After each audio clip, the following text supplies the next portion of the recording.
Sorry for the technical difficulties, So everybody. we missed, John had a recube, it looked like, and Ray took, and John won the game. So he currently leads 4-1. So it's 7 away, 10 away. Put John's in a pretty solid position. Looks like Ray just danced. Now John has this looks like a pretty solid cube here, actually. I think I would double this. John has one man back. Ray has two. John has a 2-point board, threatening a 3-point board.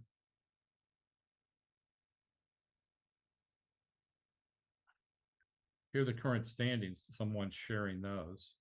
Yes. That might even be you. Oh, nope.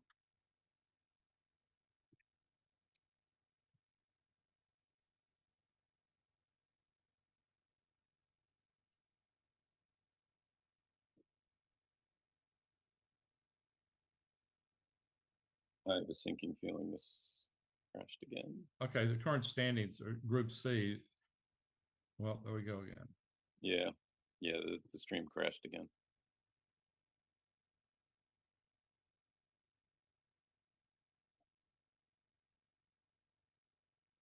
Oh, we're back. Okay, looks like John claimed another point. He looks like he did double that last position and Ray passed. So looks like this Ray started off with 3-1 and 4-2, and John has rolled 6. Looks like he rolled well, he's rolled 3 times. Okay, so here we have a 4-2. And if this is John, he's gonna make the, I think he will just make the not point, yeah. No sense giving all those shots, those 6 shots against Ray's 3-point board when you can do something constructive and productive. I hypothetically had Ray's checkers. If his checkers were glued on the ace, would it then be a no-brainer to make the 4-point? It's because they're split. Yes, You don't want to give up the extra shots. Yes, I don't think this is right. Could be. I would, since you're making a solid point with a 9-point anyway, you're not giving the 6 shots. Why not just do this? Yeah.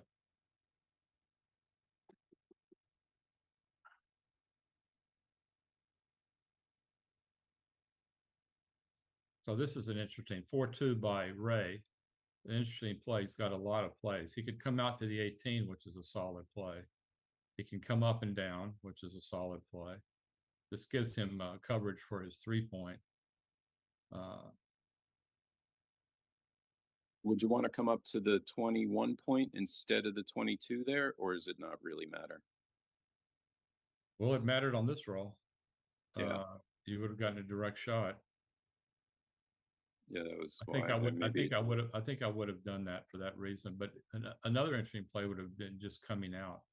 Oh, that's illegal. No, he's hitting. That was 5-3? 4-3. Oh, 4-3. I'm sorry. So we're probably going to see a cube here, and I would assume John will pass. Yeah. So 5-2, 6 away, 9 away. By the way, if you folks want to check the standings yourselves, you can do that at ggarena.app, or you can just Google the entire World Backgammon Federation World Team Championship standings, and there you can see all the teams, all the divisions, all the standings, all the matchups, and follow along at home.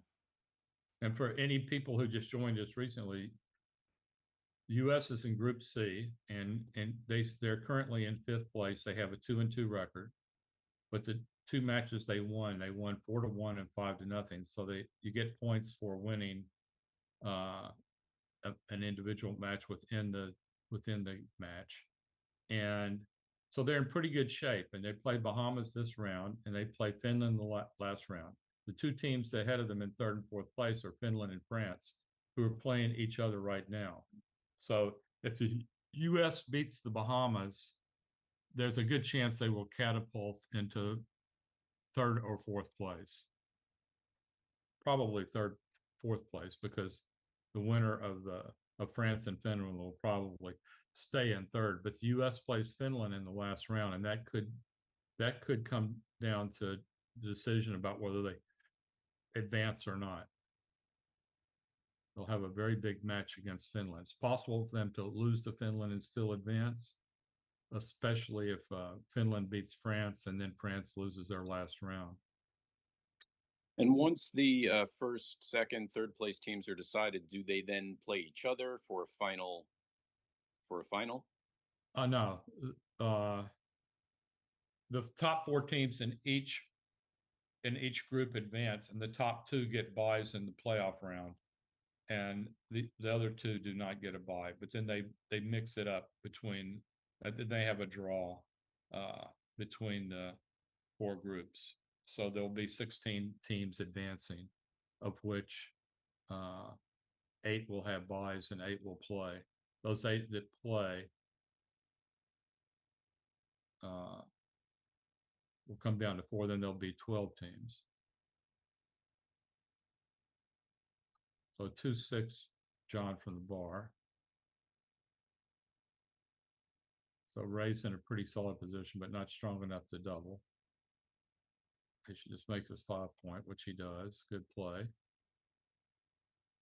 John would like to anchor, or well, he got the anchor. I think he just makes his 23 and plays to the 4-point. Gets him a solid position, an easy take if he gets doubled. I don't think any makes any sense. Okay, this is reasonable, but I wouldn't have done this one. But it could be right.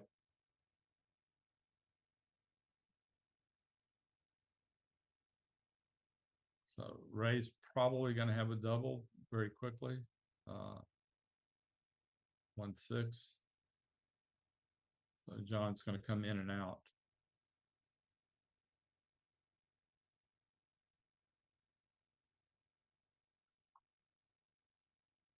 I'm trying to get back to the stream so I could see the chat. Sorry, everyone, if you're chatting to us.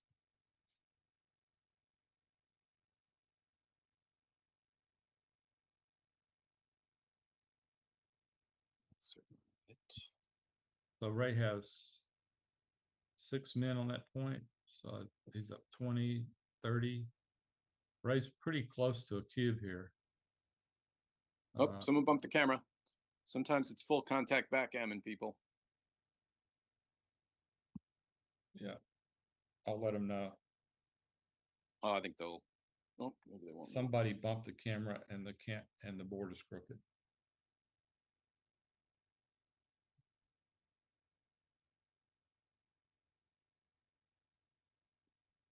Double threes are always tough.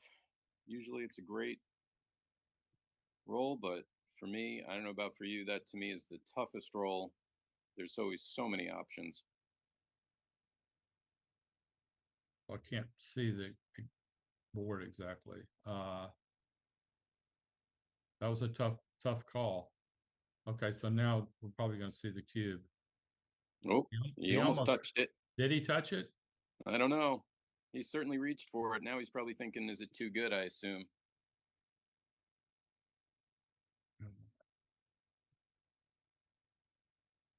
Yeah, what's the official rule? If you reach for it, is that a double, or it's only if you touch it? You know, I'm ashamed to admit that I'm not sure. I know if you touch it, it constitutes a double. I'm not sure if you reach for it, if it does or not. Our crack technical team is on it, replacing the camera, putting it in the right position. Getting there. It might just be the camera is near one of the players and he keeps bumping it.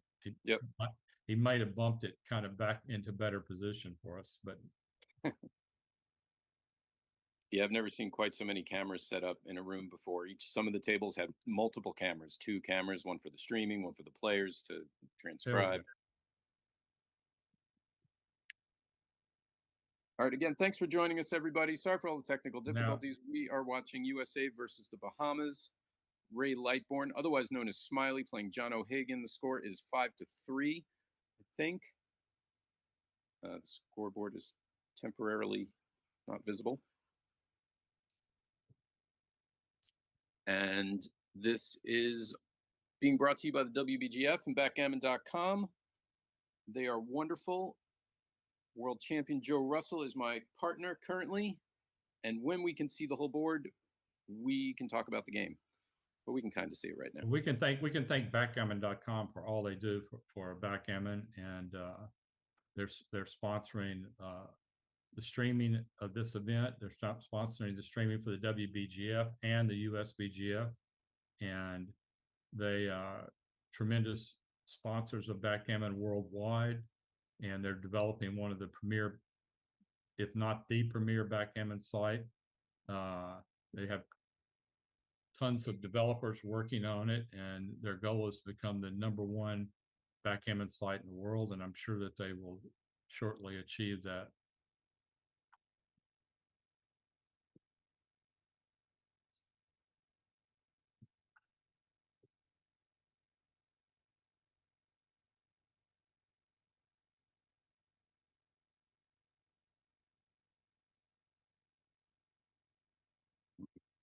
Link. Excuse me while I try to communicate and let them know the board is off kilter. Somebody bumped the camera and we can't see the entire board.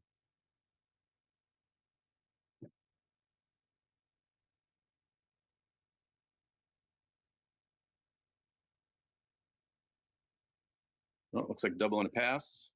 Somebody bumped the camera and we can't see the entire board. Who doubled there? I was looking away as well. I don't It's know. all confusing. It's so confusing. Cube was on the right. We can't see the score. Smiley doubled, I would imagine, since the cube was on the right side. So I'm guessing it's 5-4 now. 6 away, 7 away. That is a guess.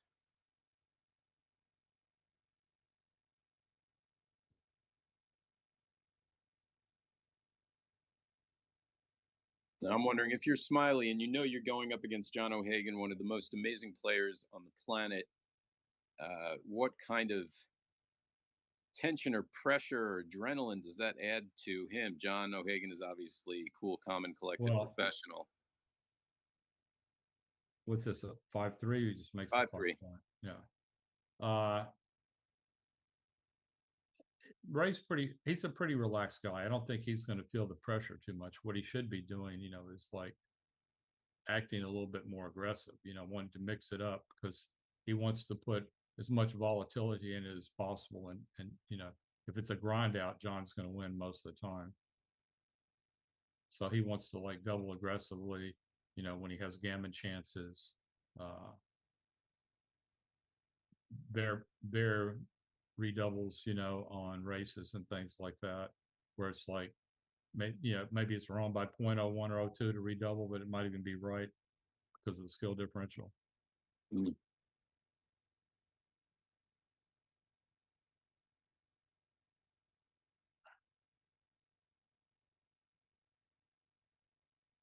Oh, camera's getting fixed. Here we go. Oh, 6-3. Sorry. So okay, so John doubled and Smiley dropped. Yeah, if the cube is on the right side, that would be John doubling. Okay. So 5 away, 8 away. And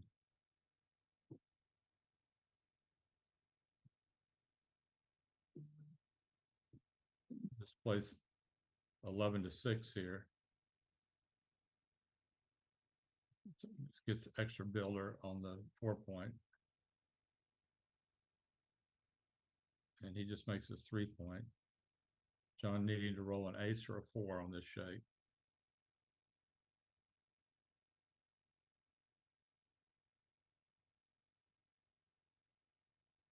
Okay, there's the 4. That's good. And just play to the 7-point.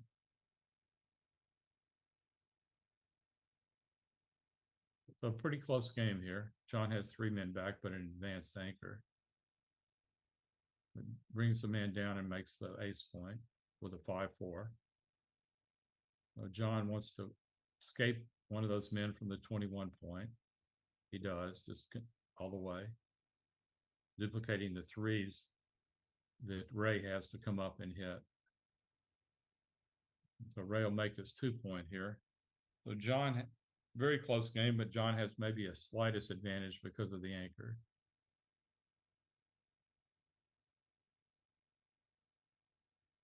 So it looks, yeah, just gonna have to continue. It's too risky to slot that against the 5-point board. Ray will come up with a 2-1. There's a good chance John's gonna hit him if he can, and he can, but he's not. Okay, a little too risky with the 5-point board, I guess.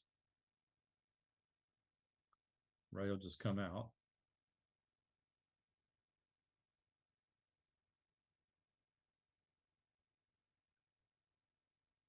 John needing 2-1, hit or no hit. I guess you got to respect the board there. Yeah, he's got a pretty solid game. Just waiting. Oh, that is big. Double twos. Hi, Bill Spruce in the chat. He had to run. I've got the chat back up. Chat to us, people. Tell us what you think.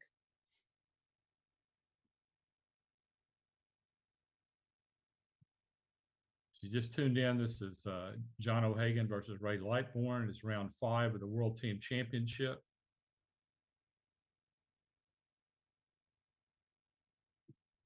Yeah, we had some technical difficulties earlier. If you want to see the beginning of the match, it is certainly on the USBGF site as well. There'll probably be 2 or 3 videos back to back, so you can see the beginning of the match. So let's see what's going on here. John passes 6-4. Yeah. So 5 away, 7 away. Moving on. Pretty tight match.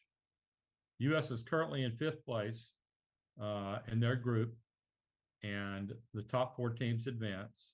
U.S. is playing Bahamas this round and Finland in the last round. And Finland is one of the teams ahead of them.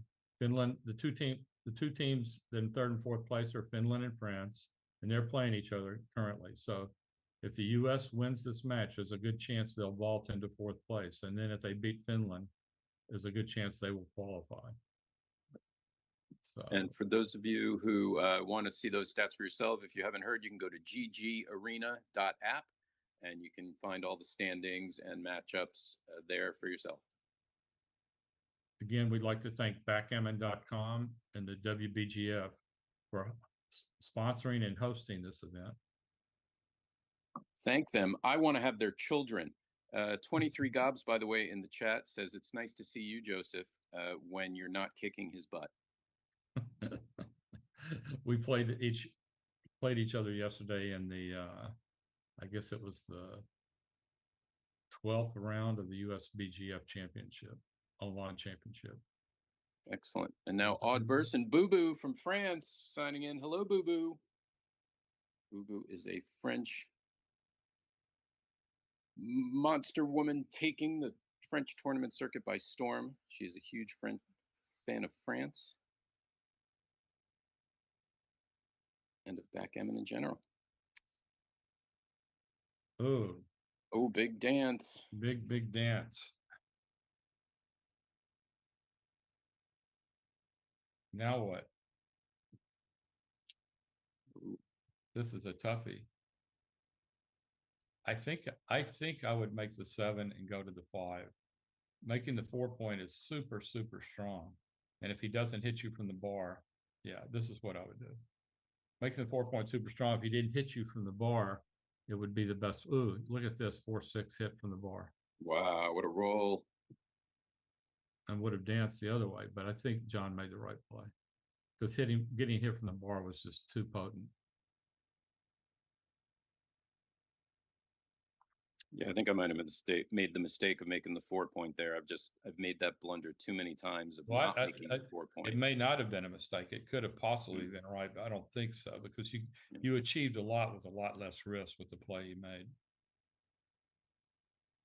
Yeah, I think there's a lot to be said, at least for more beginners, intermediates. Sometimes you go on autopilot of just making these standard moves that you think are standard without looking at the subtleties of a position. Great shot by John, comes in and hits with a 3-5. Nice. Ray was actually thinking about cubing before the last roll, which I think would have been incorrect. This is cocked 5-6 and 1-5, which is not a great shot. I think he should just come out from the 21 point. Either that or come down. Both plays have merit. Coming down puts more builders on the attack of the men on his 3 and 4 point.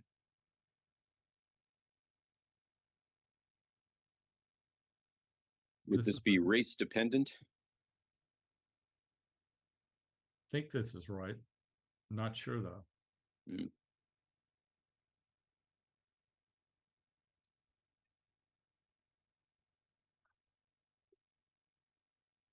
John rolls a 1-5 and anchors up, and 5-3. That's a great shot for Ray. Big roll. Race is pretty close, it looks like. I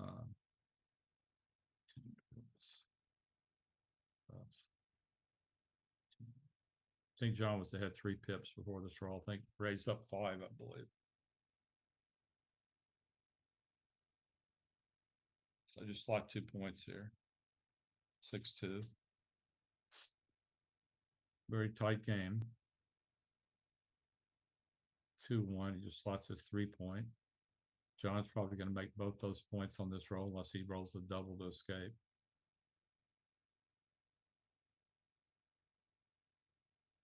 Yeah, so he just make both points.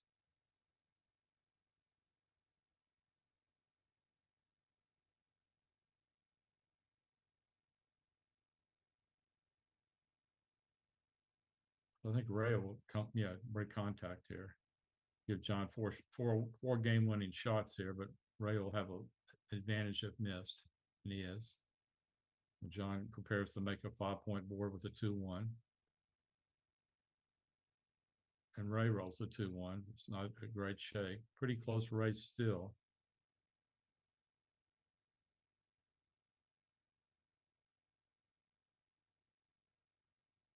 Do you like that or going to the 8?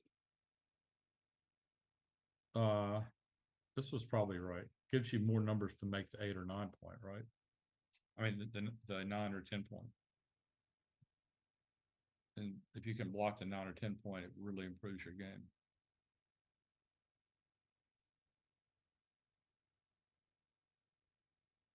So John decides to go for the run.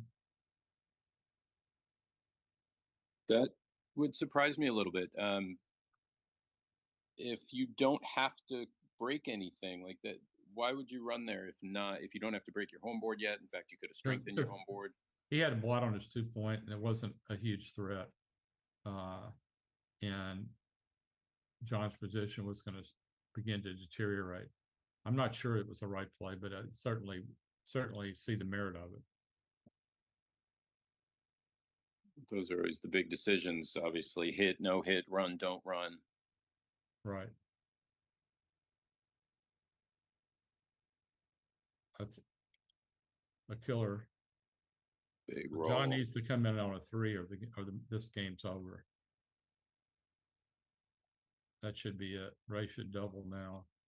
John should pass. 5 away, 6 away. World Team Championships. You are watching it. The WBGF.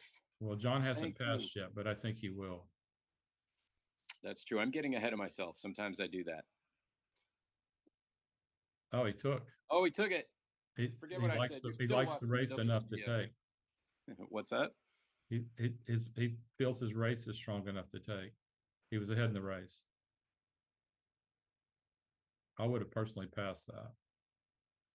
Could it have anything to do with the match score? Meaning, if he passes it, Ray would be 6 away.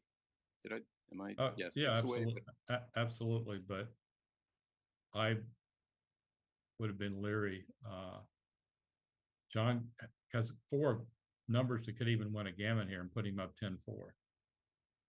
I would have been leery that Ray's just going to, come down, and I need to roll a deuce pretty quickly. I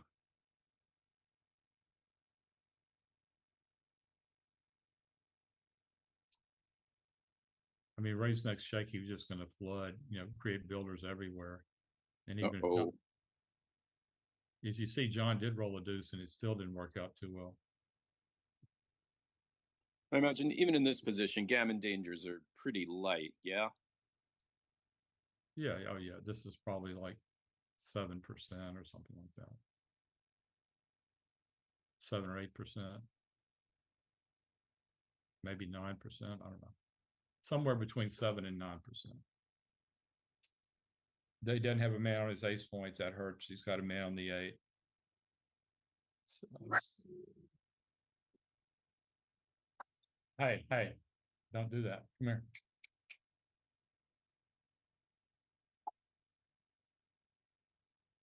Luke. Luke. Come here. Come here. Luke, come here. All right, again, thanks for joining us. We're in the final racing stages. Looks like John will get off the gammon. Again, as we mentioned, we are so grateful to WBGF for making all of this happen. Certainly, as you can see on the board, twice, backgammon.com. And you are watching them play on a beautiful Joker board, which comes in many different colors. You can switch out inlays, you can change the checkers, and the cube has a magnet in it, so you can catch people cheating with magnetic dice, which I've actually done. Really? Yeah, it happened not too long ago in New York. And I was glad I had the magnetic cube. Well, I'm sorry to hear that happened, but I'm glad you caught them. Yeah, me too. So it's 6-6, 5 away, 5 away. Wow, neck and neck. U.S. desperately needs a victory here in the matchup against the Bahamas to be able to advance or have a chance to advance. They play Finland in the last round, and that could be the deciding match as to whether they advance or not. Yeah, Bahamas, I think I saw, only has 1 match point anyway. So are they don't even have really a chance to get up there. So at this point, they're just kind of the pepper for the U.S.'s chances, it seems. Yeah, the spoilers. Maybe they're getting, other It would be teams. nice if anyone from the USBGF who's in London could fill us in on what's happening in the other matches, which will add excitement to this match. Oh, sure. Can we see that on the website?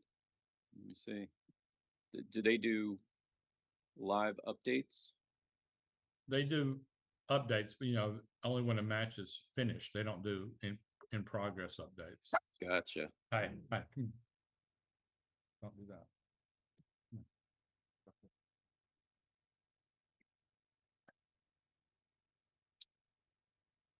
Well, let's see all the matches. Yeah, none of the other matches results are in yet on the site. Looks like today for the U.S., we have Dmitry Obakov playing, John O'Hagan obviously in front of you, Petco, Thomas Kiesler, and Jerry Tanzi are all playing. That's a very potent group. Yep. And for Bahamas, we have Peter Alberry, Ray Lightburn, who's in front of you, Kenton Delancey, and Neil Aberl, I hope I'm pronouncing his name, and Philippa Lightborn, which I'm assuming is Ray's wife. Right. What's the name? Philippa. Yeah, that's his wife. Correct. Okay, so while we're here, let me fill you in again on what's happening. U.S. is in Group C. There are 7 teams in each group. The top 4 teams in each group advance to the playoffs. The U.S. is currently in 5th place, Gibraltar in 6th, and Bahamas in 7th. The 2 teams ahead of the U.S. are Finland and France, and they're playing each other right now. So one of those teams will lose. So they're both 2-1. So one of those teams will be 2-2, and one of those teams will be 3-1 at the completion of that match. If the U.S. beats the Bahamas, they'll be 3-2. So they'll be in pretty good shape. They have a lot of points because they've done well in their matches. They've won 12 of their 20 matches so far. They're 12-8. Unfortunately, they're 2-2 because they lost close matches. They lost a close match to Germany, but they won their matches 4-1 and 5-0. Points matter. If teams tie in record, the team with the most points advance. Finland, unfortunately, currently has 13 points and they've only played 3 matches. So Finland is in pretty good shape. The U.S. If Finland beats France, the U.S. will be in very good shape. If the U.S. beats the Bahamas, because the U.S. will get at least 3 points, they'll have at least 15. If France loses, they could have no more than 11. So the U.S. would have a 4-point advantage over France, and with 1 round to go. And France's record would be 2-2. So they would have 2 more rounds to go, and U.S. record would be 3-2. And France, let me see if I can see who they play. France currently has matches left against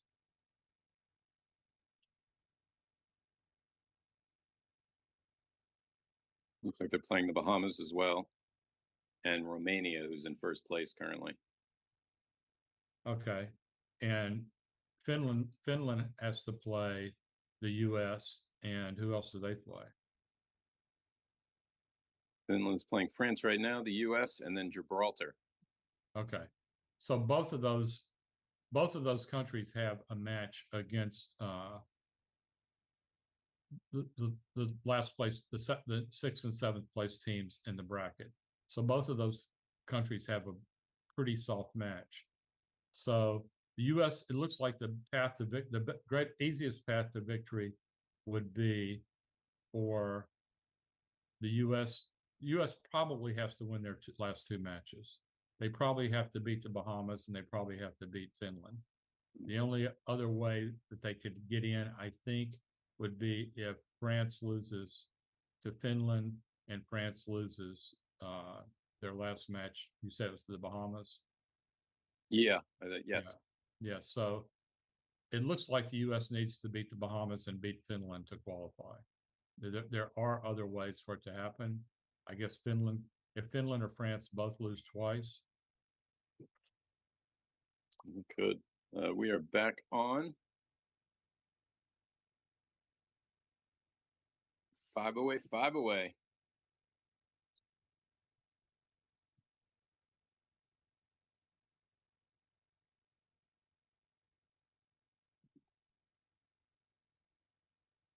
Also, the amazing thing is we're only talking about one group. Just all the teams around are absolutely amazing. Oh, right. They're amazing teams from Yeah. Denmark, Japan, Germany, England, Sweden. Yeah, there's so many countries represented. Looks like 28 there's 7 countries from around the world in this premier event. It's my opinion, the premier event in backgammon. Yeah, the talent in the room is amazing. Wales, Belgium, England, Austria, Bosnia, Herzegovina, South Africa, and Denmark are in Group A. Italy, Norway, Japan, Australia, Cyprus, Turkey, and Iceland in Group B. And in Group D, Greece, the Netherlands, Sweden, Hungary, Switzerland, Scotland, and Ireland.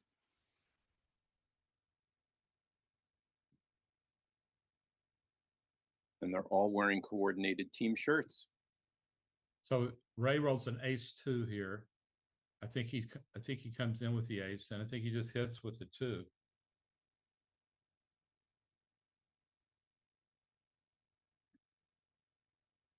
Duplicates the force John has from the bar.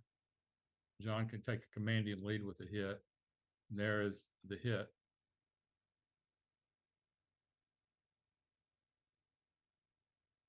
I think I would just come up to the 23 point.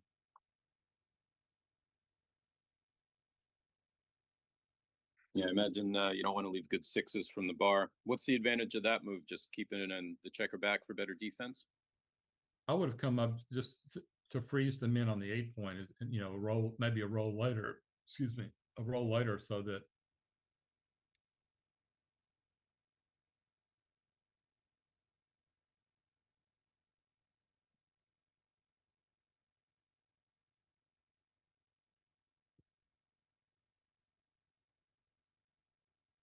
another key roll for John, and he gets an incoming hit with a 2-3. Now, a fan here for Ray would probably give John a cube. and Ray rolls a good 4-5, and it's safety's the man. Yeah. So now we have a tight game that should go on for quite a while. This is not a very good roll for John. Inches up with the ace.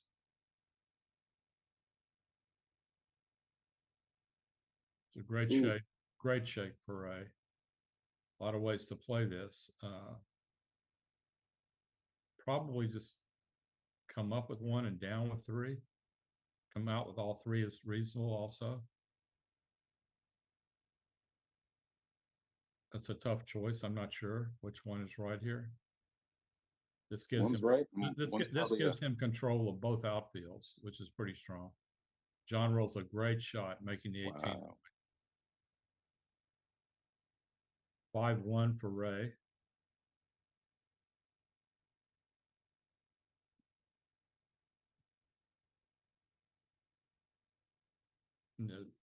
He'd like to play 18-13, but he doesn't have a good one, so he just has to play 11 to 5.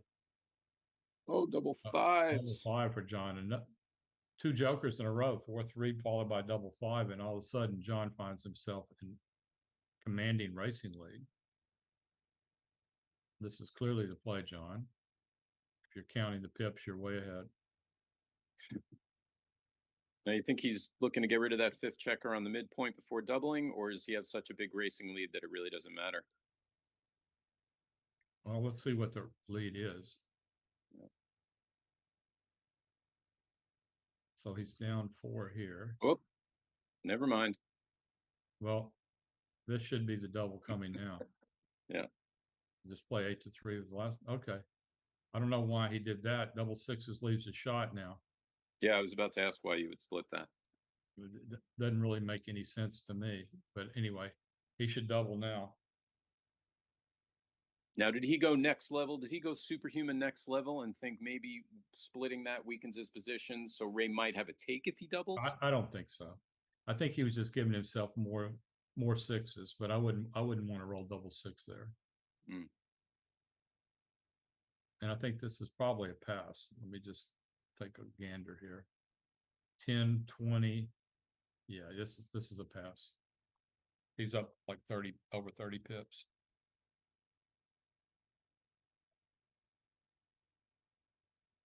Are there times when you're playing where you make is that a thing where you would intentionally make kind of a weaker play to know that you would have a take for your opponent on the next roll as opposed to a pass? Yeah, you can do that. I don't think too many players actually get into doing that, but you can make a play that's like it rates to be a small pass instead of a big pass and hope that they take. But Mm. I don't really think there's much of that going on. I mean, he took this is pretty sure this is a pretty big pass. I think this is 42 pips or something like that. Mm.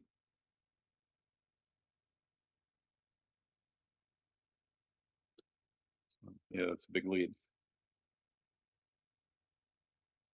6-2.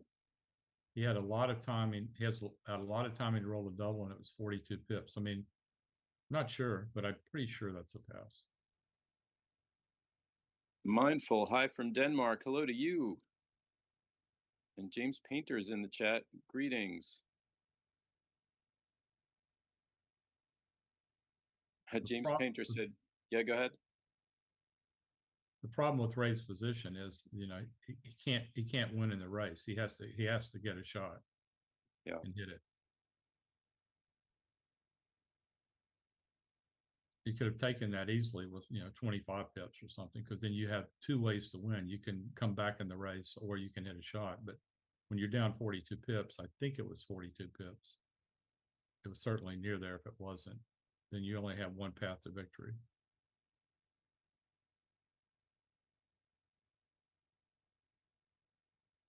Yeah, one money player, old timer in New York, once told me, "Don't bet the parlay." Meaning, if your only really way to win is to get a hit and then hit it, that's a little too much risk. I don't know how well it translates, but Ray should just be breaking his 13 point here. This is a bad play. This Yeah. could lead to him getting a hit and still losing. That was not a strong play. This allows John to bring 2 down because he made that play. Would have brought 2 down anyway, but you can see even if Ray gets a deuce, John will still have winning chances. Yep. Took so much pressure. Took so much pressure off John when he made that play.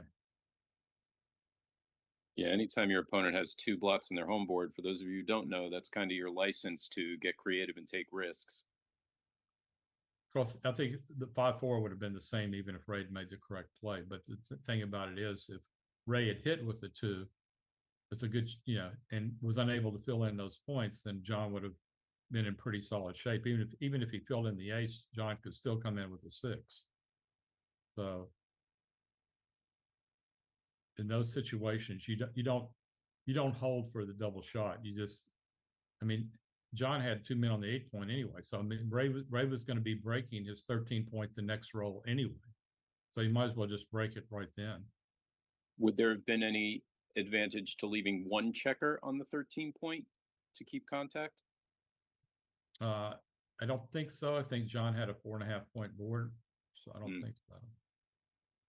There is an occasion, maybe if John had a 3 point board or 3.5 point board, yes.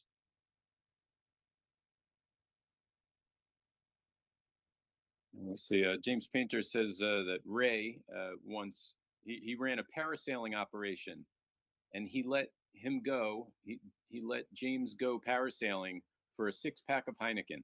That's the kind of guy that Smiley is. And then he says that he intentionally dragged me through the water while he was harnessed.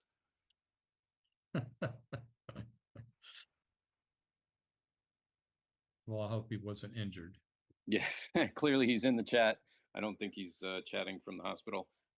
And then Mindful from Denmark says he hopes Denmark will do well also. They have a PR.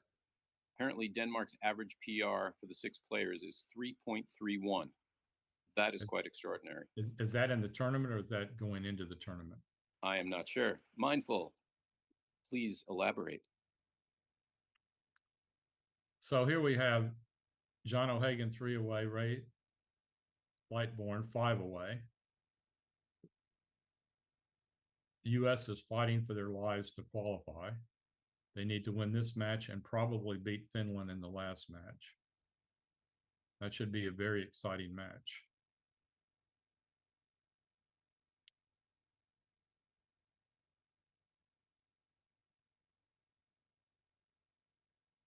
I wish we knew what was going on in the Finland-France match and what was going on in the other U.S. matches so we could give you a better perspective on the importance of this particular match.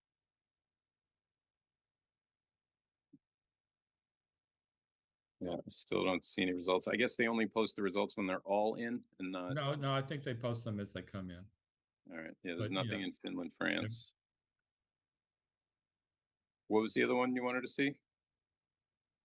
What's going on in the other U.S. matches, other U.S. Bahama matches. Oh, right. Yeah, I don't see anything there either. Nothing posted.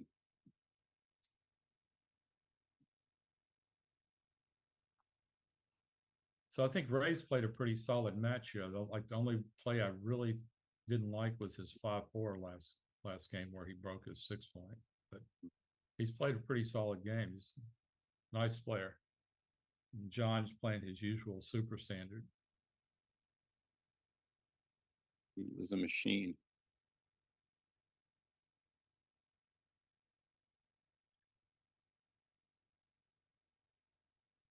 That's a great shot for John.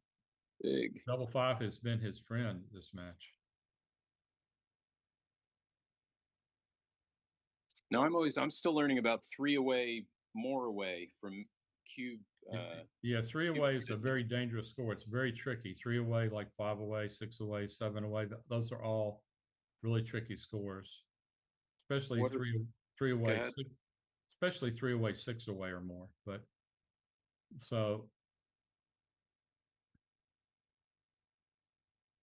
What are some of the things you're looking at when you're at this match score? My understanding is that you don't really want to double if you still have a lot of contact. But once you get into positions like this where Yeah, it's more racy, right. So let me just take a quick look at the race. He's up 20 to here and 19. He's up 21 pips. Yeah, this looks like a double. to, and that's how it's regardless of the match score. So once you get into these kind of holding game racings, yeah. This I think is an easy take as opposed to last time. I think it was tough. There's tons of contact here, but he passed. wow, he drops this. Yeah. So how you take the last one down 40 pips, and you pass this one with more contact, only down 21 pips. Yeah, that surprised me as well. Perhaps the tension's getting to him, or maybe fatigue. Perhaps he's hungry. He could have also, I don't know, I don't know what, maybe he miscounted. Who knows? I don't think it mattered much. I mean, he could have been down 30 pips, probably still had to take there. Yeah. Well, he certainly has plenty of time on his clock, so he's got all the time to count. So 2 away, 5 away. So John can take very deep. When you're 2 away, you can take very deep as long as there are not gammons involved. So he has to be leery of the gammon, which would put him down Crawford 2 away. But other than that, he can take very deep. And that is a great shot for being able to take almost any cube. Like this one. That's an early cube, would you say? Yeah, it's definitely no double. He rolled a great number after doubling. One would say, I don't know if tilt happens. It almost seems like Smiley's on tilt a little bit, if that's even a thing in match play. Well, but it's very inconsistent. He passed the last cube that was an easy take, and then he doubled here where it was no double. Yep.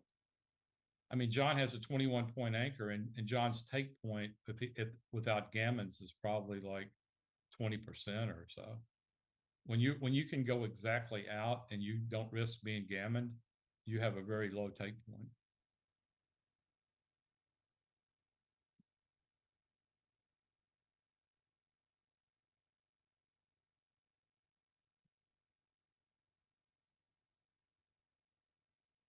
Perhaps Smiley's just gambling a little bit, taking a chance, hoping it pays off.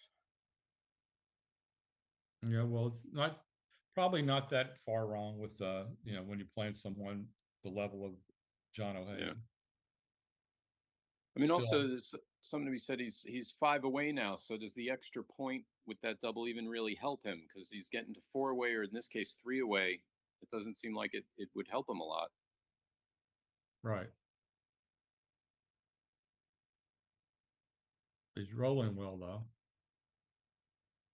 But a lot of times you want to, if you know what your opponent's take point is at the score, you want to double when you're approaching that take point. You don't want to double, in this situation, John was probably winning. When he doubled, John was probably winning 38 or 40% of the games. And, knowing that he has a take point in the 20% range, it's, if you knew that, you wouldn't double there. Right. Now, it would be different if John didn't have the 21-point anchor. If he had 3 men back, and let's say he had a 24-point anchor, then it might have been more reasonable, because then the gammons get you to Crawford.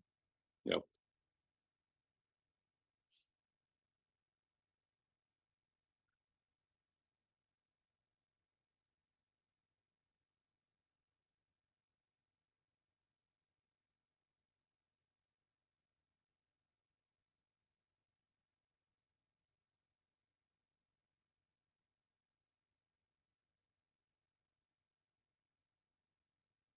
Okay, so John, he's wanting to come up with a deuce here. You don't want to get any fluke gammons here.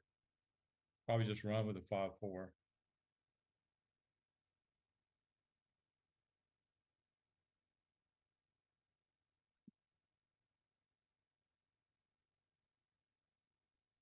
6-2, big roll. Yeah, hit Oh. continue.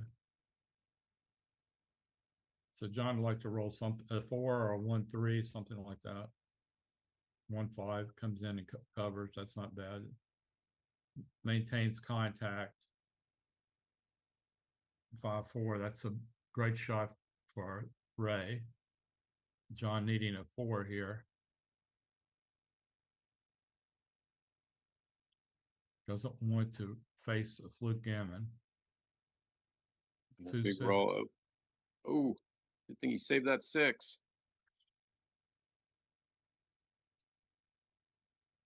Oops.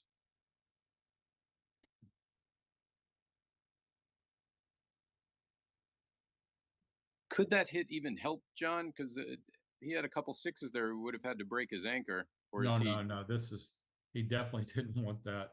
doesn't want to get gammoned? No, there we go. But that's a good shot. Any 4 was great there. Big roll here. Oh, that's not it.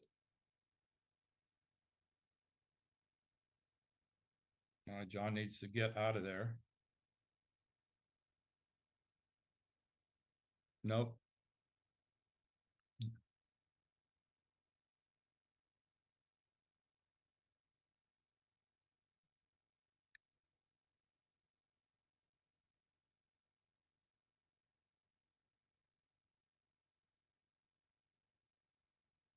John on his last play could have saved a 3-2. Probably didn't think he would need to. 6-3. Oh, big roll. Does have some awkward rolls coming up though.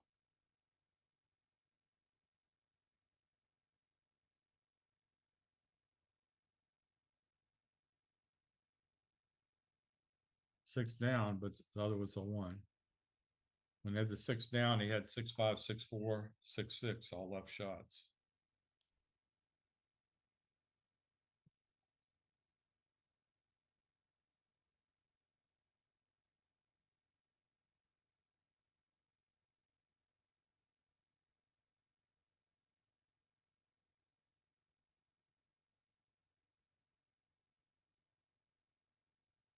Oh, I just got word everything's crashing again. So we might I'm not see still who good. wins. So it looks like it's going to be 2-away, 3-away. Very exciting finish here. Yeah. That's what the fans like, unless you want your team to win and then they don't like that. But for backgammon excitement, we want a close match. I'm a USA guy. I am also from the States, New York specifically. So, of course, we are rooting for our home team. But as a commentator, we want an exciting match with no time on the clock. Okay, here we go. 2-away, 3-away. Forgive me, I'm going to run to the little commentators room really quickly. I will be right back. All right.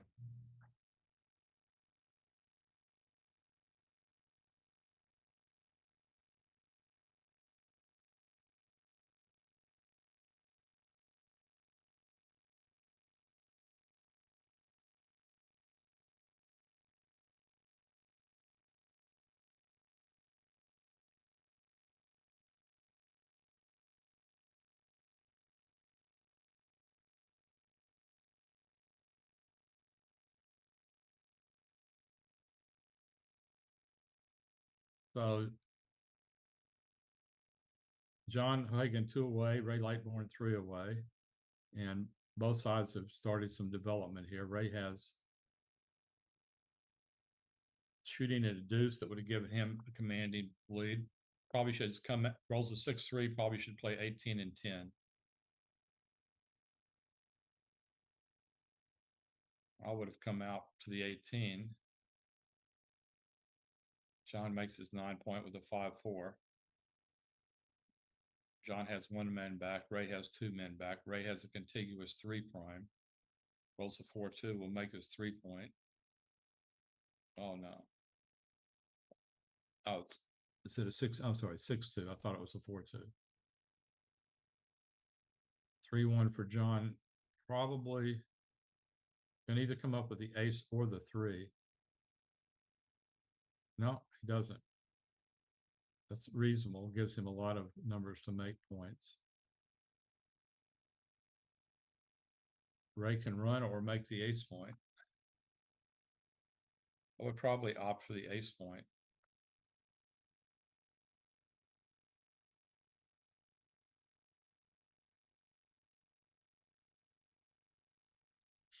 Ray has a 6-4 here. If he runs, John has a deuce to hit and a lot of other numbers to make a strong position. If he makes the ace point, John's on the bar, he could fan and might give Ray a little time to extricate. It's a tough play. Running could be right.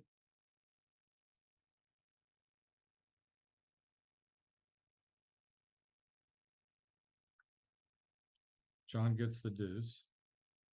This continues. Now John has a nice advantage.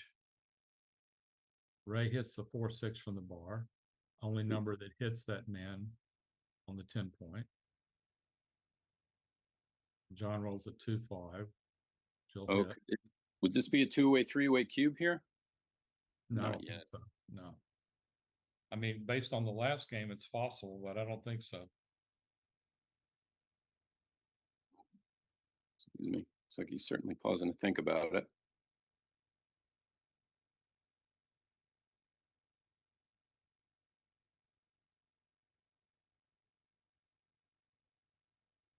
I mean, I think most players know that at two-way. Yep, here it comes, two-way, three-way. You have to be aggressive. The question is how aggressive. Not that aggressive.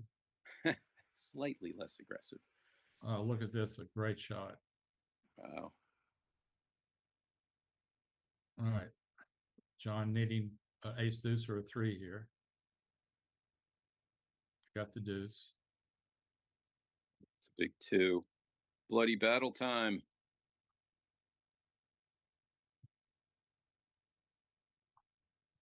Big roll here. Needs the 1. Doesn't need the 1, but would like it. Or would John have been happy to get hit on the 1 and maybe get a second anchor? Definitely not. It definitely does not want to end up with 4 men behind a 4 contiguous 4 prime and 3 of them not on the edge.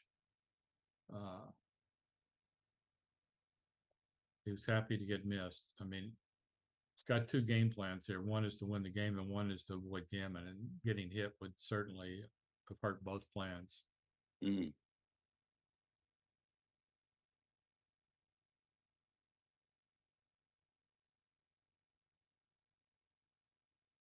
This is not a good roll.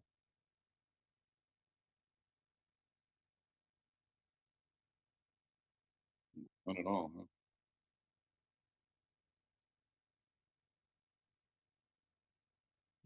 A lot of blots out there. 3-2. Well, that's not a good roll for Ray either.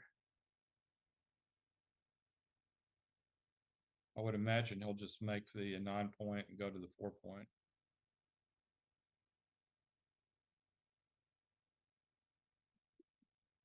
Looks like the right idea. Gives you a lot of numbers to make the 3 point, which is your goal.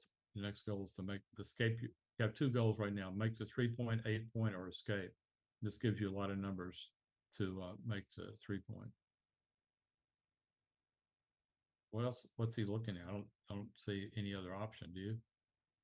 I get maybe this, or maybe to bring in one to the 5 and then another one to the 6 and the 5. This gives John too much attack on the 4 point. Yeah. What if you were to leave the blot back and instead go 7 to 5 and bring more builders to the 3? Maybe he was looking at that. Oh, that's famous 1-6. All right. John needing his best roll here is probably double 1 or 3-2. Double 3 is pretty good, I guess. 3-6. He definitely wants to roll a 3 here.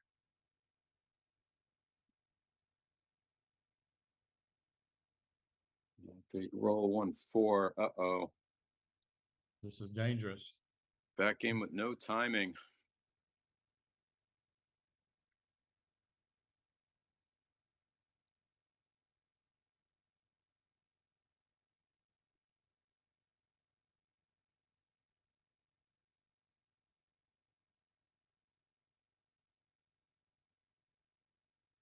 I guess, yeah.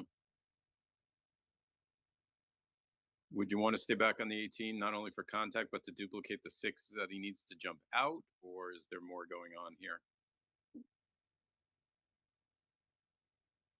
think I would display for the 14 point. Yeah, minimize shots. That seems to be.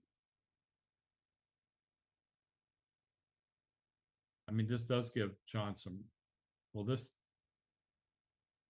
staying there gives John some bad fives. Yeah, I think staying there was better than. So he hits. Would have been hit either way if he'd come up to the 14. Wow. Well, This, yeah. John needs a 3 again. He got the 3, in with the 3, down with the 4. Wow. All of a sudden, this match could go either way on this one game. Well, Smiley or Ray has commanding advantage. Yep.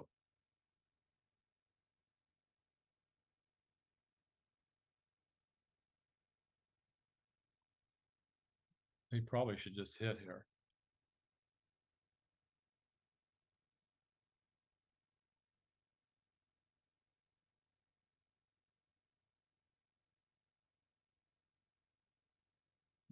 Well, I think if this were me, I would need an extra towel to wipe the sweat off my palms.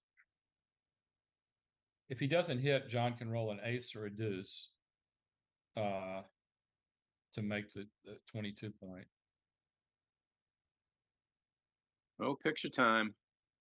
Yeah. I think that's the first picture we've seen him take. Sitting up in his chair. I would hit Gammons, Gammons win the match. Sure. And you're not in that much jeopardy. Yeah, even if you get hit, you still even got if you 4 get trapped. hit, the guy's got 5 men behind a contiguous 4 prime. Yep.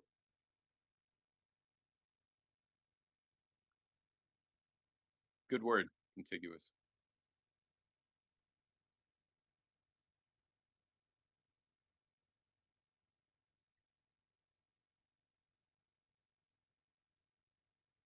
If you do hit, what do you do with the 6? I think my temptation would just be to go to the 12, but maybe you want to stay back there to get that extra checker, or not really at this point. I think I would stay back and just have more coverage. Yeah, from the outfield, yeah, you get the extra block or the extra builder to cover. Well, looks like he's not gonna hit. I think that's the wrong idea because it's a lot fewer gammons, and I think it might even be fewer wins. Not sure about that. Okay, John got the deuce. That was big. So it took away a lot of the gammons. Of course, if he'd hit, John would have rolled 3-2, would have made that point. Yep. But at this point, he's probably glad he didn't hit. Yeah, hindsight might not be 20/20 in backgammon, but sometimes it certainly makes you feel good. Okay. So John would like a 2 here. Oh.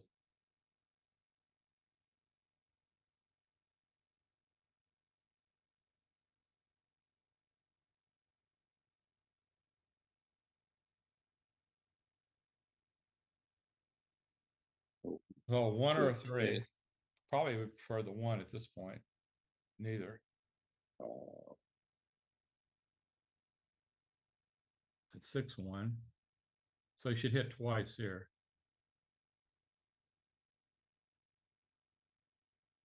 This is a no-brainer to hit twice. Yeah, you don't want him anchoring up on the ace point. But John desperate for a 1. And nope. Can't do So it. Was looks there not a decent. 3 there? It was double two. Oh, okay. So I get that. again, he should hit off the ace point here. Yeah, it just increases everything. Wins, gammons.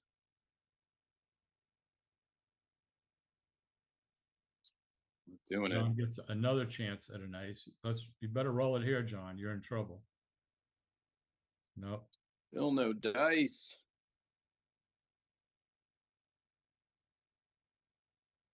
Well, I'm guessing he's still not going to hit him on the ace if he hasn't done it yet.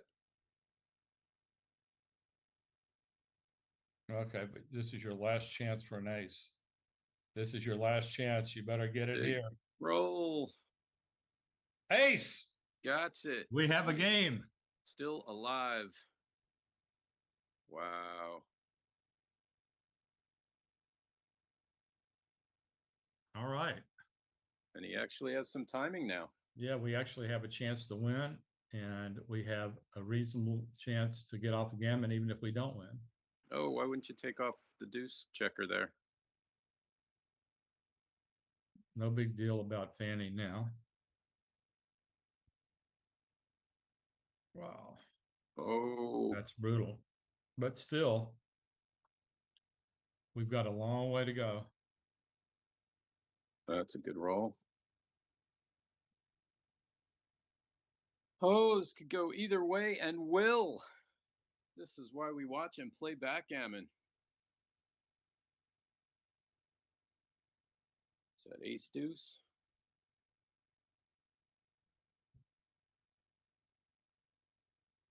Pretty sure. Well, the deuce is forced. He might as well play the deuce. Well, deuce isn't The forced. ace is forced. I'm sorry. It isn't. Yeah, Forced. the ace is forced. Ace is forced.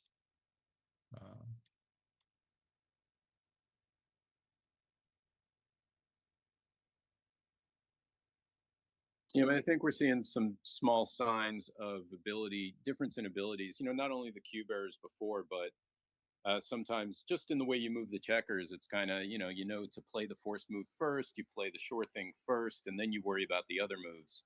Right. And it seems like there's a few things that Ray just isn't doing sometimes. Oh, double fours. Wow. Next roll is a big one. So he's got. So I think he splits and makes the 2 point. Without hitting a shot, he's going to be gammon. So he should just play ace and make the 2 point. Yeah, I think that's a play that a lot of beginners might miss also, the amoeba split there in the home board to maximize your hitting chances if there's an awkward roll. Key roll coming up here. Is that 4-1? A great shot. He hits and takes the man off. Wow.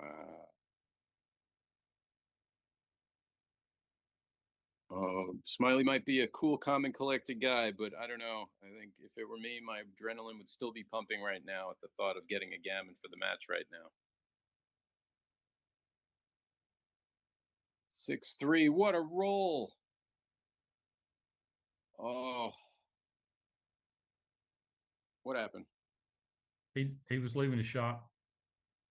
Did he have Oh, I three? thought he had. I think he only had 2 men there. Yeah, he only had 2. He would.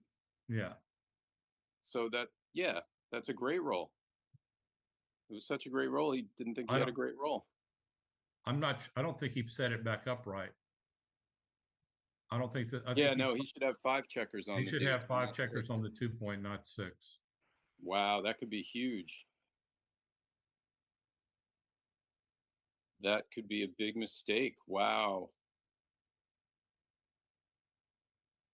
Wow, and look at this. He rolled doubles. He would have left him the shot.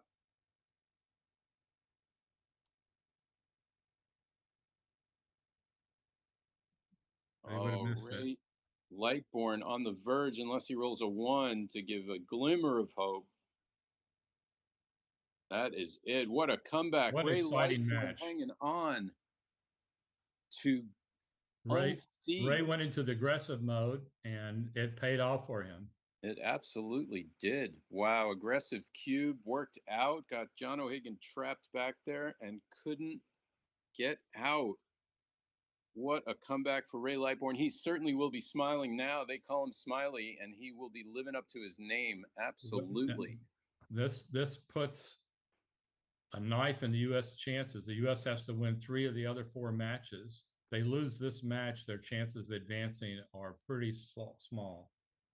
So Wow. I'd love to know what's going on in the other 4 matches right now. Yeah, I'm sure You we see will any find update out yet? shortly. What's that? You see any update yet? Let me check real quick. Let's see. Matches. That was yesterday. Here we go. U.S. Bahamas. And no, there are no updates yet. So we still don't know. But regardless, that was an incredible match. Mr. Joseph Russell, thank you so much for doing commentary. That was absolutely incredible. Josh, I loved it. You were a pleasure to do commentary with. I love your energy and your enthusiasm and your understanding of the game. And again, we'd like to thank the USBGF, the WBGF, and especially backgammon.com for sponsoring this stream and all they do for sponsoring backgammon around the world. Yes. And thanks to all the viewers. Thanks for sticking with us through the technical difficulties. Thanks for being there. Even though, the difficulties were there, hit the like button. You liked it anyway. We liked it. We liked having you. And subscribe to the channel and keep watching. We got lots more coming up, lots of team challenges, and then the main event coming all weekend, or not the main event, but the individual event. We also have the women's event. They're playing as well. And there is so much backgammon going on right here in London, in the And heart don't of it forget, all. after the World Team Championship concludes, the World Individual Backgammon Championship will be taking place in London. There'll be plenty of streaming from there as well. Yeah, and all these amazing players that are on these amazing world teams will all just file into the individual tournaments. That's going to be amazing. Well, congratulations to Ray Lightborn, and tough loss for John O'Hagan, but he played great at his usual skill level.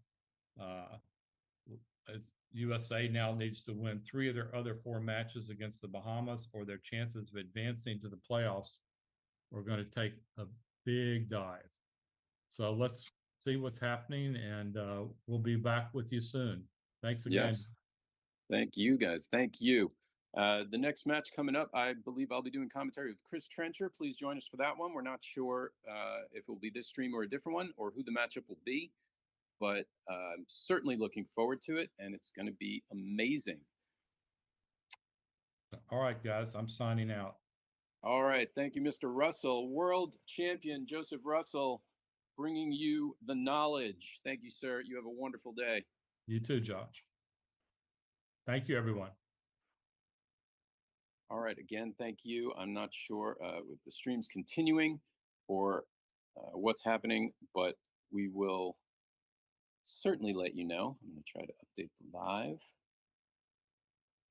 And we'll be back with Chris Trencher doing some more commentary, and we will have another team matchup here. Thank you again, WBGF and backgammon.com. You are watching the 2026 World Backgammon Federation World Team Championship, and it is just going to continue and be amazing. It looks like they're already setting up for the next one, and we will be back shortly, as will I.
Okay. Yeah. Yeah. I mean, I don't want to dominate. I mean,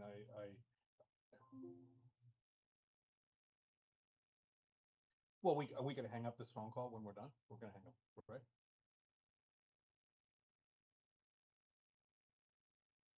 Oh, okay.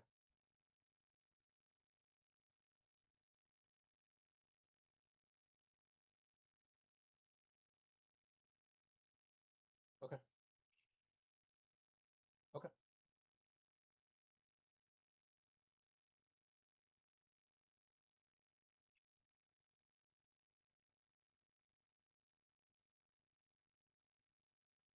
Yep. Yep. I mean, I kind of like that role. I work well with Phil Silverberg in that role and other people, so that's fine. Okay. See you in a second. Okay. Bye bye. All right. All right. Here Are we you are. Here we are. You hear me well? Welcome, Chris Trencher. I'm not sure if we are live, but if we are, good Lord, it is good to see you. We just had an incredible match between John O'Hagan and Ray Lightbourne. Lightbourne had what a comeback. Got a little aggressive with the cube in the last game, and it paid off for him big time. Ended up gammoning John O'Hagan to come back, and that was a huge defeat for the U.S. It kind of hurt their chances. They really kind of need a victory against the Bahamas in this round in order to have a chance to move on.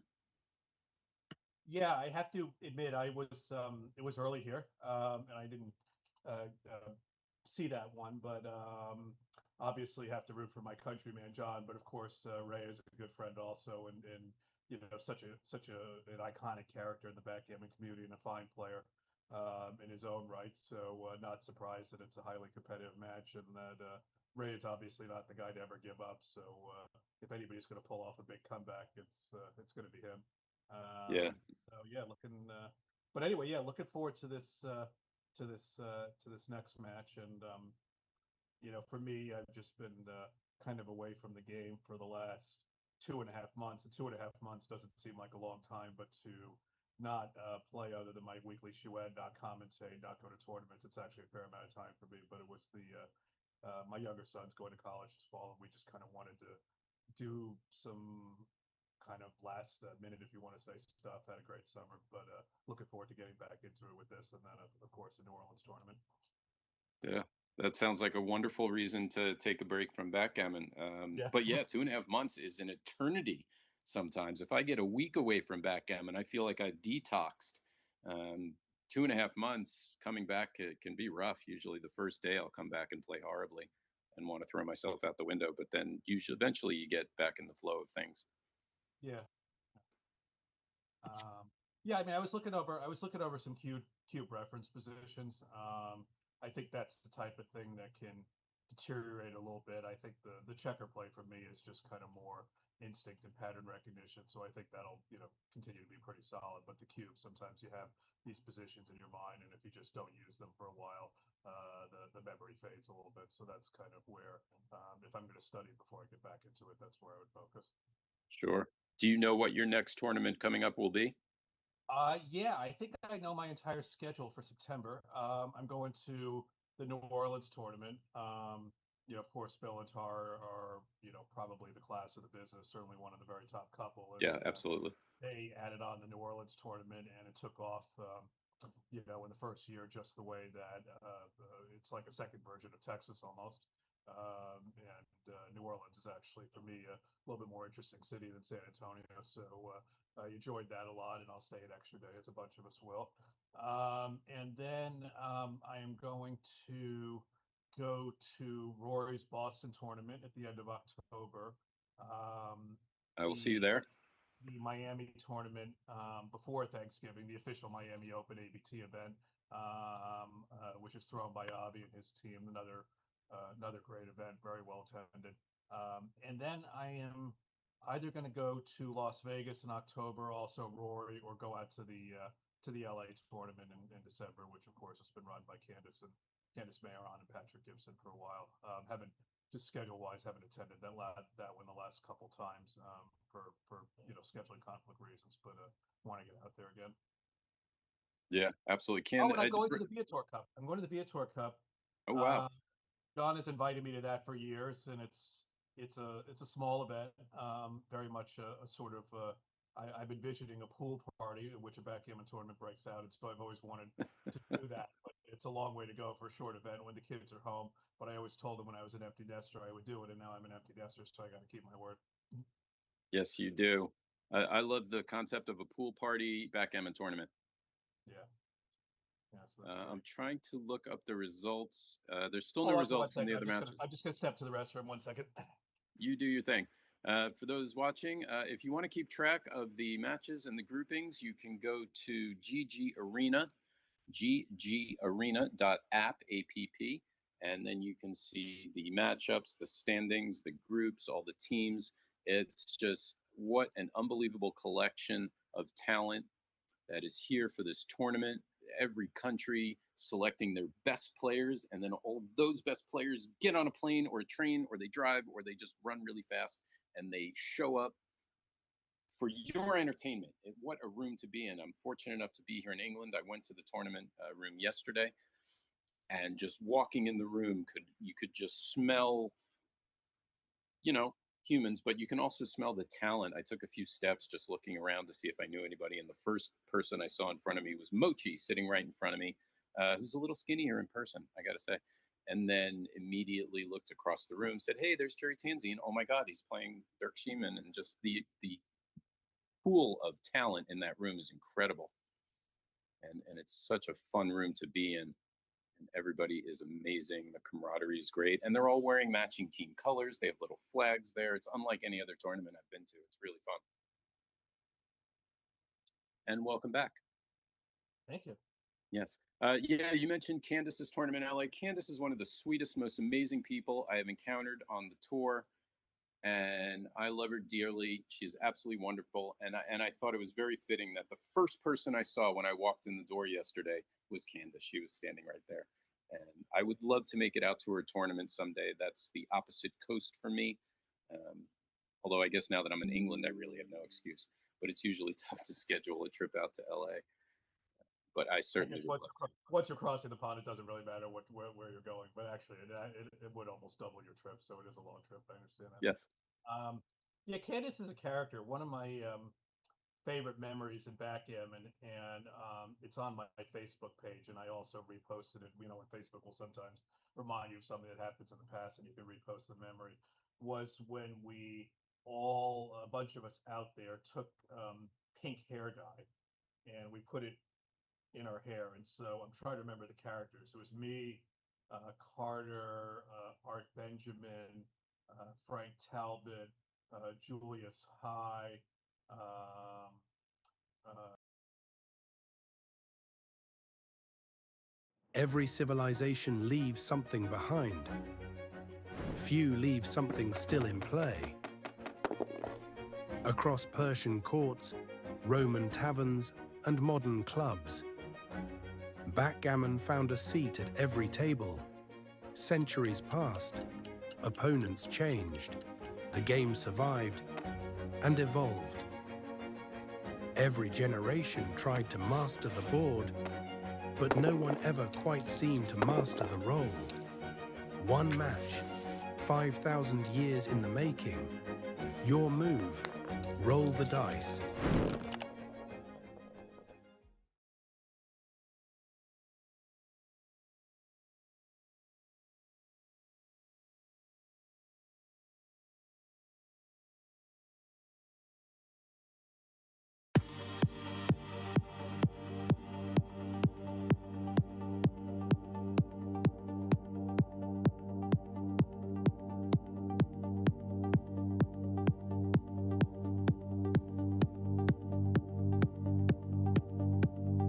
From what's actually going on.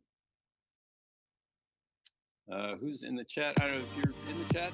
Please chat to us. Tell us what's going on. I lost. I'm looking at an ad right now, so I lost our feed temporarily, and we lost the board, and it's all crooked. But I know they will fix that soon. Yeah, I learned when I dyed my hair a couple of times that there's a very fine line, especially if you're going with a reddish color, between looking cool and Bozo the Clown. And if you're on the wrong side of that line, you don't really want to leave the house. Yeah, exactly. Let's Yeah, they're going to need to fix this board for us. yeah, they will. It got bumped. Yeah, I can't see the feed right now. It got frozen. So, which leaves me wondering if it's still on. It might be. It might be. Let's see. Let's go to this again. On.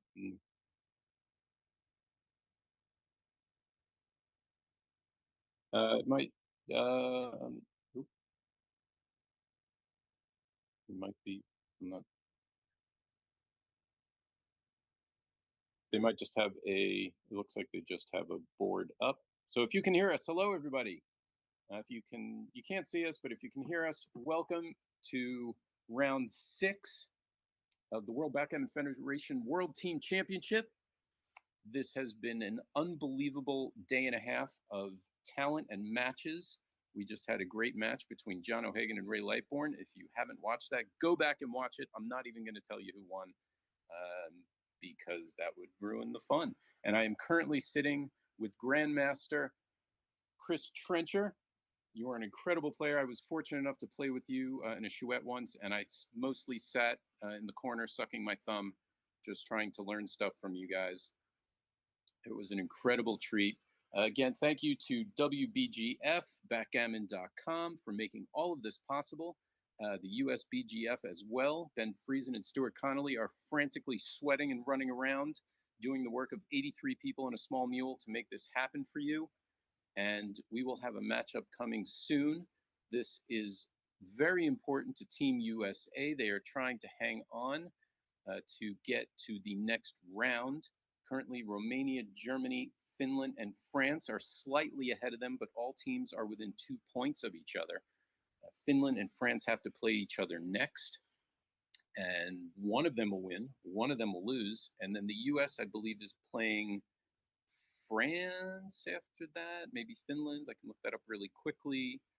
And the US will be playing Finland after this. So if the US can win this and then beat Finland also, they will have a very good chance to move on. Otherwise, it might be curtains. If you want to see all the standings and stats and groups yourself, you can go to ggarena.app and find it out for yourself. And if you've heard all of this, then you are a wonderful backgammon fan. And you're also watching live. Otherwise, you'd be fast forwarding through it. So while we wait, I don't know, while we wait, you know any good jokes while we wait? Do we know any jokes? You being in a family-friendly forum like this? Yeah, I don't know any family-friendly jokes. I know one family-friendly joke. My worst backgammon story. Yeah. I'll tell you my worst backgammon story this year. All right, go for it. I was in the box in my weekly chouette. We play every week till 1:30. It was 1:26. I'm in the box. I'm redoubling them. They have 4 checkers on the ace. I have 1 checker on the 6 and 2 on the ace. So of course they have 2 ways to win. They can roll a double, or I can fail to get off in 2 rolls, including losing with an immediate 3-2. I doubled them. It's a clear pass. They have 21% to win, and they never get in a redouble in that situation because the only way they redouble next, an efficient redouble, because the only way they redouble next roll is if I roll the immediate 3-2. So a couple of them took. One of them even saying, I'm going to take for the box, forgetting that it was 1:26 and the game was coming to an end, so there is no box. Okay. I, of course, rolled the immediate 3-2, which cost me 24 points. Killing what was otherwise a good night at work. Okay. The next day, Steve Sachs calls me to tell me a hard luck story from his poker game, and I tell him this, and he says I have only one question. I thought he was going to ask me a serious question. And his question was, did I play the 3 or the 2 first? Yeah, Steve Sachs is probably not going to have a serious question when he says that. Yes, if he says it's a serious question, it won't be. That's right. That's So we got to yeah, get that's these guys. We disaster. have to somehow get these guys to fix the board Yeah, I'll let them know. I will reach out to them right now. and put the names of the new players on because we don't know who we're commentating. Yeah, they're on it. Like I said, they're sweating it. I was standing next to the table yesterday. I even felt badly for them. They were literally dripping sweat, um, both he and Ben, while trying to make it all happen. I will let them know now, but I imagine they will work it all out. That guy in the blue is a guy with massive biceps and young blonde hair. That's not Ray Lightborn. No, Ray was from the last match. Yeah, I know. I think those are Stewart's arms setting up okay. the board. I could be wrong. I don't know if his arms are that muscular, but I have to say I'm really warming up. I didn't like these Joker backgammon boards at the beginning, but I'm warming up mm, to them.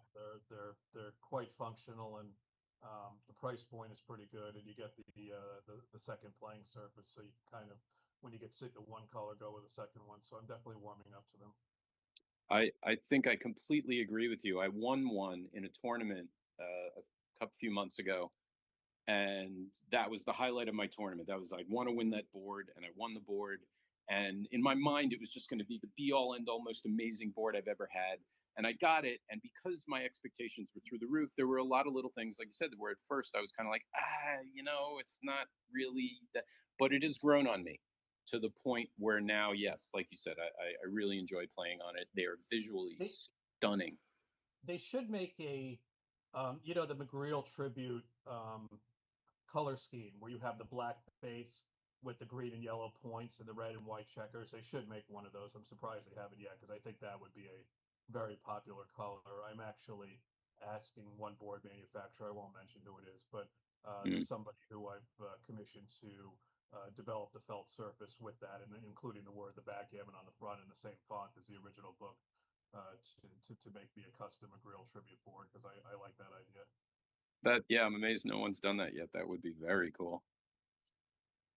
Indeed. Also, the cube, I've also grown to like the cube. Not only is it really heavy because there's a magnet in it, so you could use it as a weapon if need be, but the magnet can also help you catch people cheating with magnetic dice.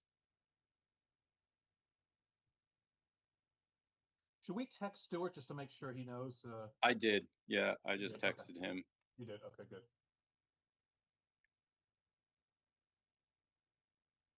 Yeah, he hasn't even seen the message yet, which leads me to believe he's just running around getting everything going. Well, we're in theory starting in 1 minute. I don't think that's going to quite happen, but yeah, we still have on the live chat, there's still the Chiron up. It's just a banner.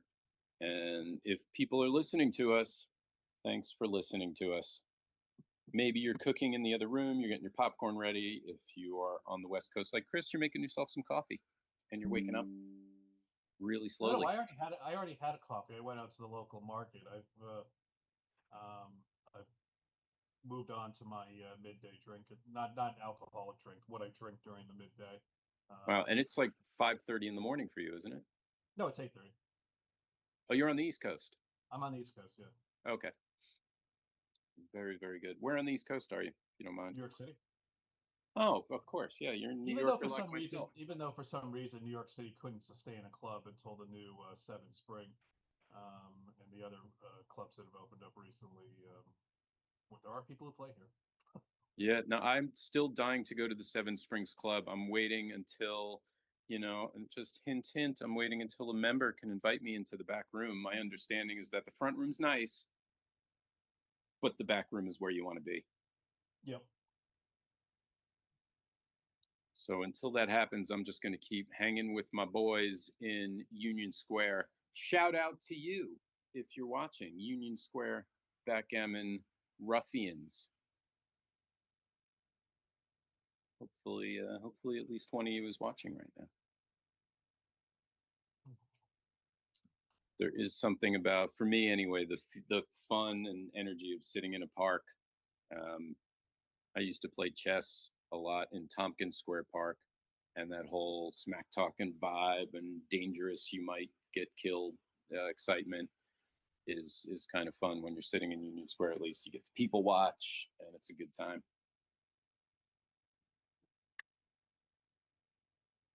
All right, let's see who we got. Please like the video, by the way, if you have not. I just did, and I know you want to be like me.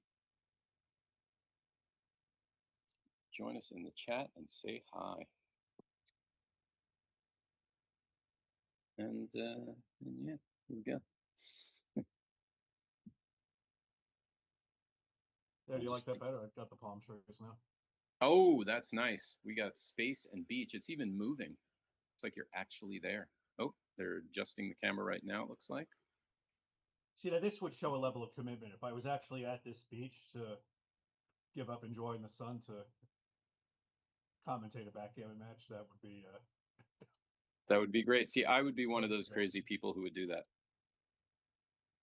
In fact, I think last week there was something else going on, or a couple weeks ago, when I was in Spain to see the solar eclipse, and I let Dimitri know. I said, "Well, I'm going to be in Spain, but I can do this day and I can do Sunday." And his response was, "You know, you're in Spain. Why do you want to do commentary? You're in Spain." And as I said, "Because I love commentary." But he said, "No, I think you should enjoy your vacation." I said, "All right." Yeah, I was in Utah with my son when they had the I forgot what they call it, but the nights that you had all the shooting stars and there was perfect Yeah. line. And we actually did the Delicate Arch hike, which is not a challenging hike at all. It's a mile and a quarter. It's a little bit uphill, but it's a very manicured path. And we sat out and watched and brought our night lights so we could hike back safely. But unfortunately, there was enough of a cloud cover that we didn't get a good view, which is Mm. not common in Utah. But as they start to get into the monsoon season in the Southwest, it's a little bit more common. But so we tried to catch it. Yeah, you would think Utah would have clear skies. Yeah, the Perseid meteor shower. Yeah, that was the night of meteor the shower, eclipse. Yeah, I was fortunate enough to not only see the eclipse, but then camp out that night, and we saw it. We saw several amazing shooting stars, but it really wasn't as amazing as we had all thought. Of course, it was earlier in the evening, and the best shooting stars happened later in the evening, well after midnight, because that's when the Earth is rotating.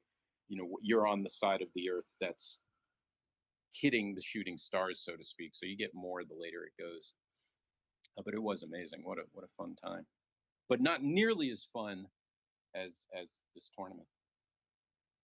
The solar eclipse does not hold a candle to the World Team Championships. Oh, they almost adjusted the thing. All right. For any of you who are watching, we are going to get a squared away board and the names of the two people we're commentating soon. Yeah. Or not. But probably.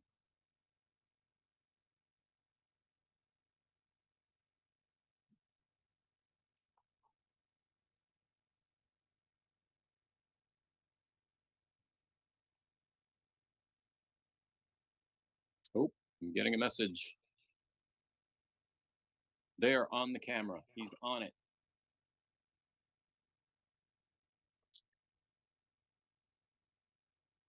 Oh, I see a shadow. I see the shadow of the adjuster.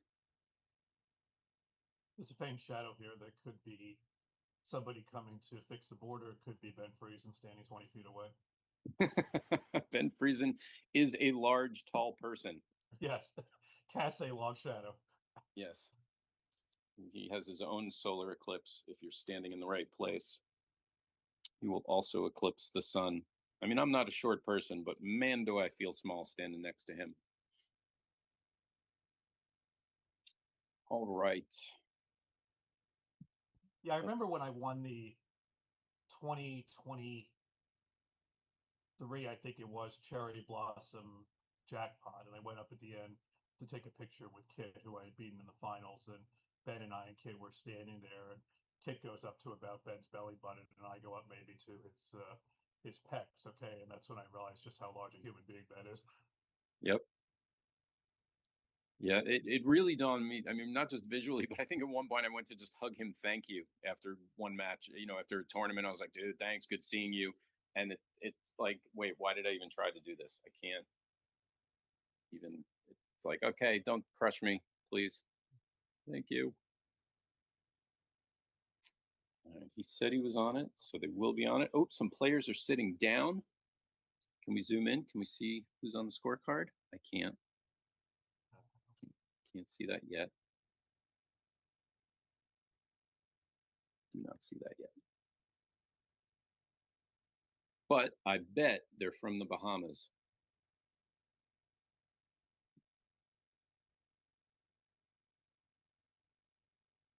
Look at my Bahamas background here. Maybe I need to change to an American flag or something. Or you could just be in orbit like me. But we're theoretically neutral, right? So that's Yes, no, we can't root for our country.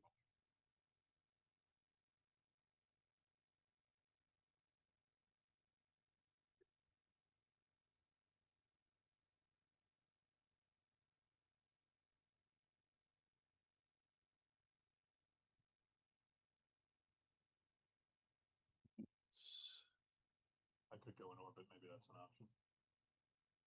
I don't know. The beach is kind of nice. In fact, so you don't really know this on the board I'm traveling with. It's my travel board.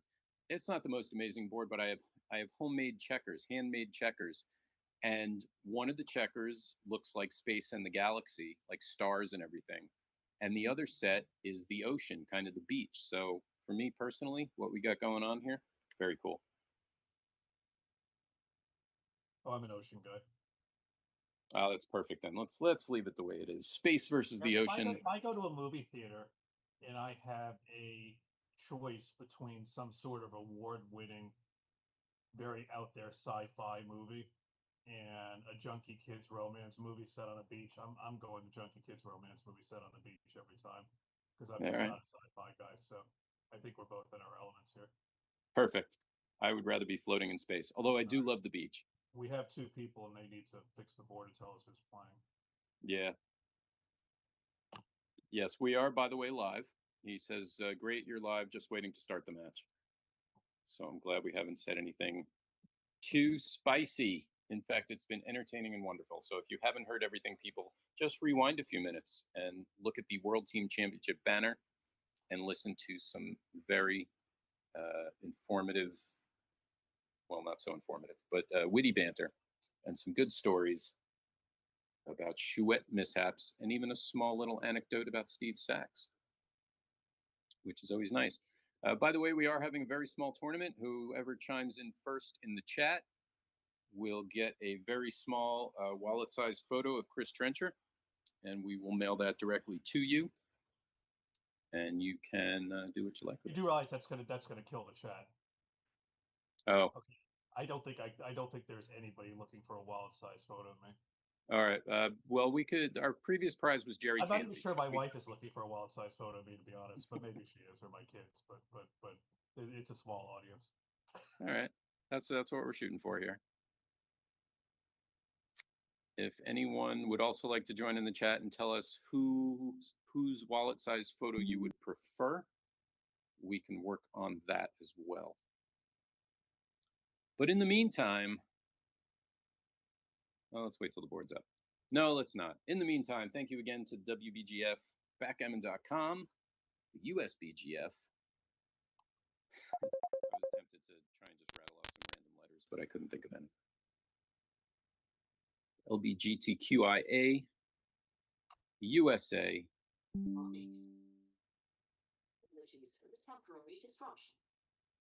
Oh, was that you? I heard. I'm guessing that was you.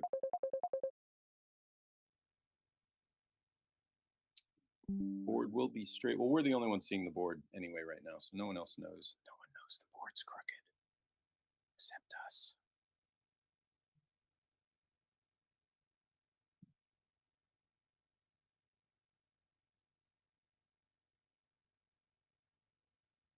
Thank you, Boo Boo.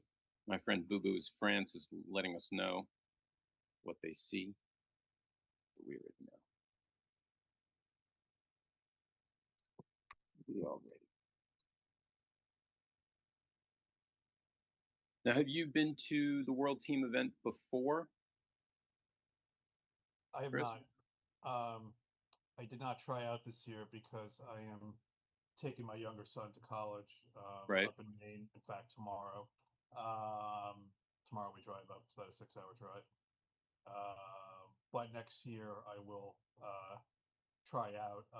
Given the PR that these 7 guys posted, all of them outstanding players, I would have had to have been on my game to have a chance to make it.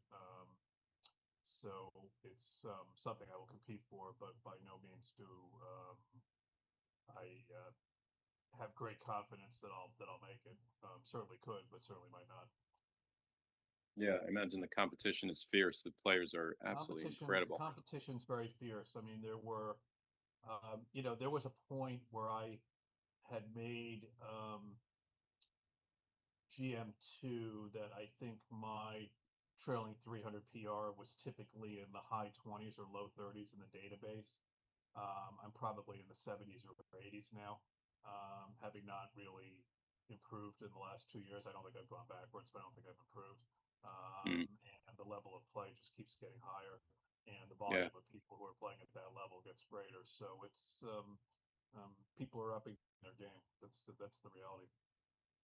yeah, no doubt. I think all of us wish we could have gone back to, well, unless you were back then, um, could go back 50 years and just dominate uh, at the level that we can play now.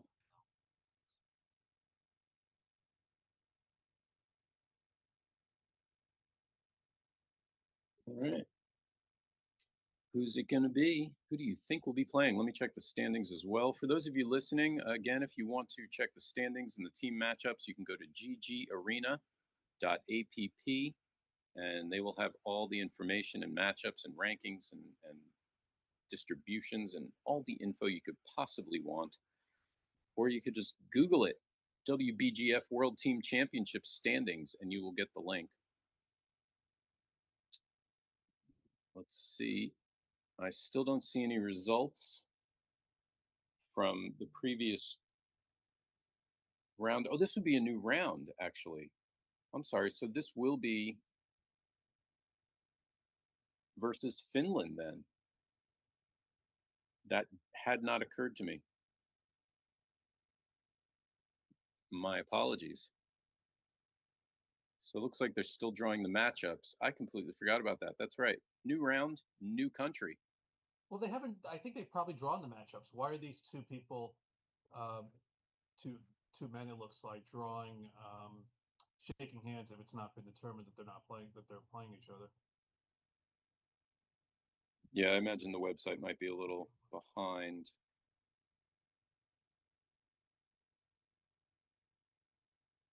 But yeah, looks like they're getting close.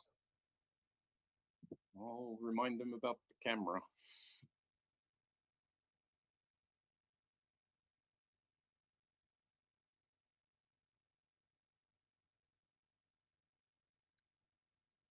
But they're playing. Here we go. It is off. We don't know who's playing, and we don't know what's on the right side of the board, but here we go. Welcome to the match. Thank you for joining us, everybody. You are watching round 6 of the WBGF World Team Championships. And right now, it should be USA versus Finland. And we'll get some player names to you shortly. And in the meantime, my co-commentator Chris Trencher is going to tell you as much as he can without seeing about a seventh of the board. Yeah, this is like an MCG test. So remember what the board looks like based on the rolls. Mm. I can sort of see. Looks like White has a bad 4 here. I'd probably just play the 3 to the midpoint and the 4 up. Or he likes to give him a lot of indirect returns there. Now we've lost the lead. I did just hear that the U.S. Won the other 4 matches, so they now have 16 points. Finland has 15, but Finland is playing 1 round less. So the U.S. needs to beat Finland now and probably needs to beat them 4-1. But they would still have a chance if they beat them 3-2. So that's what these matches mean right now. Thank you, Joe Russell, for that information. And now that we can't see the board at all, I'm imagining that they are working on it frantically.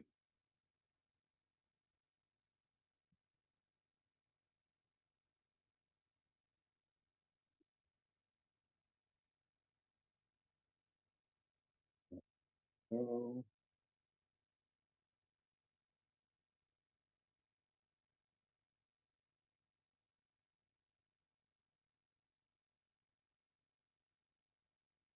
All right, message away.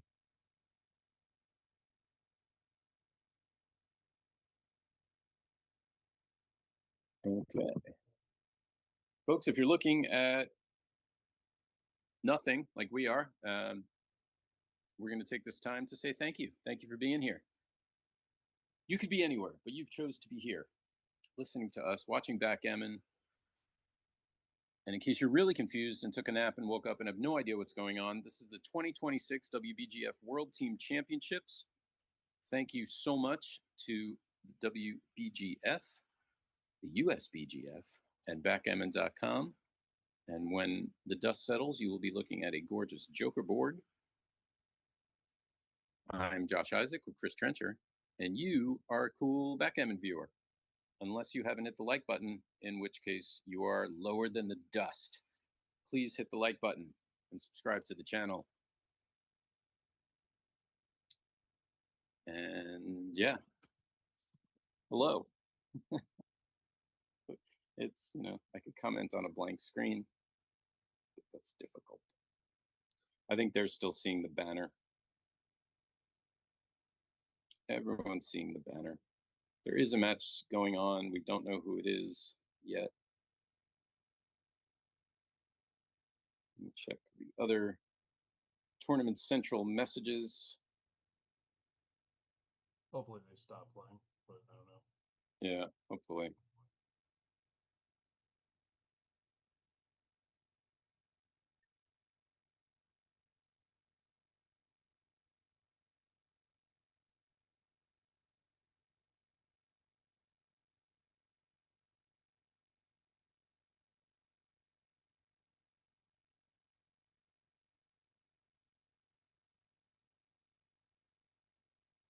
Yeah, the stream is still seeing the banner. Thanks for hanging with us. Stay with us, everybody. We will have the match soon, and I'm going to say that in the chat too.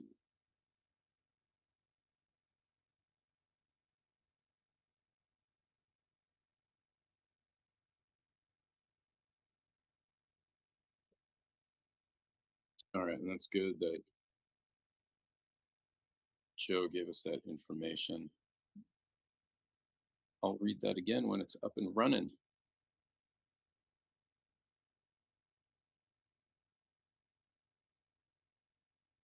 Well, that's excellent that the U.S. won the other matches. They needed that big time.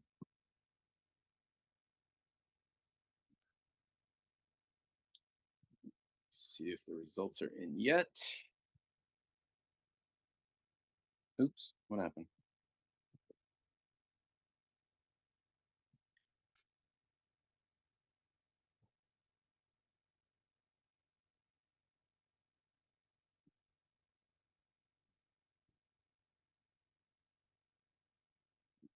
Refresh the page. Yes, looks like the results are in there now. Yeah, okay. So I can see that. Wow. So the match we watched was the only match that the U.S. lost. The U.S. won all their other matches. 11-6, 11-6, 11-9, 11-8. And so that was a huge victory for the U.S. And now, of course, they're playing Finland. And the new standings have the U.S. in 4th place above Finland. So it looks like France also beat Finland. So yeah, so that's going to make it tough. Oh, looks like we're live. The game is on. Still can't see the board though. I have no screen still. Yep, it's on. They're playing. Board is crooked. We will get it to you soon.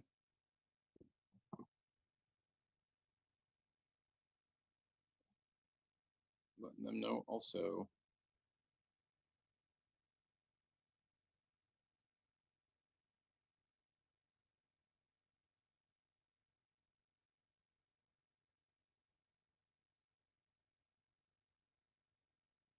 Do you still have the big gray box in front of the screen? Yes, I sure do. And I just let Chris know that. You mean Stuart? Yeah, sorry. I do mean that. I don't even know who I'm talking to anymore. Let's see if I can look at the actual stream. Maybe I can see who we're playing. Nope. Names are still wrong names. Please stay with us, everybody. We are working frantically to make it all happen for you, the viewer.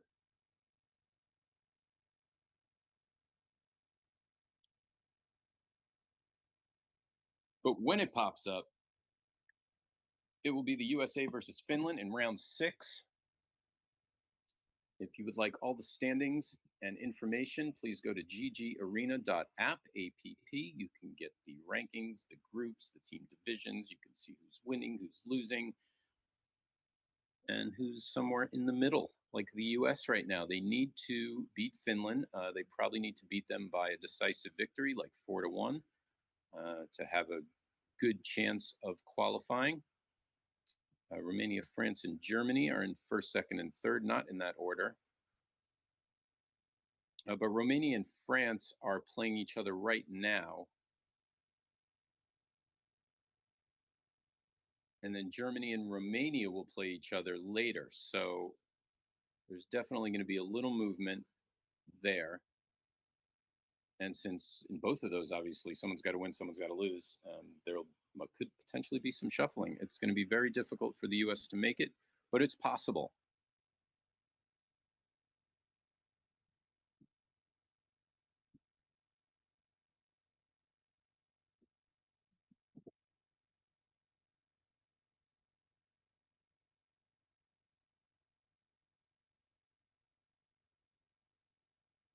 I mean, at this point, I can watch with a delay on the stream.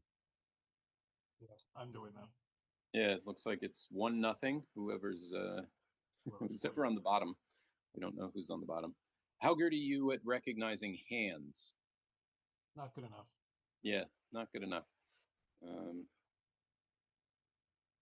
That almost, I would say Dimitri's hand.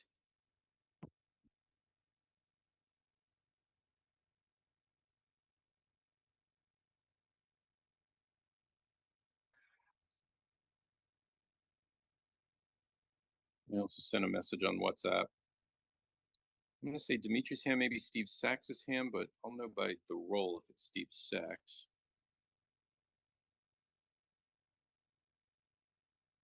So switch the bear off side. We know that much. Oh, we can kind of see the board now.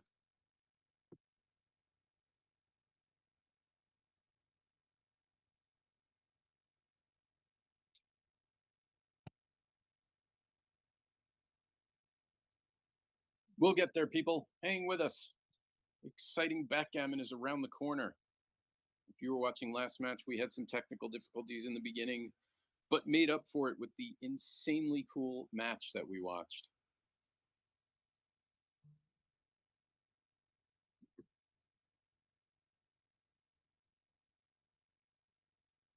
I don't think it's Steve for blue.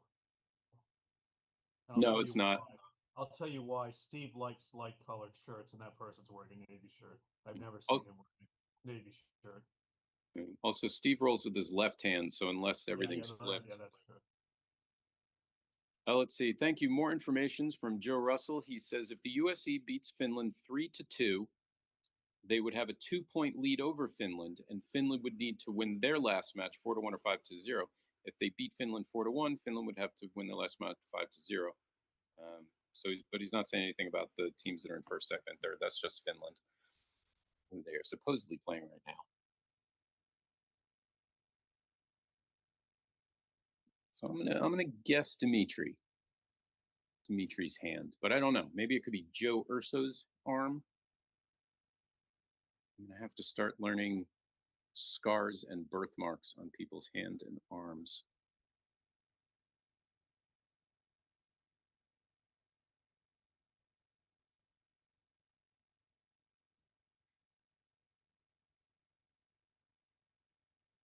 And that's just the men's team. The women's team is a whole other ball of wax.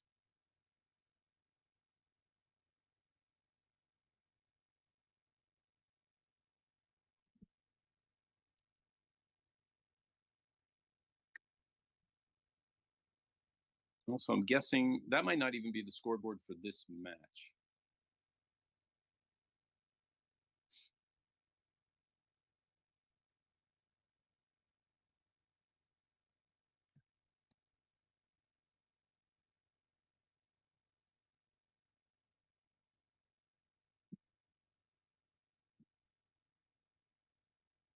Hmm. And it's frozen.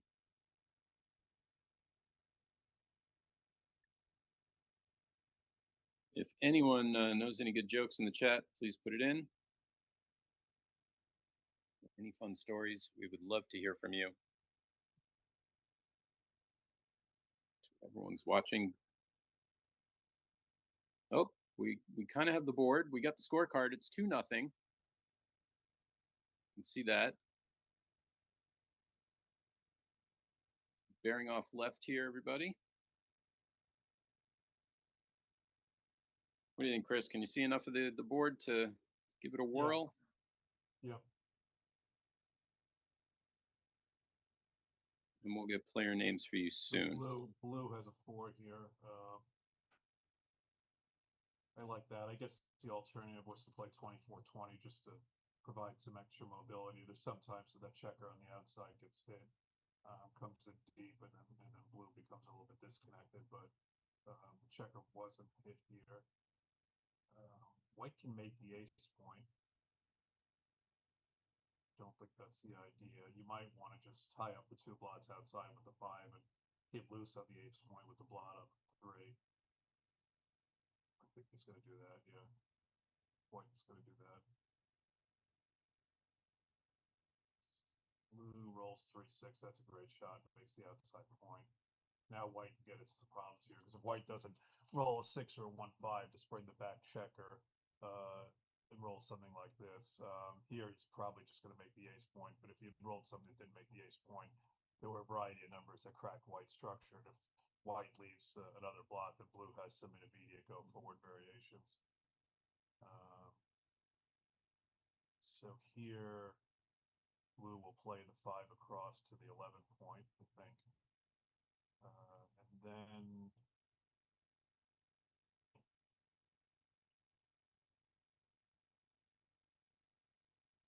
okay, so it's Dimitri versus Matti Tanari of Finland. Whoever's running this for the USBGF, if you could tell us who is who. I like the play by blue there. White escapes the back checker. That's a great shot.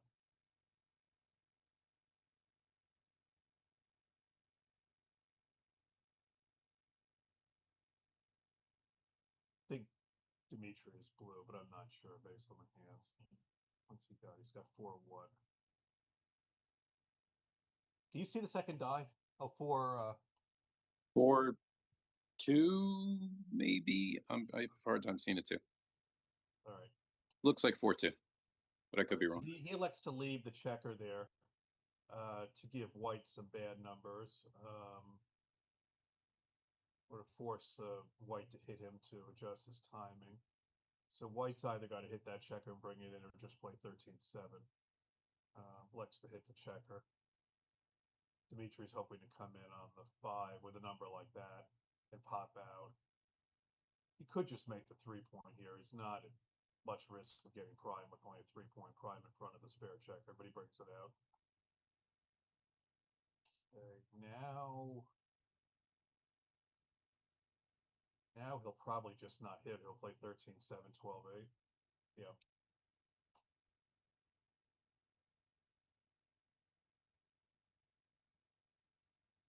Okay. Now blue can leave that checker there. White will have some awkward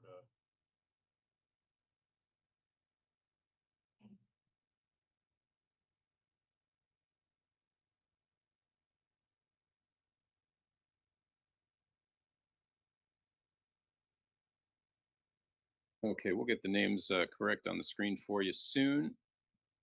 Thanks for your patience, everyone.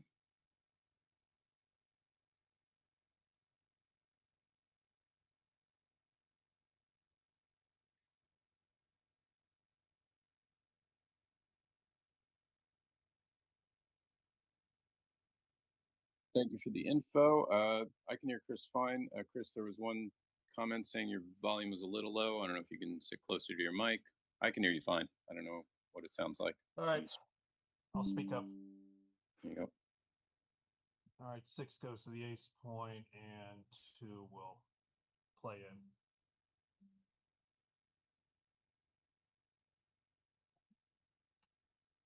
I'm guessing blue with like slightly better timing in this position, or is it, you know? The time is close. Blue, that's a little bit bigger than blue once. So, oh, white was on shake. All right, so he's got to leave a shot here. All right. So yeah, maybe the timing's fine. If blue misses this shot with more than 7 pips, he's going to have to come off the 20. And he does miss it with more than 7 pips. So now he needs to play 20 as well, or 20. Where does now the 7 comes? I assume from that checker on the 8 point that would know where to go. There was 7 spare pips to play there, so that's why he had to break anything with more than 7 pips without an ace. Had to do this, but white's position is too weak to double here. So now his only safe play. Well, he has no safe plays. He's got to leave a shot somewhere. He can make the 5 point. We could just clear the 4. Would that be safe? The 4. The advantage of that is there is only 1 blot. The thing is that white's position is so disheveled here that if he leaves a shot, and blue has a structure to build the outside prime, blue gets into variations where he can go fishing anyway. Oh, I didn't. Sorry, I didn't see this play. Okay, all right. So white can make this play, and I think he should. Sorry, I did not see that. Okay. So blue will use most of his remaining timing on his side of the board. So this is going to be a critical role here. If white can play safely here, he's in pretty good shape. And white can play safely by clearing the bar. He's also got the pick and pass, but I think he just wants to go at the bar and keep him and force blue to move, because blue's got to go with or break his board with a 5 or a 6. All right, nice there's a lot. That's a great shot for blue. Allows him to hold the rear structure and his board. I was going to say, sometimes there's a lot to be said for just letting your opponent roll. You kind of want them to move. It's almost like a zugzwang in chess, where they really have nothing good happening. This is a pick and pass. And blue has got 9 shots: 5, 6, 4, 6, 2, 6, 5, 3, and double 4s. And he rolls 2, 3. He'll come in. Now, the question is, does white have a double now? And I would say yes. There'll still be a take for blue, given blue's strong home board, the likelihood of getting more than 1 shot, maybe.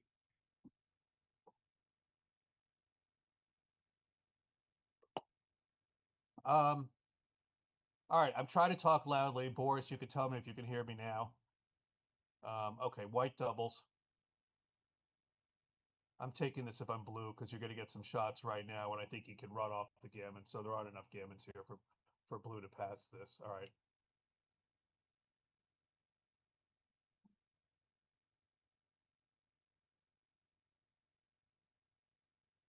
Looks like blue rolled 5-1. He brought the spare in and took a checker off.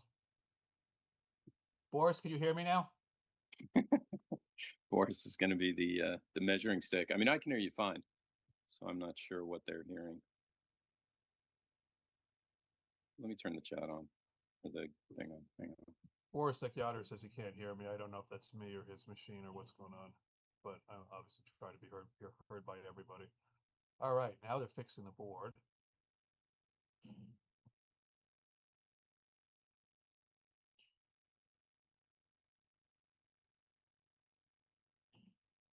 Okay, takes the checker off. So white's in great shape here. I think he's a small favorite to eventually leave one shot. Blue comes off the anchor now to give him the bad 4, 6-4, 5-4 disaster. 4-3 would leave a single shot. Double 4s, that's obviously a joker for white. And assuming blue comes in, he's got, let's see what blue's got. Blue's got 26 pips and 5 crossovers to get off the gammon. That sounds like 4 rolls, and white's off at 5, so blue should be able to save this.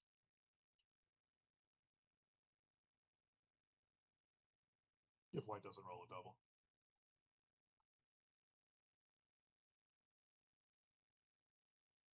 Okay. 6 will be a cross.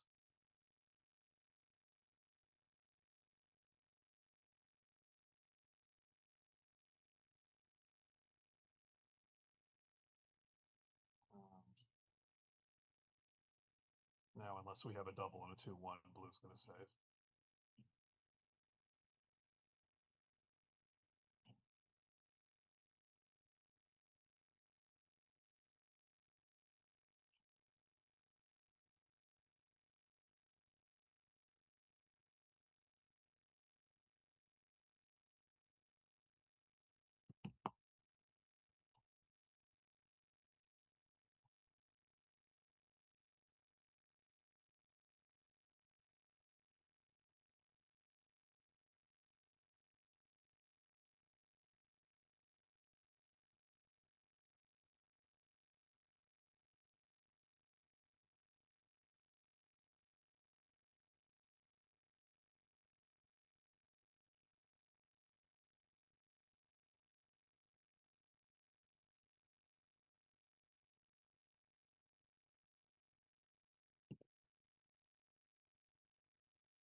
All right, looks like white won a gammon last roll.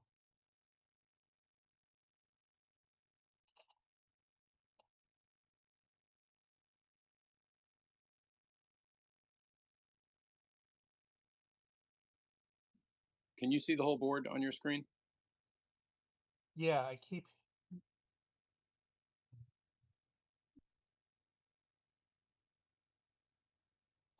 hearing that people can't hear me. I just changed the setting, maybe. Yeah, you got louder on my screen, so that might help. All right, so maybe that worked. Okay. All right, now hopefully we can all hear Chris.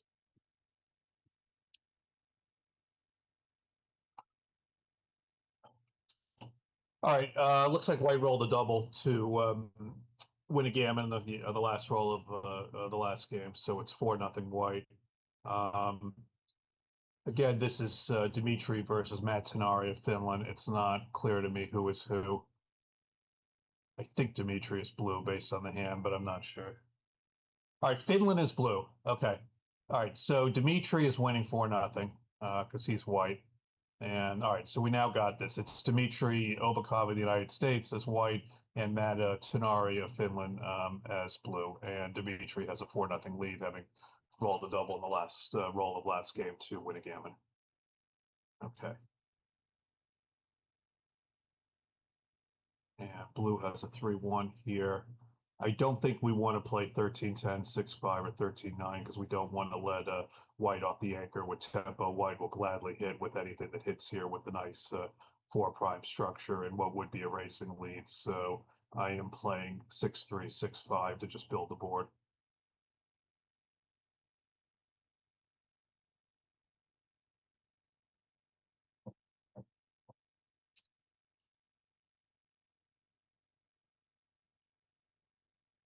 Okay.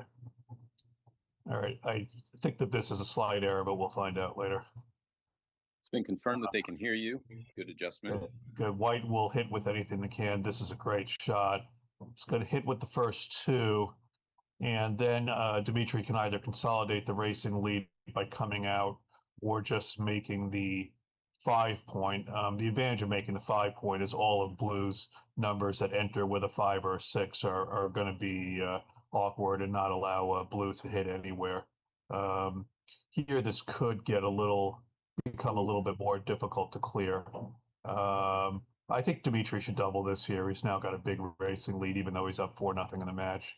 32, 62, 118, 131, 44, 69, 108.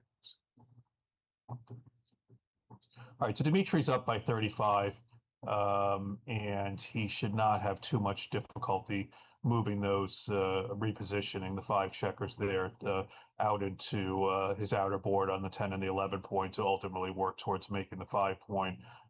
Even if Blue were to roll their best, which would probably be 5-2 or 2-2 to make the Dimitri's 5 point, Dimitri would retain a solid racing lead and edge. So I think he's got to double this here, even with the score. Blue does not have any quick turnarounds here, and this is just going to be a tough one for Blue to win down 35 pips. I was going to ask, given the fact, even like you said, he's ahead in the match, but the fact that 1 point gets him 6 away, 2 points gets him 5 away, does the extra point really help at this point? Maybe it's worth less on the match tables, but each point helps. All right, well, there's the 5-2. Well, that's big. So Matt should dash, dash, not walk to make the 20 here. He needs to fight from the 20, not the 22 here. He has no race. He's too far behind to have any racing equity, so he's got to maximize his shot equity.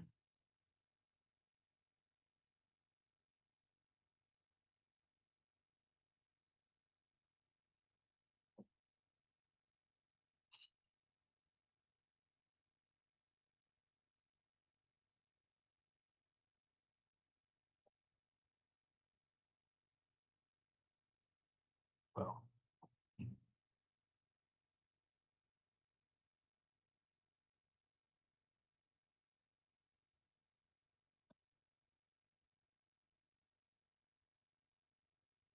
and Dimitri has to leave a shot. He would have had to leave a shot if Matt had made the other play. So what does he do here? I think he has a choice of 2 plays. Just play 15-6, clear the rear point that's hardest to clear, or you could play 13-7, 13-10. That builder on the 10 becomes a builder for the 5 point if it's not hit with a 5 or a 6-1. And if you are hit, the rearward anchor provides a little bit more of a hindrance to Blue getting home. But he elects to try to clear the rear point, the hardest one to clear. I'll look up some information about Matt Tianari. See what we can find out about him. All right. He's just going to cover here. The 5 will be down. Now you could slot with the 3. Looks like Matt didn't win. I'm sorry, go ahead. No, I was just saying I like the play to just play 13-8 because there's Dimitri has some numbers that don't clear the blot here. So now he's forced to make the 5 point, which is a good shot. Matt's going to have about 11 returns here. We just lost the Wi-Fi. I just lost my screen again. Yeah, part of this looks like Stuart's doing something on his screen. It's partially covered on mine as well. Oh, there we go. We're back. Okay. 3-1. 3-1, he hit. Good. All right, Dimitri rolls 3-5. We're just going to make the prime here.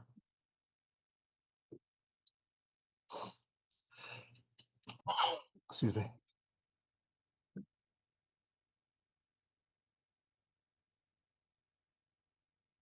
It's 5. All right, so hits with the 5. Wow, this is a big play. That's a lot of blots.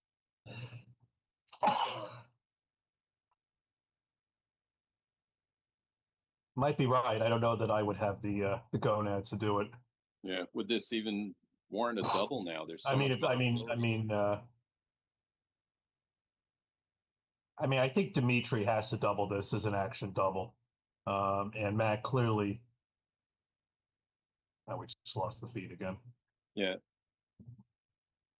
I don't think that's a feed. That's just messing around in the. Excuse me for 1 second. I'm just going to go grab his Zyrtec. Yeah, go right ahead. Yeah. All right. Well, Chris recovers from an allergy attack. There is a cube decision on the board, which we can't see. I don't think you can see it either. Maybe you can. If you can see us,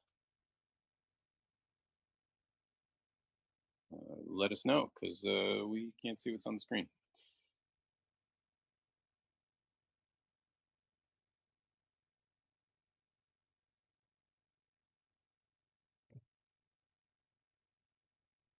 Welcome back to a black screen. We don't really know what's happened.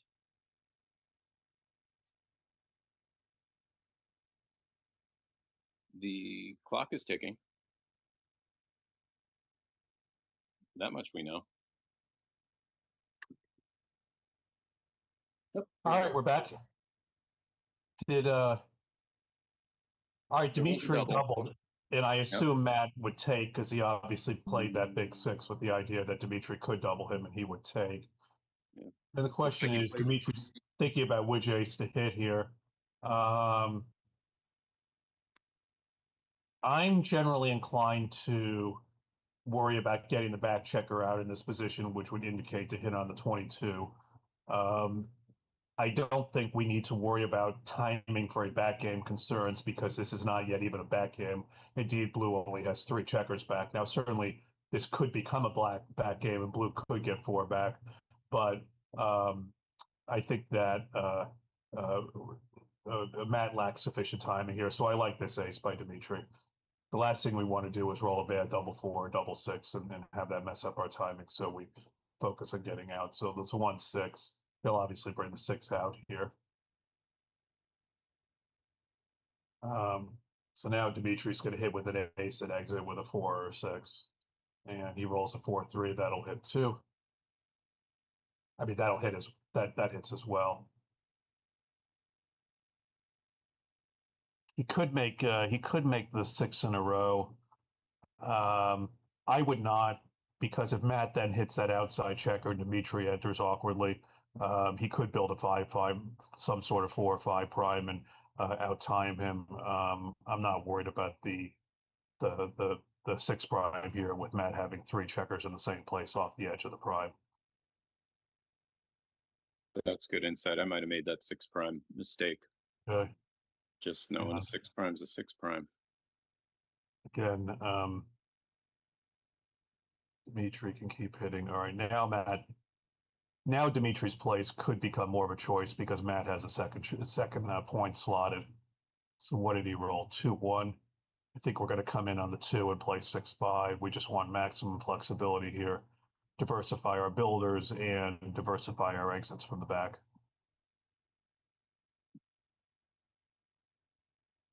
That's my play. Okay,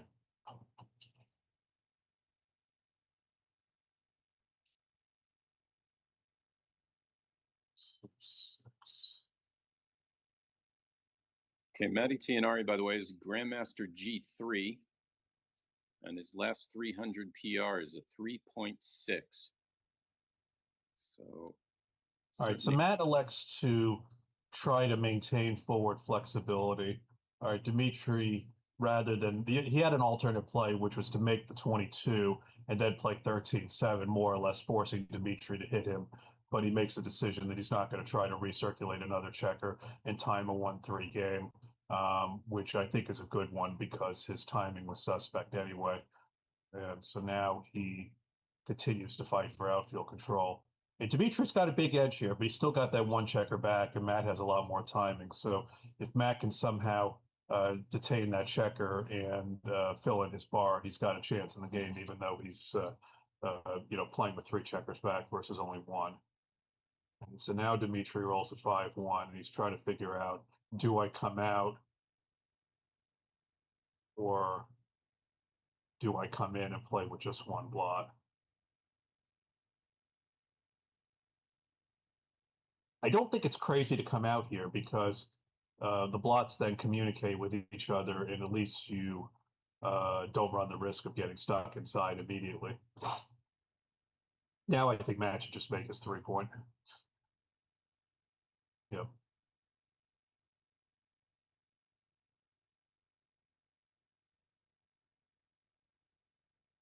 huge roll.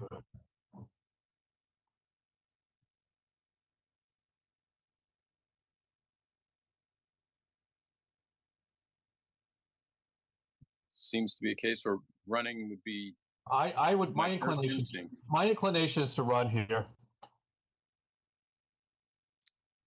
These types of positions, I always want to make my opponent beat me by building a prime. I never want to beat myself by showing an opportunity to run and then cracking later. Hmm. I mean, first of all, he may not even hit, but if he does hit, he's continuing to move his outside checkers closer while not dealing with the 3 rear checkers. And Point. in this case, Matt misses the shot. So I don't think he wants any more checkers set back. And he's not going to play 24-16 because then he has no anchor. So I think he's just playing 12, bringing both into the 6 or playing this. This is fine. Oh, what does Dimitri do now? Bit awkward. Probably just he could play to the corner and then play 6-4 to diversify his builders. I would be inclined to play here just to duplicate the numbers that hit with the numbers that step up. And now he rolls the ace, but has to eschew coming up to the 22 point to hit.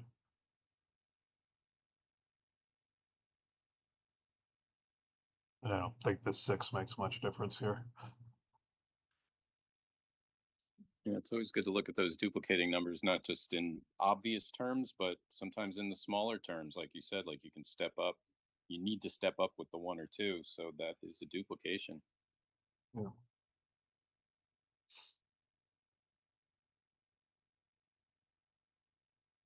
And that Good hits from the roll. back.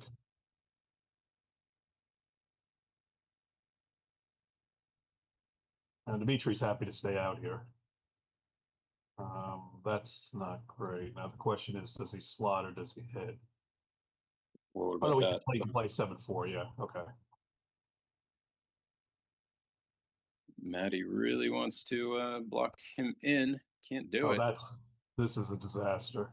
Yeah, destructive roll. It comes in.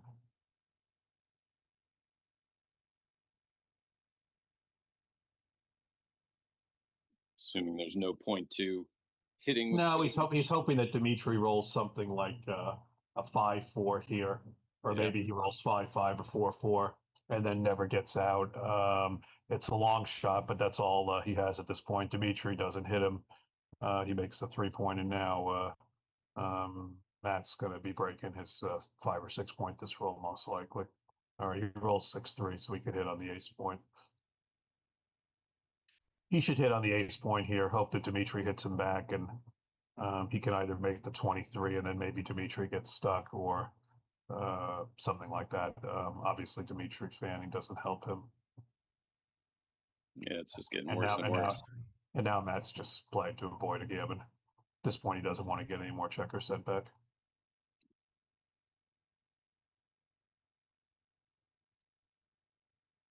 I don't know if it was written that way before they corrected it, but it's Matty with an I. Oh, Matty, okay. Yeah, and that's I couldn't find his name before, but now I did. So yeah, he's a grandmaster from Finland. He won the 24 Nordic Open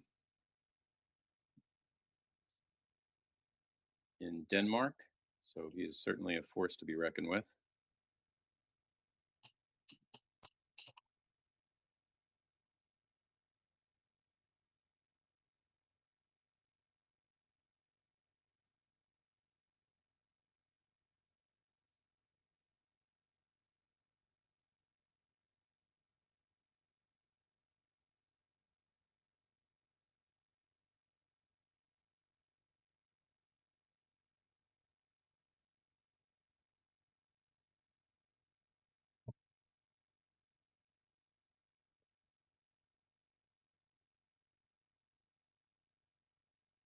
Five three. Yeah, just gonna come home.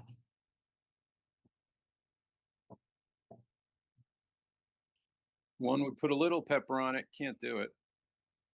Yeah.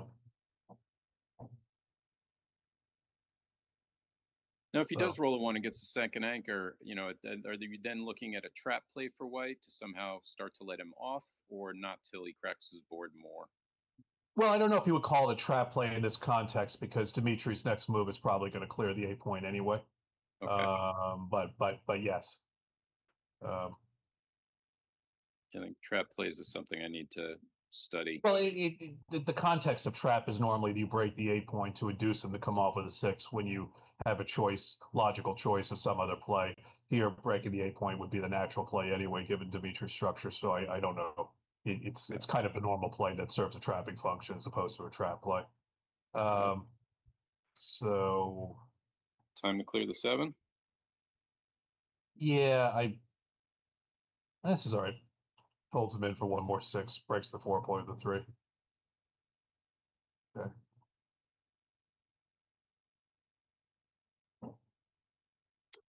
And White rolls a not good number. Now he leaves a shot.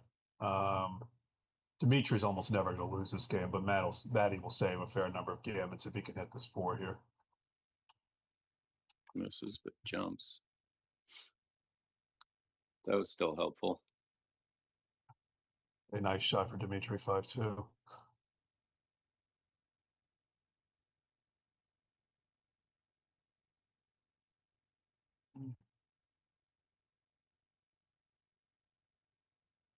And Dimitri rolls a very nice shot, one of his best. Clears the 6 point and fills in the inner gap on the 3. So he's got only the 6 bad numbers this time: 6-4, 5-4, 6-5.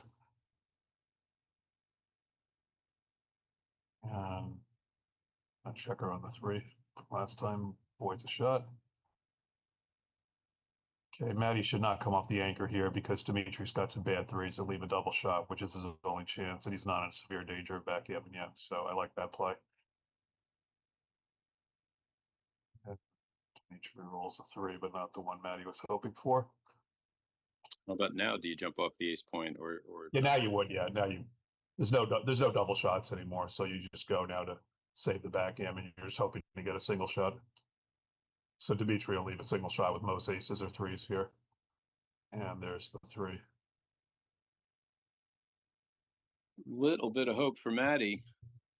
Yeah, I mean his wins here are kind of low to mid single digits, but he would have saved a fair number of gammons by hitting there. Yep. So a small chance. Matty needs a big roll here to get off the gammon. That's pretty big. Not big enough. Oh, that's not double 3s he just threw? That was 3-2. Oh. He needs boxes here. Yep. Close. And now he'll need boxes next roll. If he gets an next roll. All right. More chance. Nope. All right, 8-0 Dimitri. Dimitri taking a commanding lead. Thank you, everybody, for being with us. You are watching round 6 of the 2026 World Team Championships. Dmitry Obakov from the USA is on the bottom. Matty Tianari, Grandmaster 3 at the top of your screen. The US needs to win this match. And, well, they need to win the match to stay in it. The standings can all be found at ggarena.app. Right now, this is big for the U.S. They need to win this by a decent margin, and then win their next match as well, in order to move up in the tournament.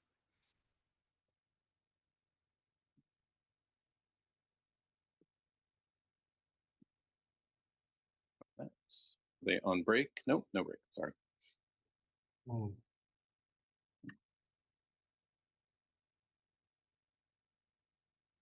Now, 3 away, 1,000,000 away. How aggressive can Matty be with this cube? Very aggressive. If he gets any kind of early advantage in the position with something that is more gammonish than the starting position, I think he can double this. This is obviously not the start he's looking for here. Dimitri's going to make the 4 point and the 11 point, and Matty's already under some pressure to roll a good number next time. I'm not sure what Dimitri's looking at. Maybe he's looking at hitting 2, but I wouldn't. Certainly not looking at 24-16. I think making the 4 and the 11 is the pretty clear play here.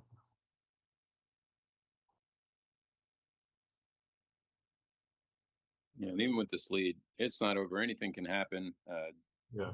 Round one, Jerry Tanzi was up 9-0 against Dirk Schiemann, and it came all the way back to maybe even double match point.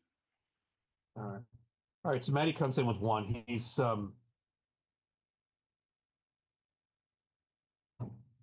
He makes the consolidation play here.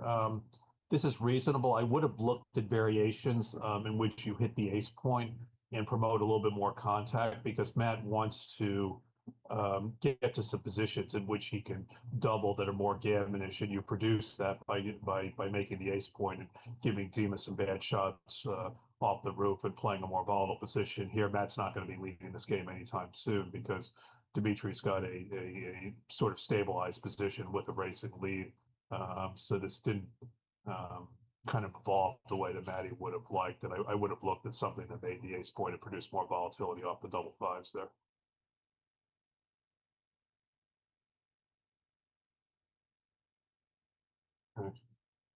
That's incredible insight. Changing up your game strategy depending on what kind of cube you're looking for. Yeah, but I mean, I think first of all, what Matty did may have been right. I didn't look at it long enough. Secondly, I have no doubt that it was right as the DMP play.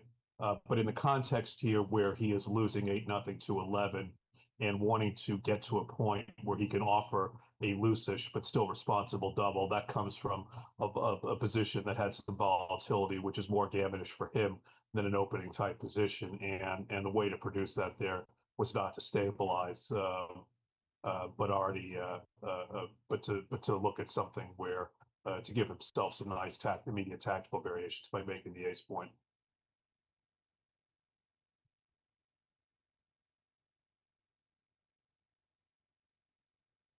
I'll make the That's bar. nice.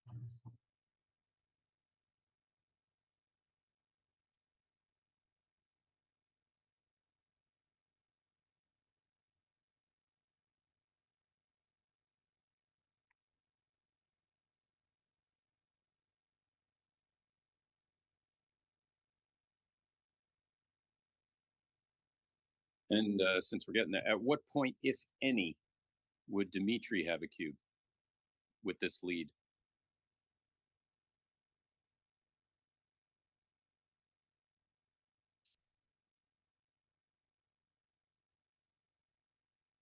Yeah, I'm thinking about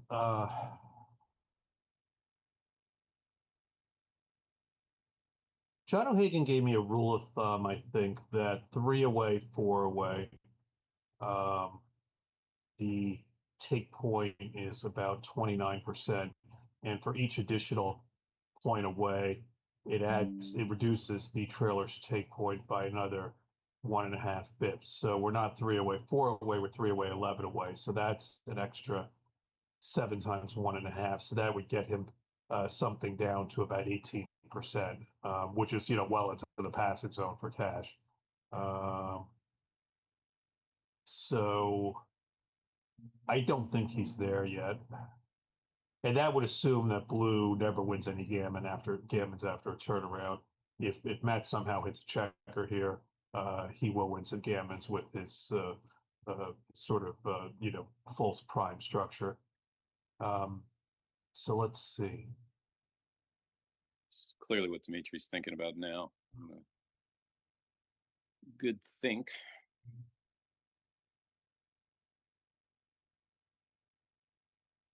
$110 to 1. I think it's 110 to 127. I think he's going to wait one more roll.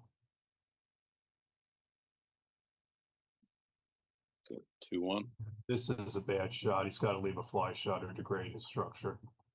If he left a fly shot, he would have rather have it be something where he can clear the midpoint. And he just starts the next point in his structure.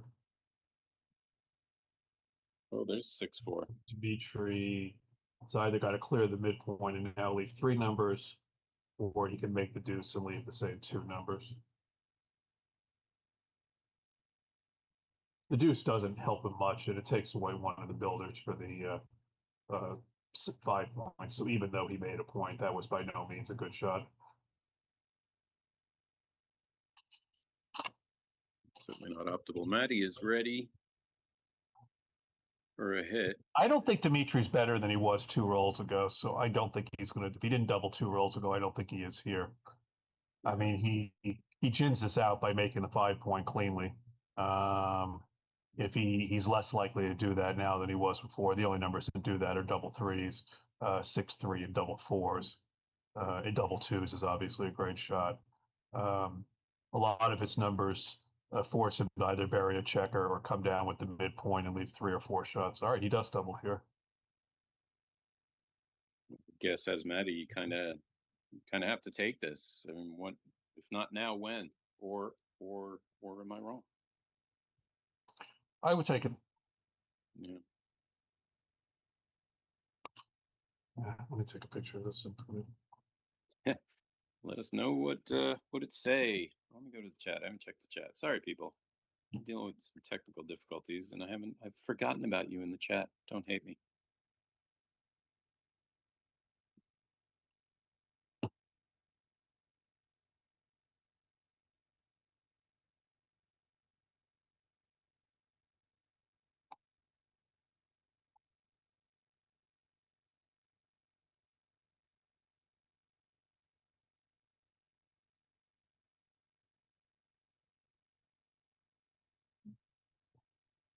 I'm just gonna think about this one for a while.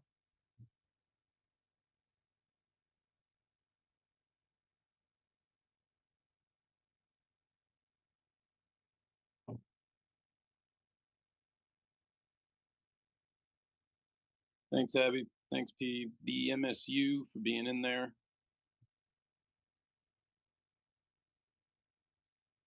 And I have it on the evaluation as a 1.006 pass. Wow. So this is a pure borderline call. Good reference position then So for the match score of 3 away, 50 away. you didn't know what to do. If you didn't know what to do there, what you would do there is, Matty, you have good reason to, because it was a borderline decision. Dimitri, 82% in that position, and that is right what I get. That's approximately what I said is Matt's take point, around 18%. All right. That's some great knowledge. Yeah, I'm gonna have to play back or hear it again. At 3 away, 4 away, you said it's 20. About 29%. This is a rule that O'Hagan gave me. About 29%, and then as you lengthen the distance for the trailer, each extra point reduces the take point about 150 basis points. So that would have led you to about 18% there for Matt in that situation, and that's in fact he had 17.8%, and it was a slight pass. So we were very close. And when you say 150 basis points, I've never even heard that Like term. 1.5%. Gotcha.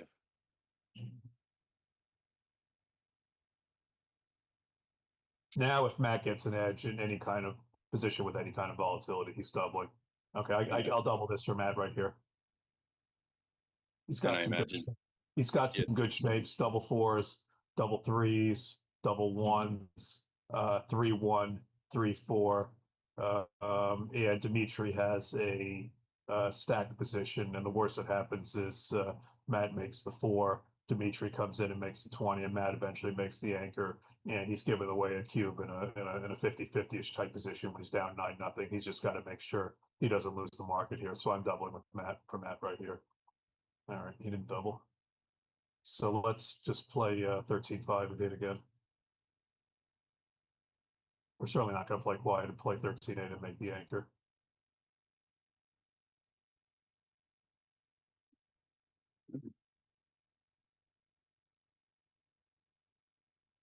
Oh, didn't even pause.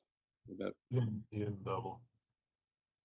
All right, so I think he'll make the 5 and hit with the 2. Yep.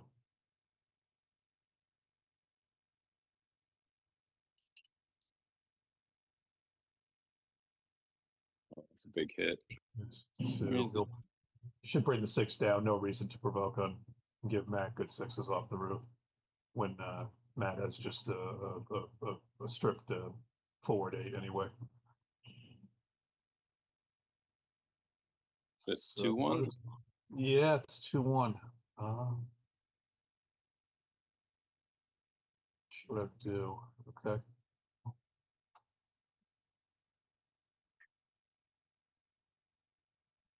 Ooh, This is not a no, good shot for Dimitri.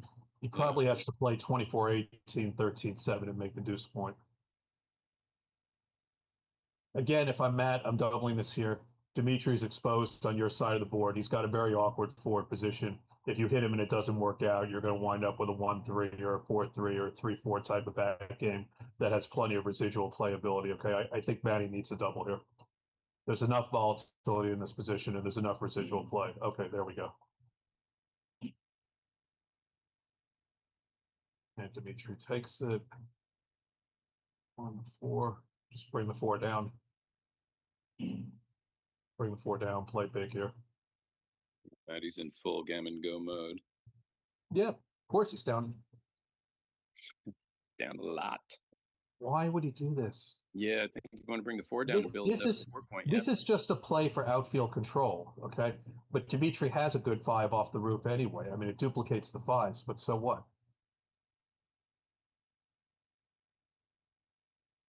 Now not having that checker on the 9-point. You've also, part of Matty's residual play is to maximize his chances to make a second anchor so that he has a good back game if he needs it against a very awkward structure of Dimitri's. And so he's unslotted one of those anchors to put a checker in Dimitri's outer board where it doesn't work. I really didn't like that play. Would have just played the 4 down. It is always fascinating to hear. Certainly, right now, I'm listening to you. It's just fascinating to hear how your mind works, and you're thinking on so many different levels, not only about the immediate play, but what it could mean for the future of the position and what you're trying to accomplish in the match. Yeah. Okay. All right. Good too.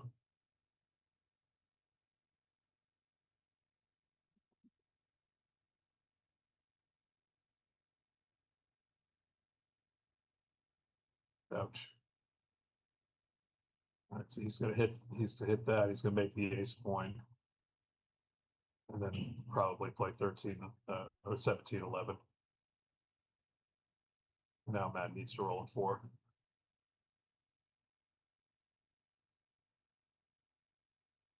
All right, he Gets it. 4. Now he's in great shape.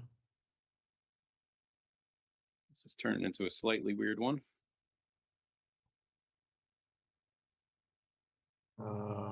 Dimitri might as well hit him. He can't outtime him at this point. Dimitri's not going to build a prime that impedes Matt's movement, so he's just trying to, somehow get these checkers home, make his 5-point along the way, and then hope to get lucky in the bear up. So,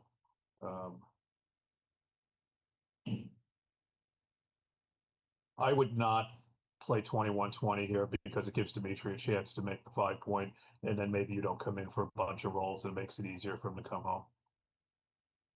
I would have just played some 21. Now Dimitri should make the 5 and hope Matt doesn't come in for a long time.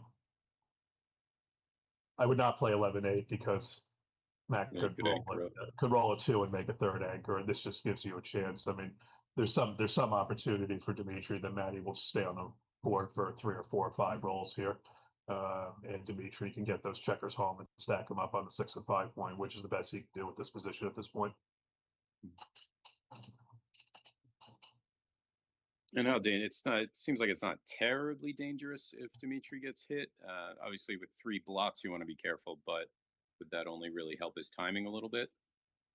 Or is it very? No. This is not a question of timing for Dimitri.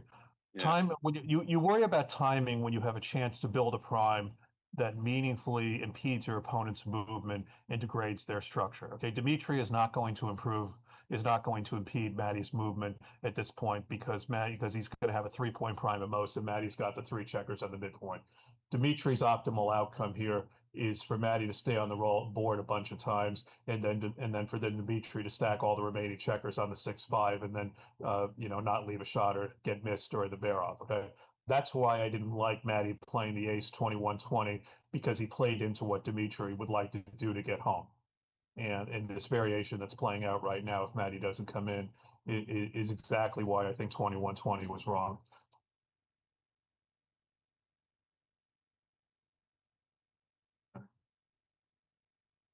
Now, all of a sudden, Dimitri's gotten those checkers off the midpoint, and he's bringing everything home. And this is because because Matt gave him a chance to make the 5 point on his head and then stay out a bunch of rolls, which is what's happening. And here we go. It's like you can see into the future. That's 6-5. Yeah, Wow. this is an interesting play. Does he clear this now? Yeah, that would have Really, been. you'd really like to get a spare on the 5 point because your pressure point against a 3-4 game is threes. Okay, you can only play threes from the 5 points, so it's imperative that you have at least one spare there. So even though I see the temptation of clearing the point with a direct contact, I like this play here. Now he burned this play as fours. He just killed his three because this was a very bad shake.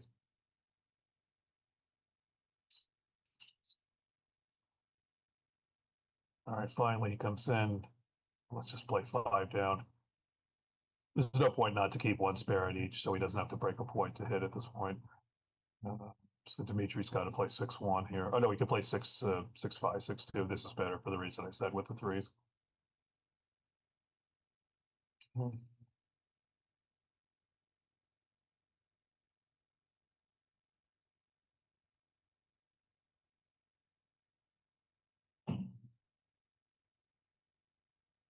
And there it is. Oh, big roll. Dimitri obviously doesn't care about the gammons right now, just wants to bring it No. home. Yeah, this is exactly what Dimitri was hoping for. Stack them all up on the 6 and 5. Now he's got a chance to get out of this, leaving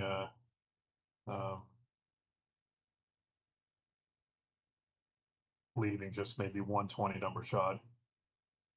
Occasionally, he won't leave any. So yeah, threes are the bad number. He's got a couple Yeah, spares. if you're playing against a 3-4 back game, the threes are the pressure point because once you clear the 8 point, those can only be played from the 5.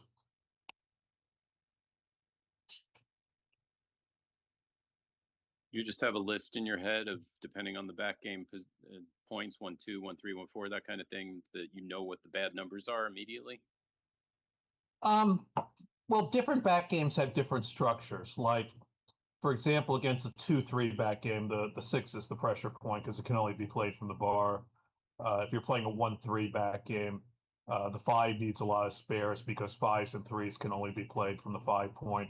So different back games produce different pressure points for the leader of the back game or the defender of the back game as opposed to the person playing the back game. And against a 3-4, generally the 3s are the number you worry about. That's excellent insight.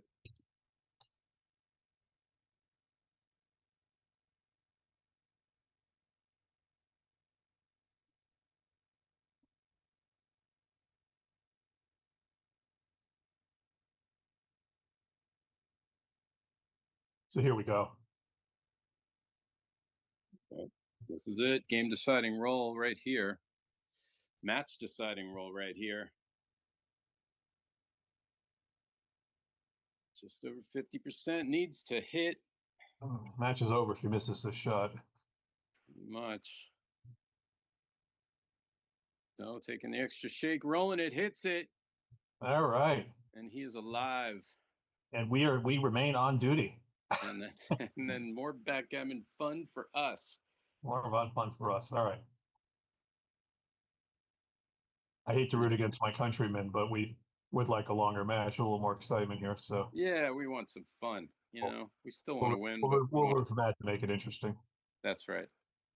And I think might as well get the double coverage on 2-6 and 7s. Give you another number. There's the 2-6. Oh, 2-6. There it is. Another big roll. And he's still got a little chance. 28 at 36 hits it. It's probably even more with those back checkers. And the rear checker makes the bar. That's it. Okay.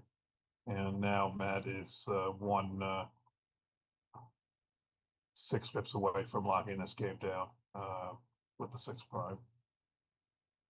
And even though Dimitri doesn't have any checkers off, there's very little gammons in this position. I imagine you can't really go fishing with all that.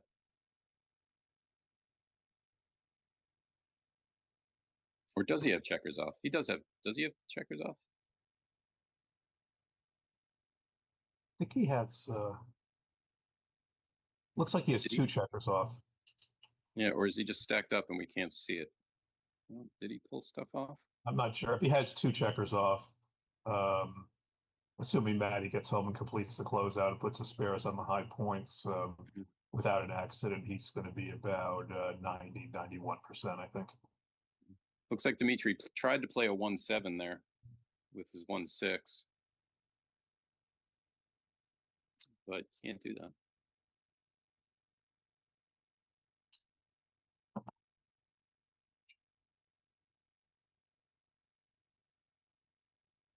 This could turn into a very long fishing trip.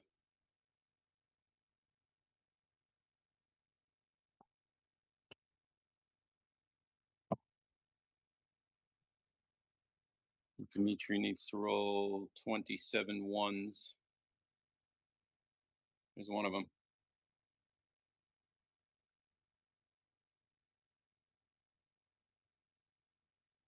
Matt's gonna run out of time and have to close about unless Dimitri rolls a double ace very soon.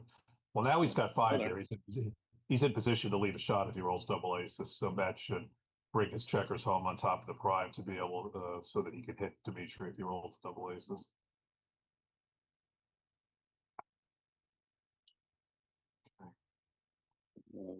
No, that's not the idea. He should have played the five. He should have played the 5-4 round, given Dimitri a chance to roll a bad double aces, and now he rolled the bad double aces. Wow, you called That was it. that was just a mistake by Matt. He got punished in terms of he's going to lose his opportunity here, most likely. He should have played the 5-4 round to bring with the front checker to bring it closer to the battle zone, giving Dimitri the chance to roll the double aces and then hit afterwards. And at this score, it would have been justified even to break the bracket of a prime with a 6 in order to go fishing. I'm starting to believe in your psychic abilities. If you call another one, I'm a believer.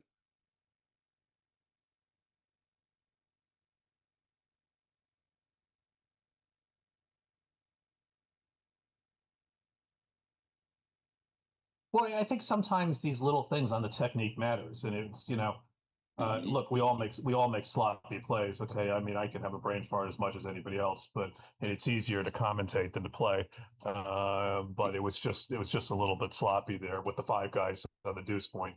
I expect a grandmaster level player to see that we want to give him a chance to roll the bad double aces. Right. No, it is exactly that kind of foresight, though, that keeps you in the zone and helps you recognize what you need long term, and can make the difference, like you just said.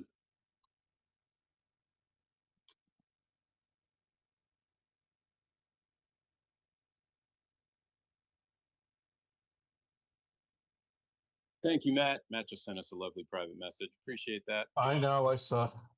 Oh, it's on the chat too. Yeah, it's public. Thank you for watching, Matt. And congrats again on your victory in Wisconsin, I believe it was.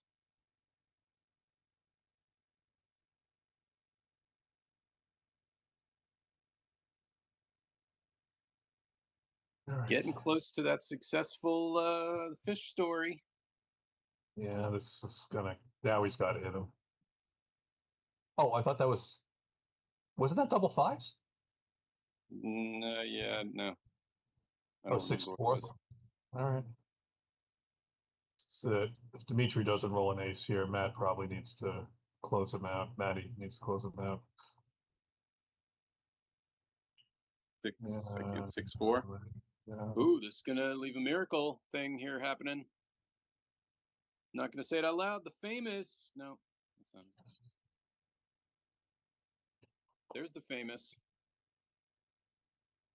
Wrong side.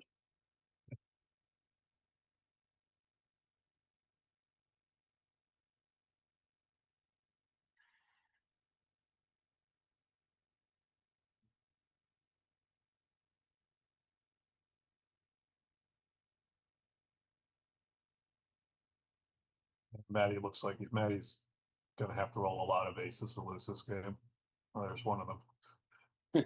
I was talking about aces. Yeah, that's the one. If you call that one too, if he starts rolling all aces, I'm going to have to submit you for psychic testing. Not psychiatric testing, just psychic testing.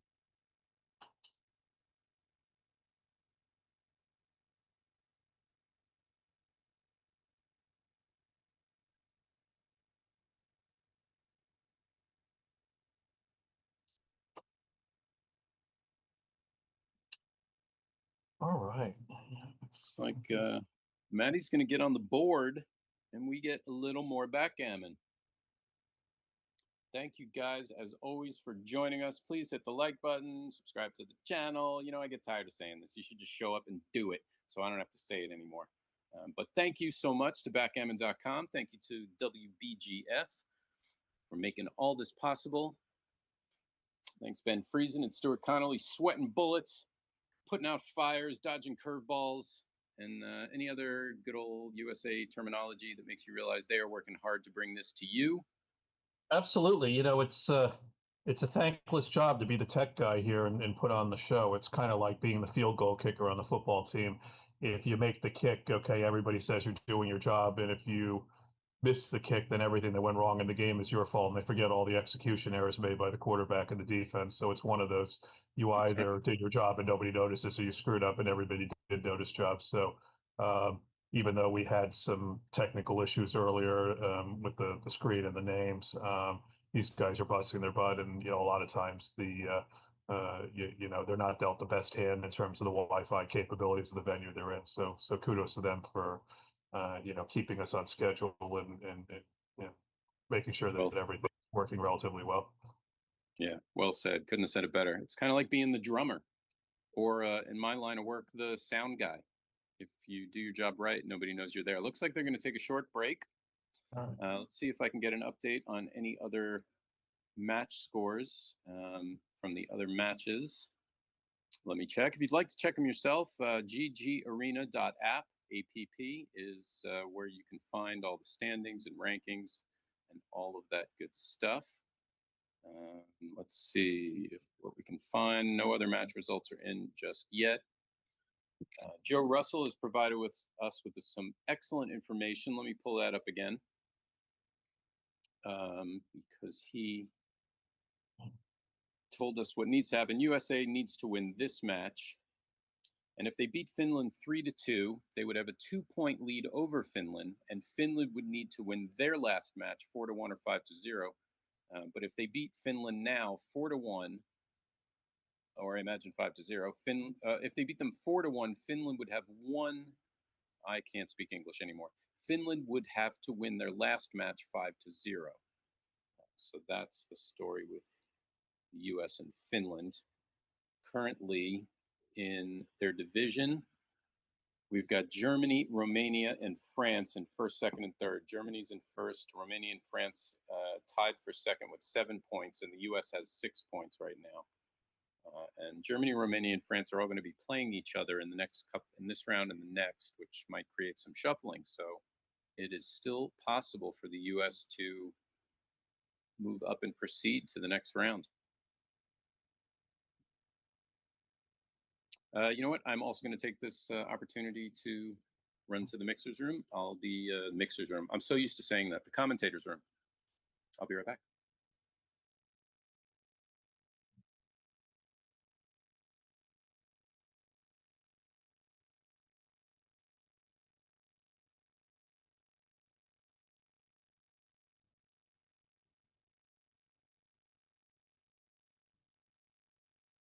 Hi, can you take me in around like 1:30, 2:30?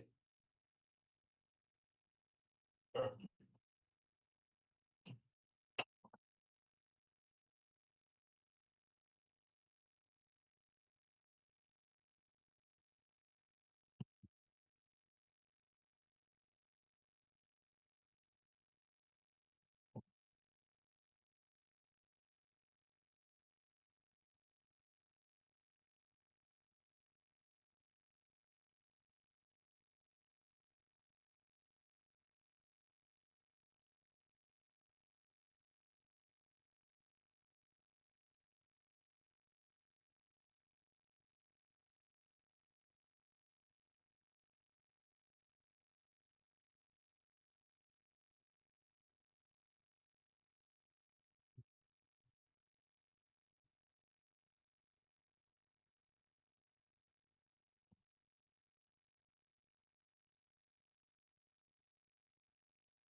All right. Waiting for. I always like to see what other people write down on their scorecards. Let me see. Is he just writing the score? I've started writing. I noticed Mochi was doing it, the time as well on my clock after each game to help me deal with bad time management, which I am guilty of.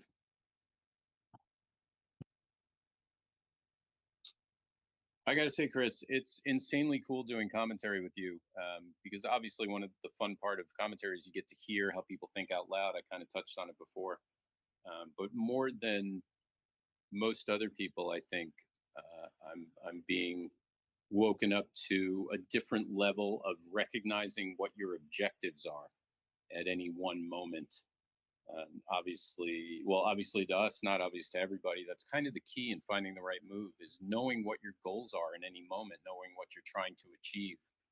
And sometimes the biggest mistakes come from not recognizing that and trying to achieve different goals than the most important ones.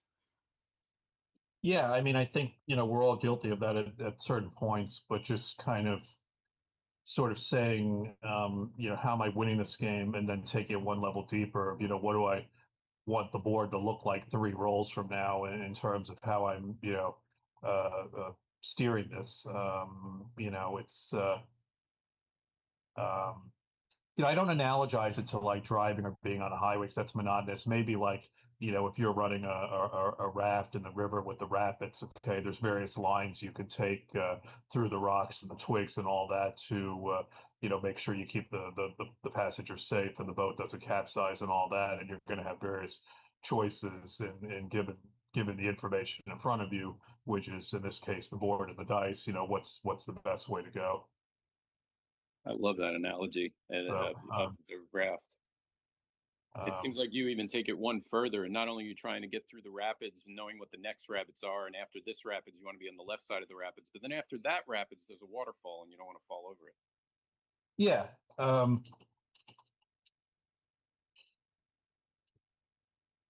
By the way, there's an update from Joe Russell.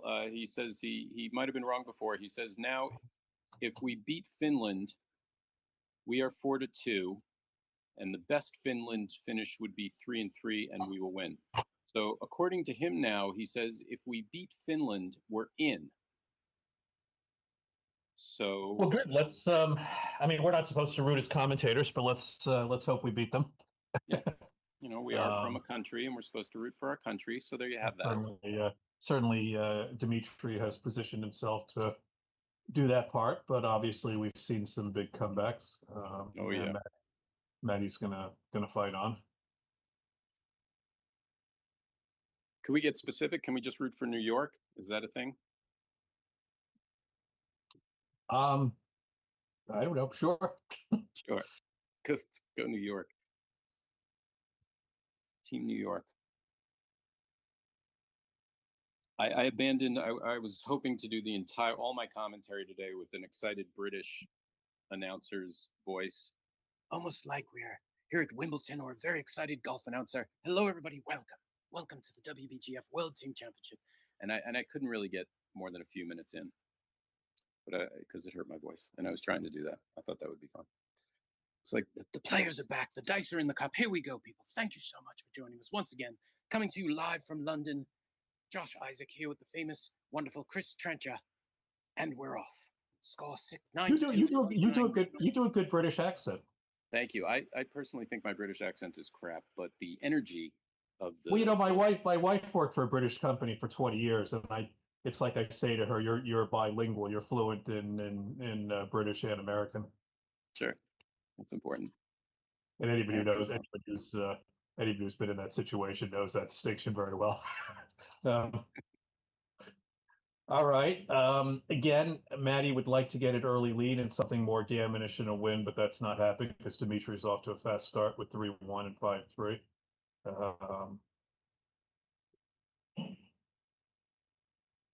So Dimitri in no rush to split his rear checkers because he doesn't want to open himself up to blitzing numbers like 6-6. And in the meantime, Maddie was not well set up to prime. He's now either got to lead the shot or make the deuce point here.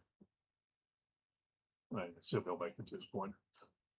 Because that's better than slotting the deuce point. I mean, if he leaves a blot, he'll leave it on the midpoint and just bring 2 down and try to build next roll. But he likes to make the deuce point. Okay.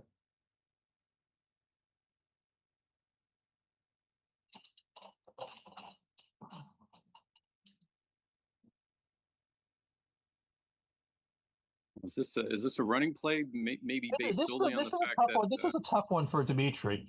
Yeah. The natural play is to run. We don't really want to create a dilly builder. But given the score, Matty's going to double him if he plays 24-14, or he should in my position, because in my opinion, because of the blitzing possibilities. So now Matty doesn't really have any blitzing possibilities, but Dimitri has solved that at the cost of playing a number in a totally unproductive fashion that doesn't achieve any of his objectives of coming around. Once Matty's come out to his bar, Dimitri can't prime him, and he's not winning the race anymore. So he's ultimately just got to try to get those back checkers out.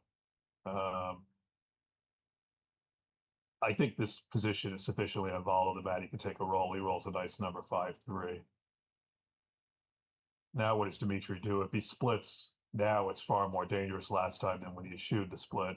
And if he just plays 13-6, or he breaks the 8-point, he is behind a 4-point prime, albeit a weak broken 4-point prime, but still a prime.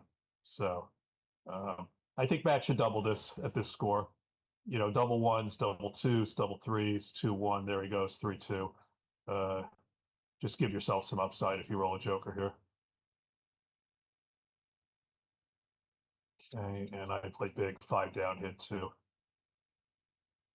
Yeah, you got to kind of go for it now. Once Just again, play again, big. and go. Just play big. If you bring it in, you allow Dimitri to stabilize. It's too costly.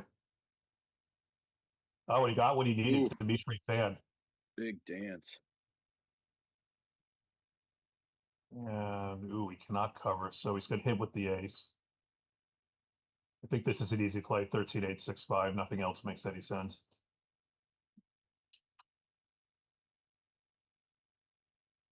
I mean, we don't want Dimitri to roll a 4 or a 5 regardless, and that would be true whether or not you hit.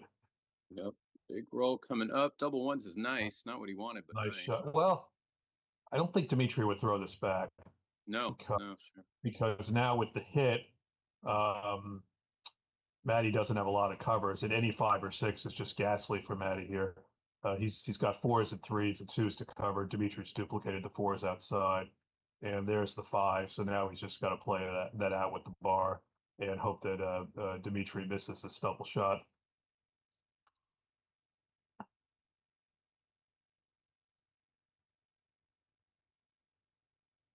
And Dimitri does miss the double shot. So it's going to be 6 in and probably slot the 4.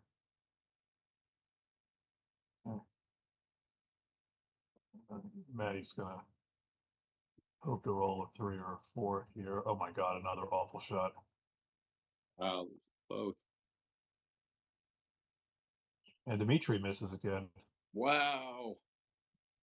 Both players rolling horribly. By the way, Alex Sagian's in the chat, so we now have probably some good XG feed and knowledge as well. Yep. Hey, Alex. Finally, a great shot for Matt. Makes the prime. And now Matt can hope that Dimitri has to leave him another blot. Dimitri's going to play that in. Matt would love to roll something tiny here that he could play with the spare on top of the prime. He didn't. All right. Problem is now if Dimitri rolls a 6, most of his 6s aren't going to cover the blot. So now, excuse me, 1 second. Yep. What's that going to do? So I guess he's looking at whether or not he hits or not, but he's going to hit. Come on in. Okay. This is a pretty big roll. Maybe a couple problem numbers. 1-5, not really. 2-6 from the bar hits. He's going to pop Exactly what Matty wanted. If Dimitri fans here, Matty's in a position to. Ooh, but he rolls the 1-5. All right. Ooh. So Matty's likely not going to get a 4th checker back.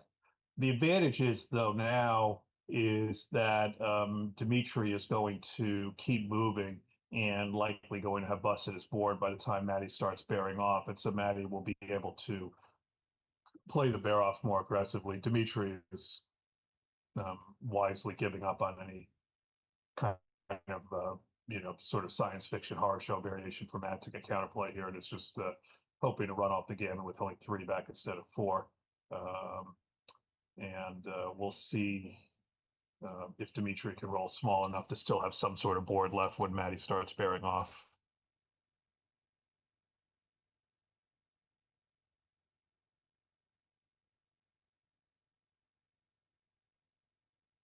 Okay.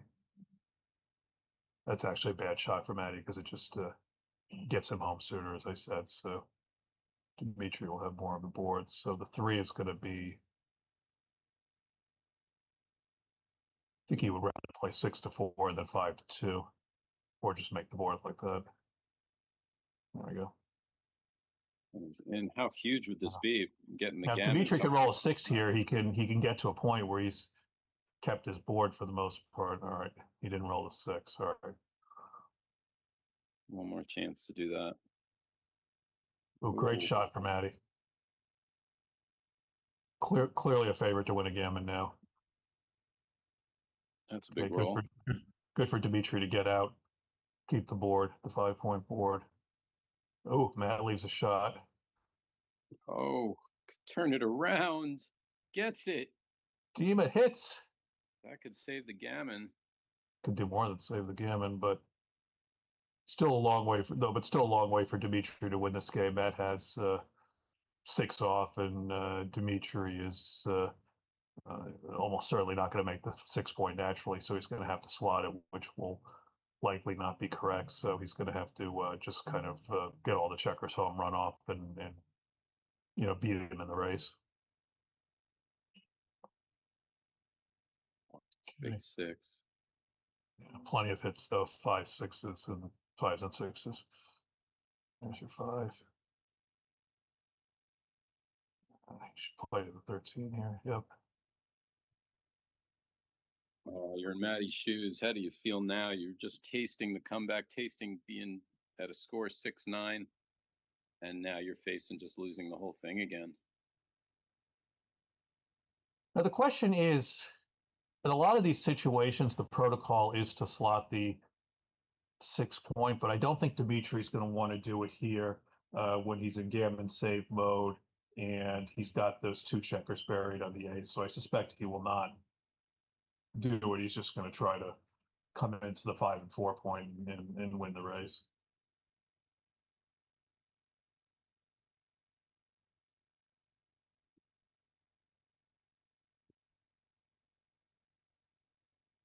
Unbelievable. And when I say slot the 4-point, do it with multiple blots outside that kind of create gammonish variations. Slot the 6, you mean? Yeah. Yeah. This is what I figured. Dimitri was not going to slot the 6 because it's just not worth it with the 2 guys on the ace point and him being in gammon save mode. This is a nice shot. It allows him to get one of the checkers off the ace. Oh, Matty just entered nail biter mode. Everybody entered nail biter mode. Clearly not playing dice on checkers here. Yeah. Oh, it's big roll. That does it.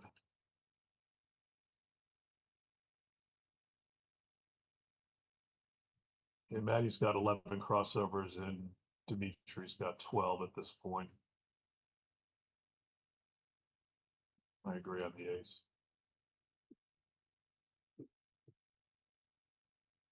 I'm sitting up in my chair, edge of the seat. Yeah, this is going to be a photo finish. Oh, Huge that's shot. one. Huge shot. You can roll a 6 next time. And Matty wins, or he wins unless Dimitri rolls a double with a 6 here. And he gets the 6. Right. Dimitri needs a 4s or better.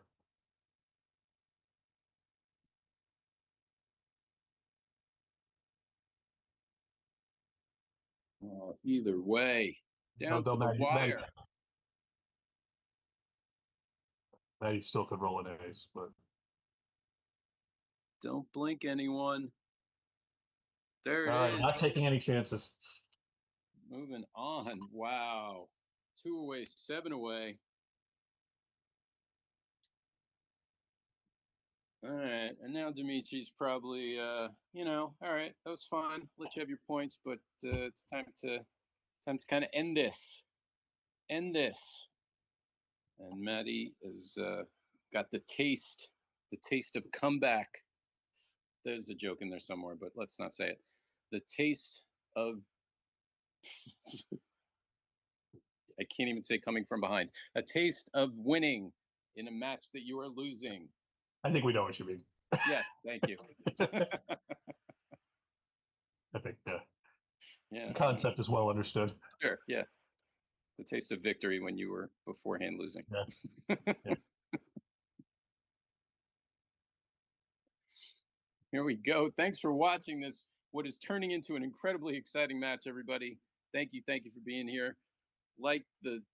Just hit the thumbs up thing and subscribe to the channel. Thank you, WBGF. Thank you, backgammon.com. Thank you, Ben Friesen and Stuart Connolly. And thank you, Mom and Dad. Thank you to everyone I've ever met in my life. Thank you to you, Chris Trencher, for being amazing to work with. Great, thank you. And thanks to everyone in the chat. We got Right. some new people. Tapio Palmroth. Thanks for being here. Alex, always awesome to see you. And A. Walther. Greetings. And Seagar, I'm guessing that's Joe Russell then, yeah? Seagar is Sean Garber. Oh, is it? Yeah. Okay, so he's confirming what Joe Russell was saying. Yeah. There are a few people more passionate about this game who play in more small events, big events, rebuy, you cannot get him off the field than Sean Garber. So good to see you, Sean.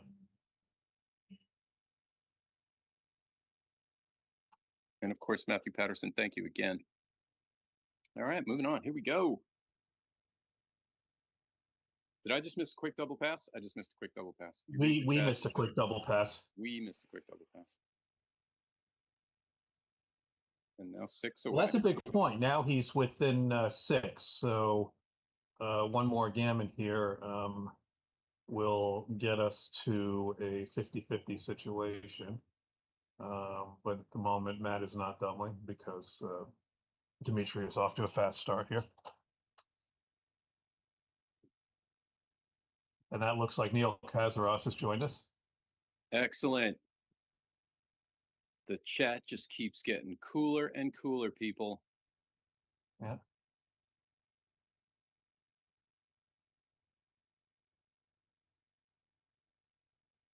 You know the website. Neil just asked about the ongoing results. You were telling us about that earlier. Do you want to repeat that? Yes, if you want to see all the standings, rankings, team matchups, and all the good information, it is GG Arena, ARENA .app, A-P-P. Or you could just Google WBGF World Team Championship standings, and you'll probably get there as well. But that is the website, ggarena.app. And then you click on the event and just keep clicking, and you get all the info you want. Right. It looks like Alex Ashagian's on it, so we know whatever Neil's looking for, he'll be directed in the right place. Thank you, Alex. And Alex, yes, you can. Oh, he's asking, did you see all the brackets? You can see all the brackets, all the teams, all the matchups, all the This results. should be a pick and point. Now, if Dimitri doubles here, if Dimitri fans here, I'm going to double as Matt, despite the fact that I'm losing this game because of the score. But Dimitri did not fan. He rolled one of his best numbers. And Matt needs to hit something here. And he does not.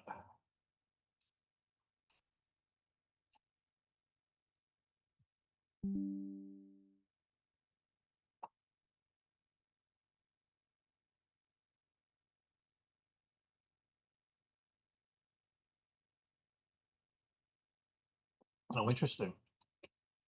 Dimitri misses this shot. So he's going to have at least one, probably two pots to shoot at, along with the 6s to make the bar.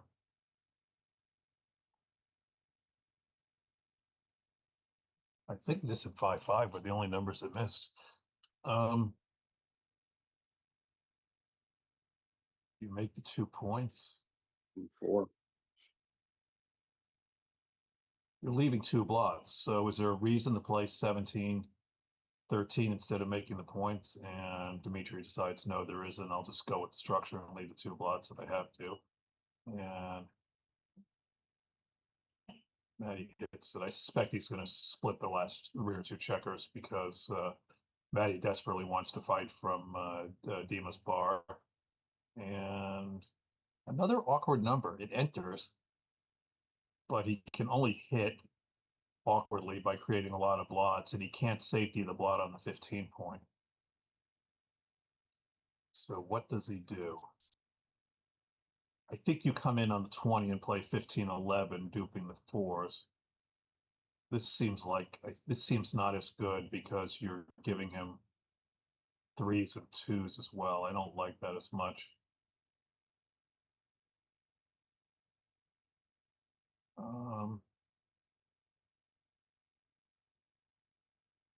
So here I would not hit. It's just too loose. Let's just make the 18 come down and make the 8, and it's not going to be possible for Dima to safety both blots, and so Matt will have a shot at something next roll. In this case, gets what he wants if that blot stays in his inner board. Dima's blot in his inner board stays here, so he gets a double shot at it. And I think he's got to hit 2 here. Maybe just go ugly, pick and pass. If you don't pick and pass, what are you going to do? We're not really any other play. All right, he's going to try this. This is pretty optimistic. And Dima can wind up blitzing him if he hits the 4 here.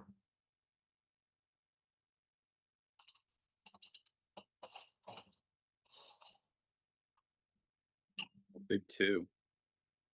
Yeah, 6 is not attractive though. Nope. The problem is Dima's structure is so solid and he has no other blots, so I was going to say, is this a must hit, or do you just make the 2 point and move on, or slot the 5 or something different? Well, if you make the 2 point, let's look at this. That's 24, 32, 71, 107. Blue has 130 and white has 115. So you're down in the race.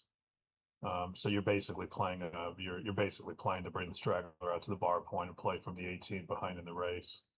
I don't know. I mean, bringing the straggler out to the 18 and playing from behind in the race is not ideal, but this is just going to get him killed if Dima doesn't fan. All right, now Dima's going to hit on the deuce point because he has no choice. Nothing else makes any sense. All right. Matty's going to have a few numbers to walk the tightrope here, but not many. Off 2-4. Oh, he doesn't. Huge shot. All right. Now, if Dima fans, Matty can move forward and win some gammons because he's got 2 blots in play. Oh, nice shot by Dima. 5, it hits the ace. That's a joker.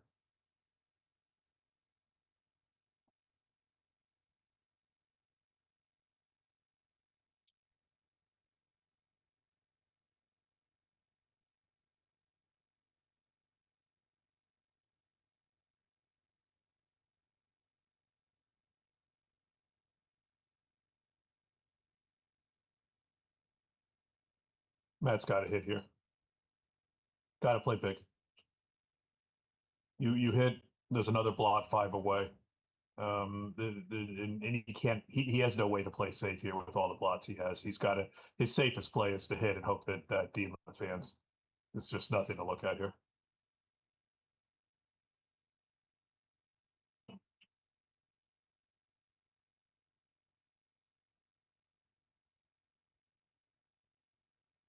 Now for Dimitri, there's a choice because if he goes and he hits, then it's just blots everywhere with Matt having the better board.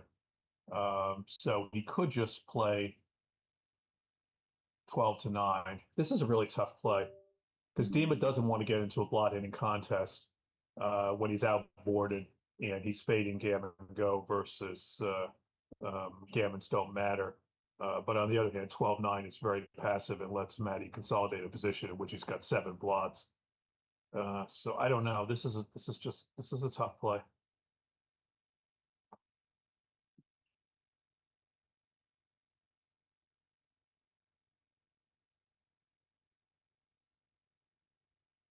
I think I would do this. Spade the 5. Don't get attacked in the back. Matty does roll a 5. Dima's going to have a ton of returns, especially if he hits it with 3-2 or 4-1. Well, there's the 5. And now probably make the bar. The 2-3 was a very tough play.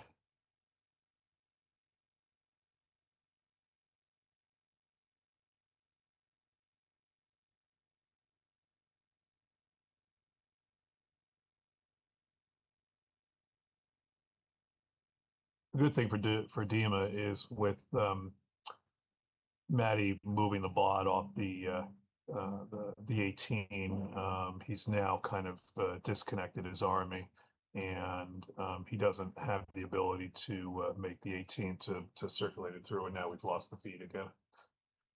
They're just doing something on their screen. Okay. Yep, there we go. Yeah. I mean, 6-3. Do you jump 6-3. out? Obviously, it's a lot of blots in the outfield. It gives you more control, but I would think you'd want to safety some of those now. I don't know, what can you do? You can bring in, play 12-6, and then you're leaving your direct shot with the 3. You can play 11-2 and hope he rolls a very, very small number. Or you can go out there and then hope that Dimitri rolls a bad number and misses, which he did not. And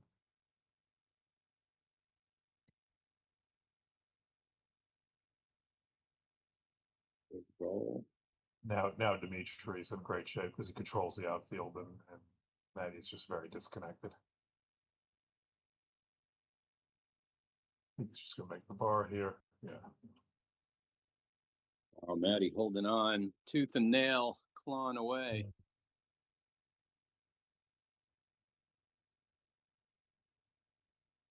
Oh, that's not what he wanted.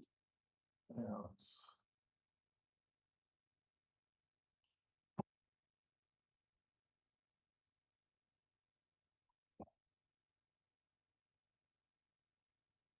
Nice, strong home board, though.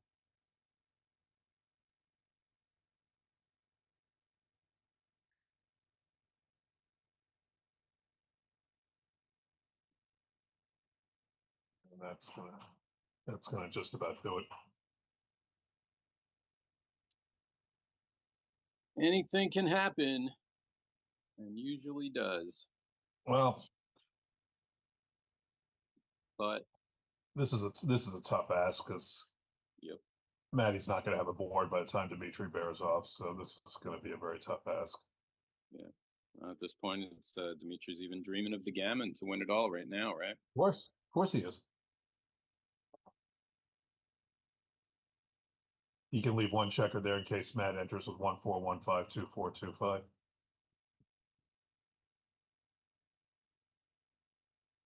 Always important to look at your opponent's crappy rolls. Yeah.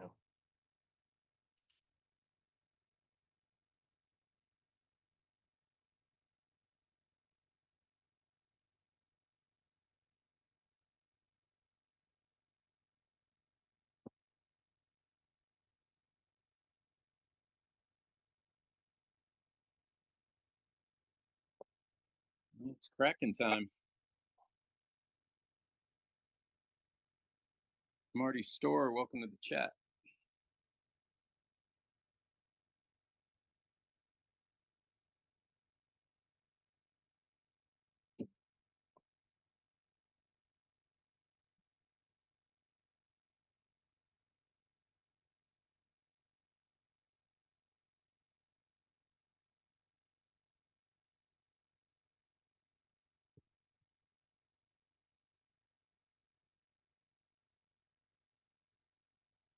Yep. Neil says, make the board and pray. Yep. It's praying time. Sometimes in backgammon, you got to pray. Doesn't help, but got to do it. Mostly you're just talking to yourself. Yeah, this one may be beyond prayer, though.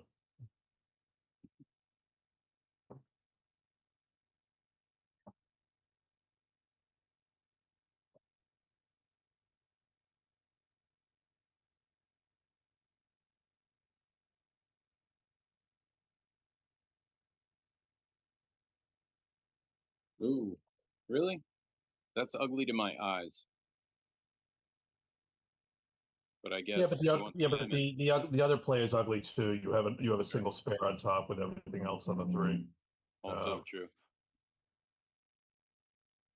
In I these get types of some smart positions, in these gammons here, types of yeah. positions, in these types of positions, you can really only, you only have a realistic Everything chance of froze. losing is white if you leave a double shot, and this is unless he rolls 6-4 right now, this is going to be the last chance for him to leave a double shot. I thought you called another one just now. I saw the 4.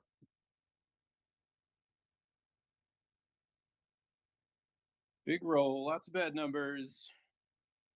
That is not one of them.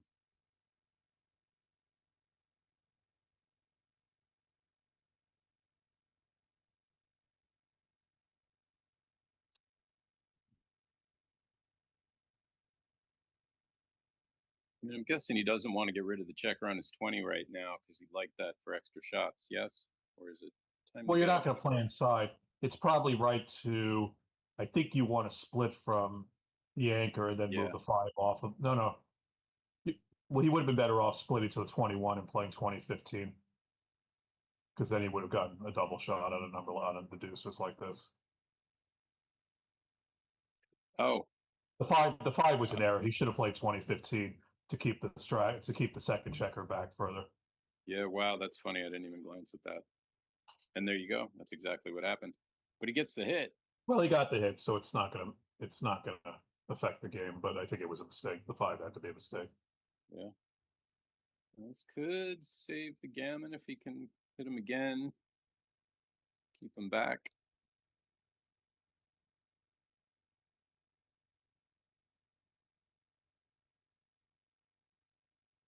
Marty's pointing out that Dimitri's going to double him out at some point because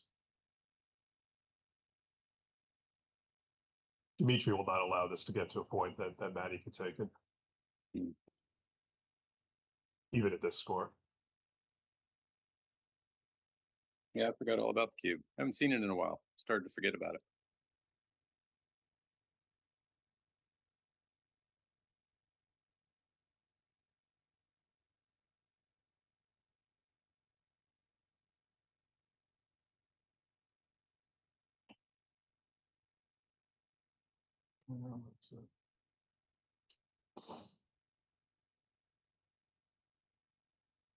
All right, Matty's got 4 pips and 23 crossovers here, which, sorry, 4 crossovers and 23 pips, which sounds like he's off at 4. Now he needs to get off at 3.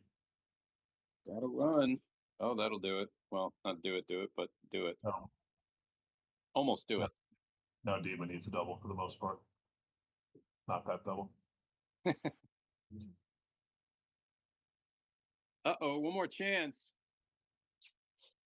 One more chance to end it right here. There you go. Can he do it? No. All right. Crawford game.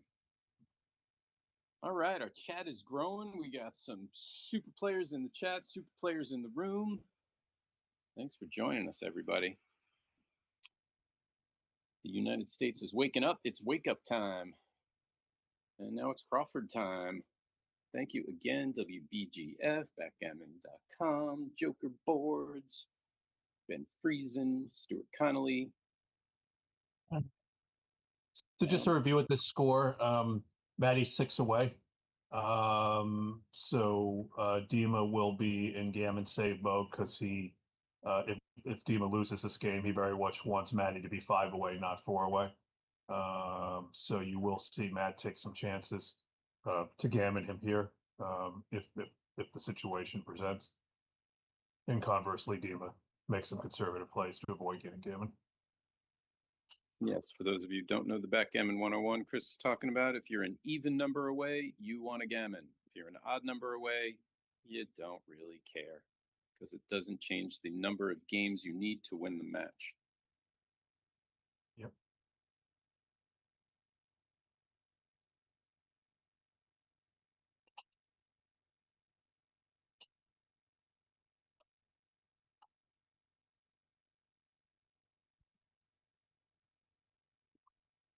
Okay, Dima's off to a fast start here. 4-5.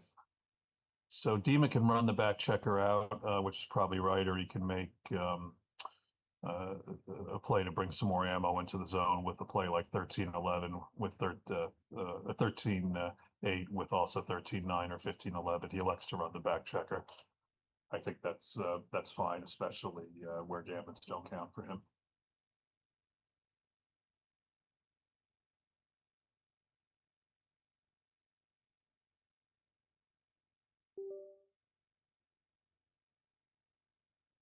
Uh-oh. 5-4. Great shot from Matt. Ooh, that was big. Big Solid make D. it 21. That's And Dimitri makes his 9 point, which is helpful.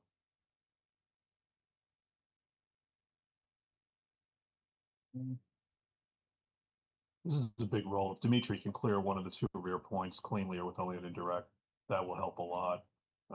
If he has to break the 8 or the 9, that's going to degrade his structure a lot. So this is a nice shake for Dima.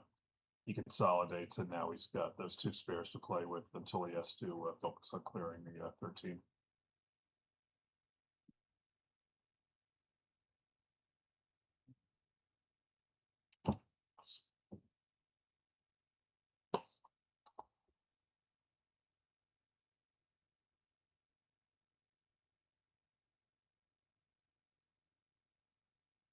and Carlson, welcome to the chat. Everybody's showing up. EONNY. We got a lot of people here now. A lot of people. It's like it's happening. It's a little after 10:30 on the East Coast. That's about when I would wake up. Well, my Chouette didn't break till 1:30 last night, so I had an excuse. 1:30 a.m. Yeah, That's early. it actually is. Yeah.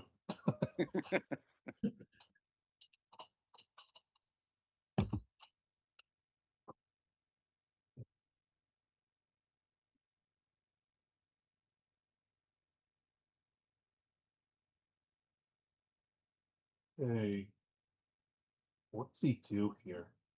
He can give the 4 numbers, which I think he has to do now. The alternative is clearing the 8. That But I don't time. really want to clear the 8 because Matty will leave one guy at the midpoint, and without too much risk given the blot of the board. So I think he's just got to pay the 8 numbers.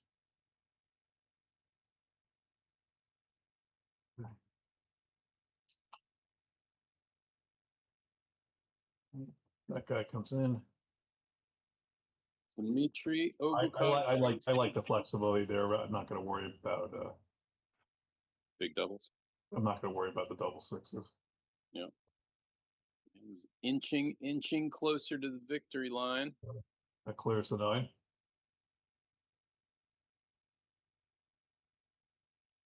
Oh, we almost didn't see it for a second.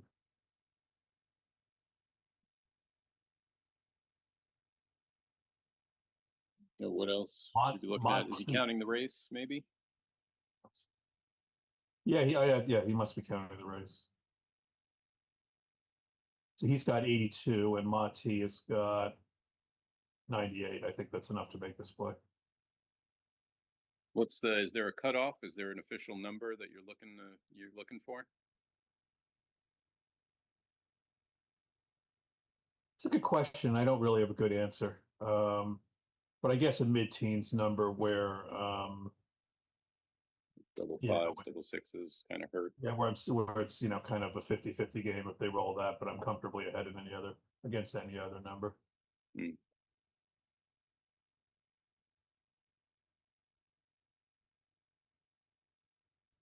All right, Monty.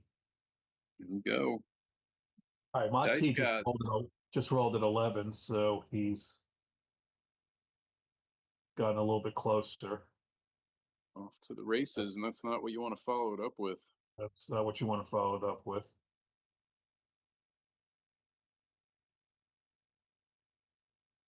I'm happy to roll a 4 there.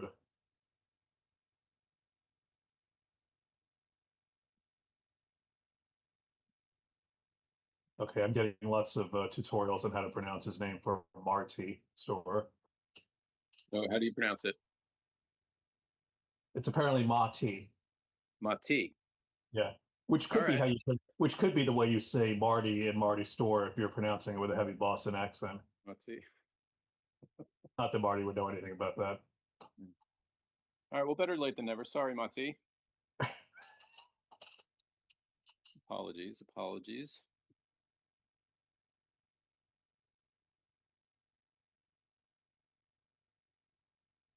Oh, I think Dimitri's starting to taste it. I can't say anything. There's got to be a thing as the commentator's jinx. Uh-oh. Oh, did he throw double fives? Yeah, the fat lady is heading to the microphone. She hasn't been cleared for singing yet, but she's heading to the microphone. Mati. Yeah.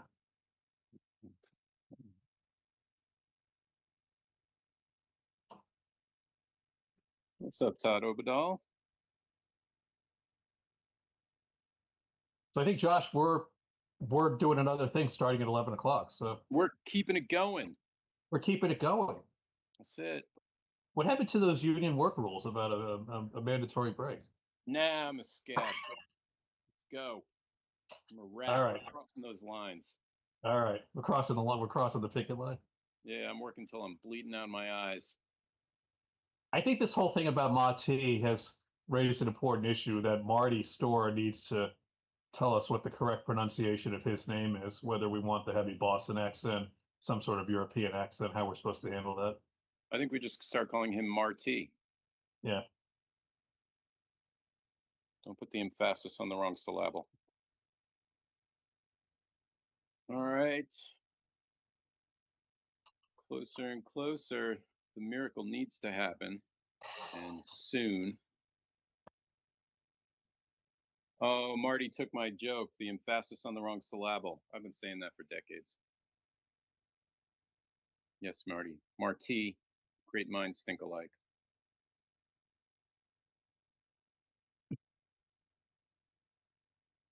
All right, we're out of backgammon, and it's now time for the humor to take over. That's right.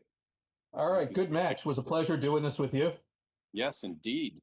Dimitri, congratulations, Dimitri. Congratulations, I know everybody's. Dimitri.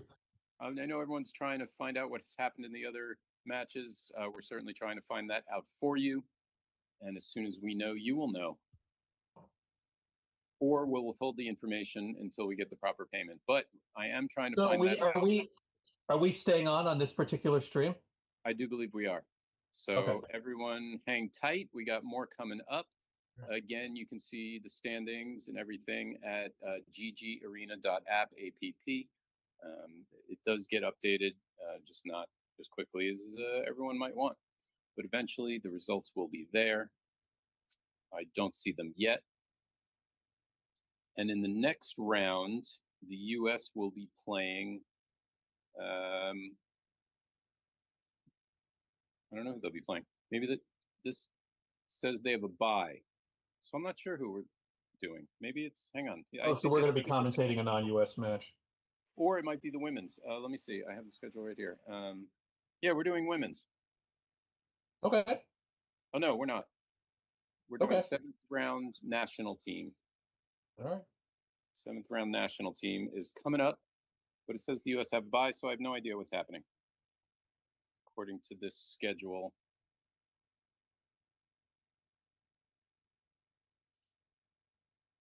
So stay tuned and we'll figure it out. But yeah, we got about 14 minutes, maybe 15 minutes until the next one.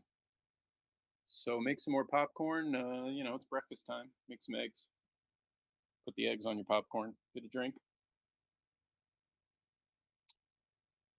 And join us.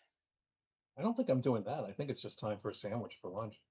Sandwich, yeah. You know what? I might run and get a snack. I hate leaving dead air, but I haven't eaten anything all day. So I might run away just to grab something to shove into my face really quickly. My apologies to everyone. I want to keep talking to you. I love you all dearly. I want to have your children, and I especially want to keep doing commentary with you, for you, and near you, around you. But But I also want to eat something. Right. Hey, what's up, Scotty Kelland? What ocean are you in the middle of now? Yeah, we got some viewers. We got the crowd. The family is in the chat. What's going on, everybody? Thanks for being here. If you haven't hit that like button, and I know you haven't, do it. yeah, Do why it. do we have 73 viewers and 14 likes? That's Because not people are, that's you not know, cool. I don't want to use the word douchey, but I'm using it. There, I said it. I said it. Click the thing. I just want to get a hat or maybe a tattoo on my forehead, but written in reverse, like an ambulance would be in reverse. So when you look in the rearview mirror, I want to get one that says "hit the like button." I don't know if it needs to be in reverse. Maybe just right to left, left to right, something like that. So I don't have to say it. I'm just going to make a sign so I can just hold it up, and then that's that.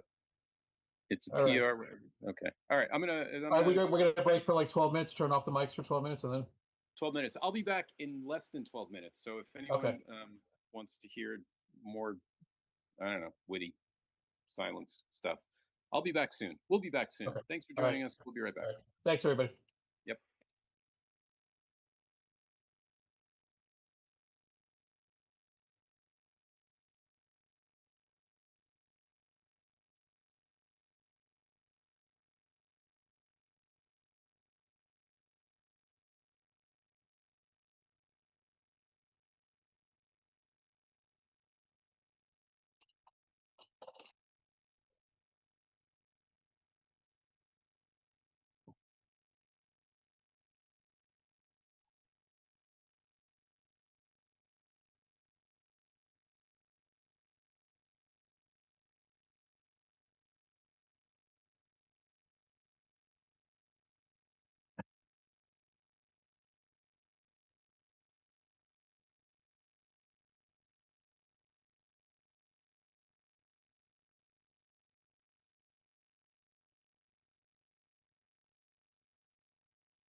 All right, everyone. If you're still everyone, thank you for joining us. Got some snacks, some things to keep me alive and functioning. I'm not really going to eat in front of you. Coming up, we have round 7. I'm not quite sure who Team USA is playing. On the thing, it says they have a bye, so I'm not sure.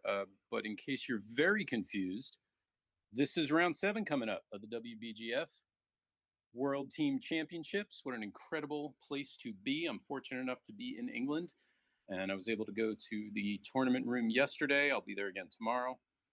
And it is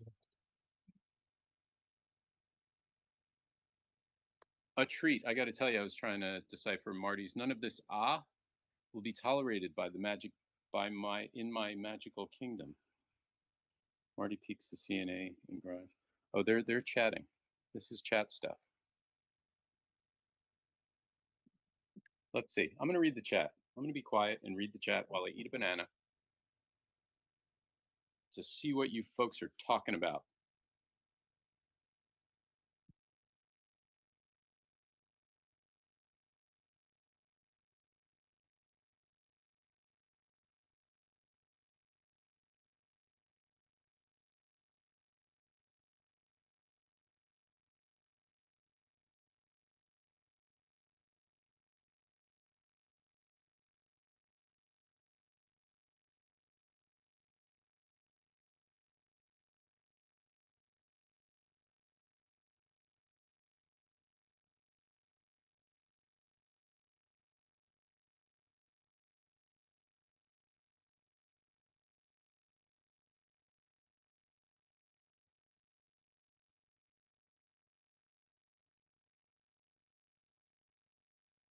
All right, I think we're discussing Boston accents, if I'm reading it correctly. Is that what we're talking about? What the Boston accent is? That's fine. I don't need to be in that conversation. You want to talk about a New York accent? I'll join in.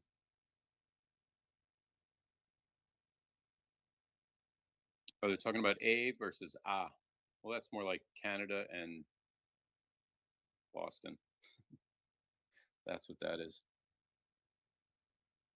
And thank you, I think, to where'd it go?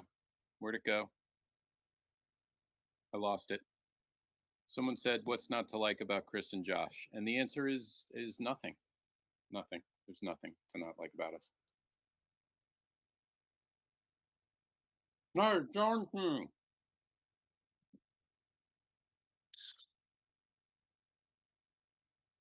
By the way, if anyone would like to sponsor Backgammon, this is how easily I will promote your ad if you pay me. Unless you're backgammon.com, and then you don't have to pay me a darn thing, because thank you to them for being amazing, and for all they do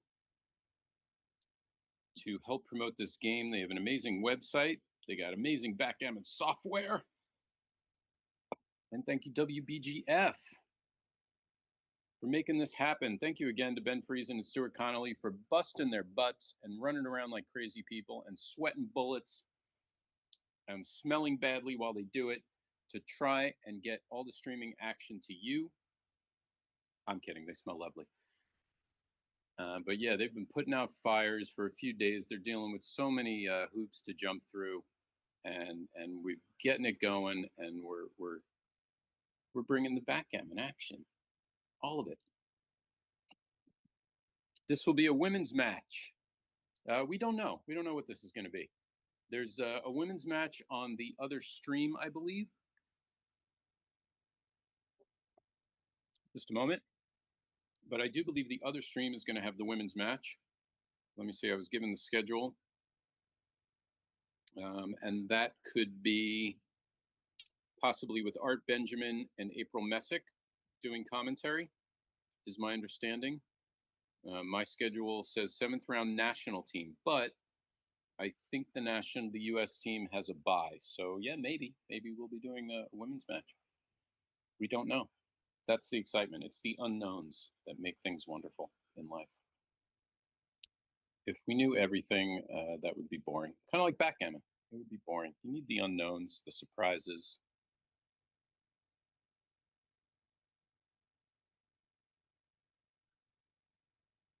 So we'll find out.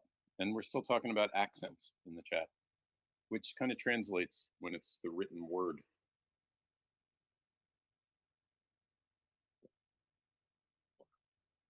All right, back in a flash.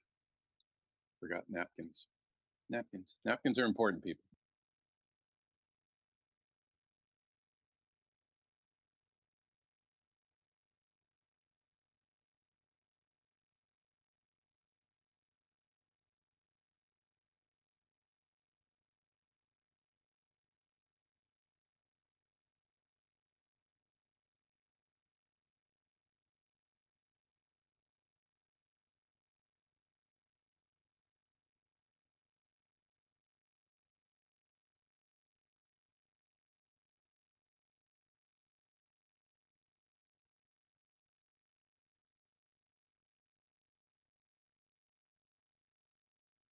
Hello?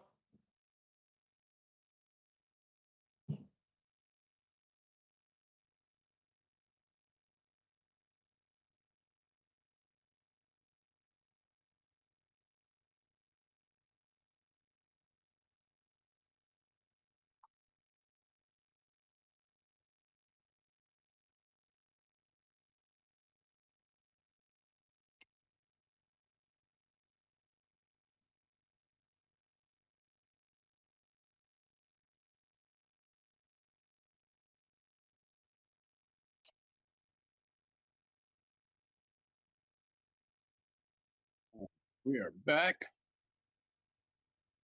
By the way, if it doesn't hurt when you walk and it doesn't hurt when you breathe, then this is a great day to be alive. I hope you can all appreciate that. You're watching backgammon, you're chilling out on whatever day of the week this is. And someone's asking, anyone know what the Joe Timo ruling is about? I'm not sure.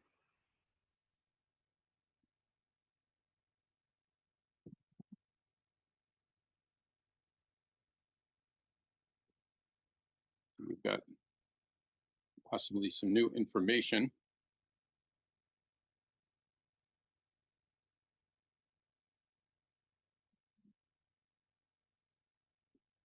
Apparently, there's some clock drama, and the tournament director is mediating. Which is Art, I think. Okay. Yeah, Arda. Right, that's what I meant. We will have a match at 3 p.m. Eastern time regardless. 3 p.m. Eastern time, I think it's going to be 11 a.m. Eastern time, which is right now. 3 p.m. Eastern, maybe. Let me find that out as well.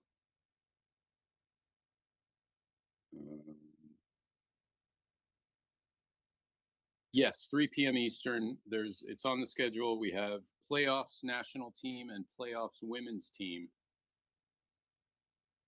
Oh, so if the U.S. doesn't make it, will we still have a match? That I don't know. I'm sorry. Let me try and ask. I guess they're also reading the comments, so hopefully they will answer that for you.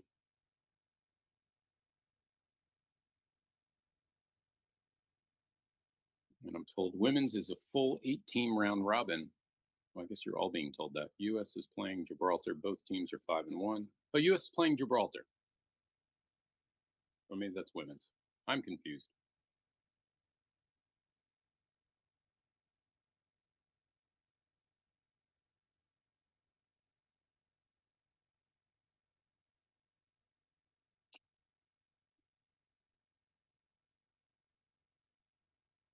But yes, apparently the national. Oh, the camera's moving. I see Ben there working on something. All right. Oh, hey, Ben. Everybody wave to Ben. Look up his nose. This is a POV of your technical director.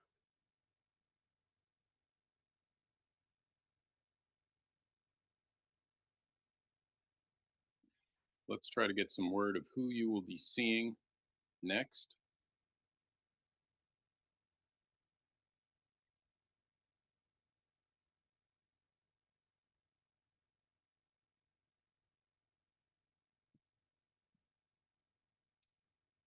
And now, if you are seeing what we are seeing, I don't know if you're seeing.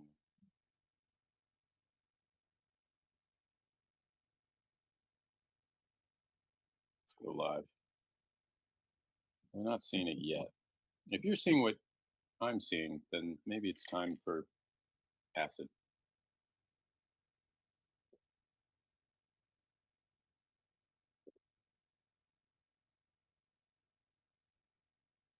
Yes, the playoffs will be later tonight.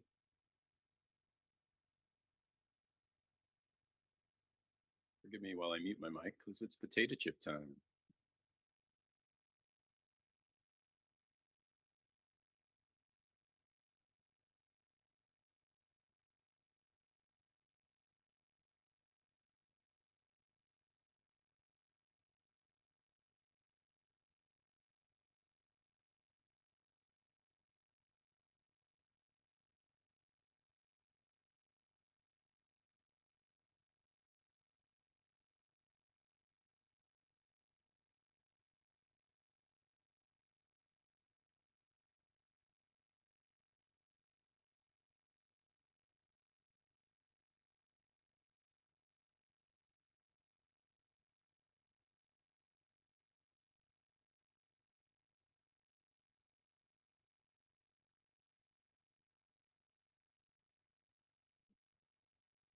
So yeah, looks like we will have a women's team event, which is cool. Mhm.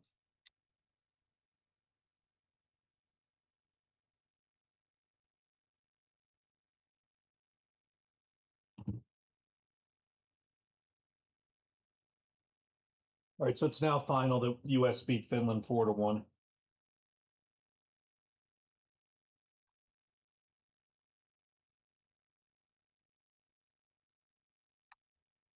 That means US is in the playoffs. Is that right? I think so. All right. USA. USA.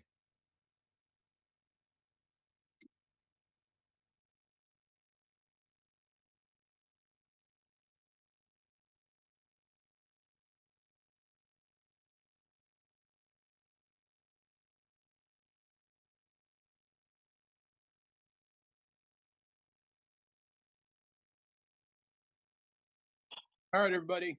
We should have a match coming up soon, despite the acid trip you are seeing on your screen. We will have it. USA has made the playoffs, is my understanding, but it is official that they have beaten Finland. Again, if you do want to see the standings and rankings and all that good stuff, you can go to ggarena.app, A-P-P, and click on the event, and then you'll see all the divisions. There's so many amazing teams, so many countries. There's 4 groups, Group A, B, C, and D. Group A is Belgium, Austria, Wales, Bosnia and Herzegovina, South Africa, England, and Denmark. And Japan has risen to the top of Group B. No real surprise there. They were down, but now they are leading.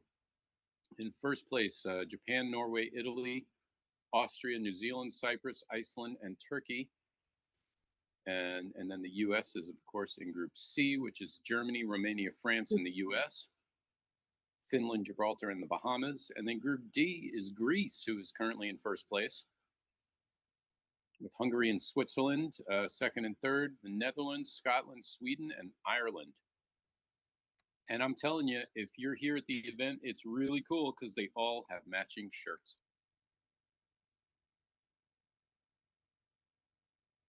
Let me see if I can get updates, even more updates.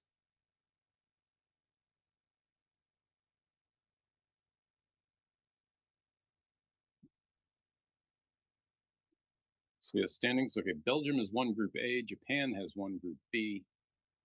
Romania has won Group C, which we are in, but the U.S. and Germany are tied for second and third, so they are officially in the playoffs. And then for Group D, Greece is ahead in first, followed by Sweden and Hungary. So there you go.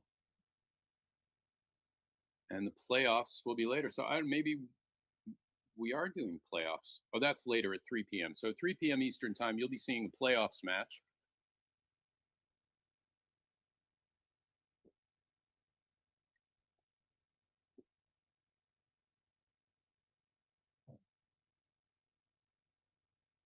And that will be amazing.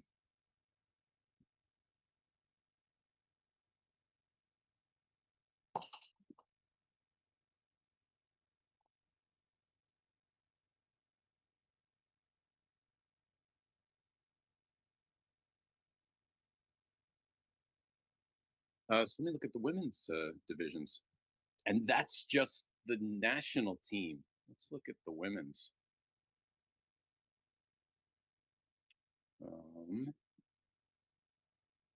How do I do this? This is how I do it. World's women's team.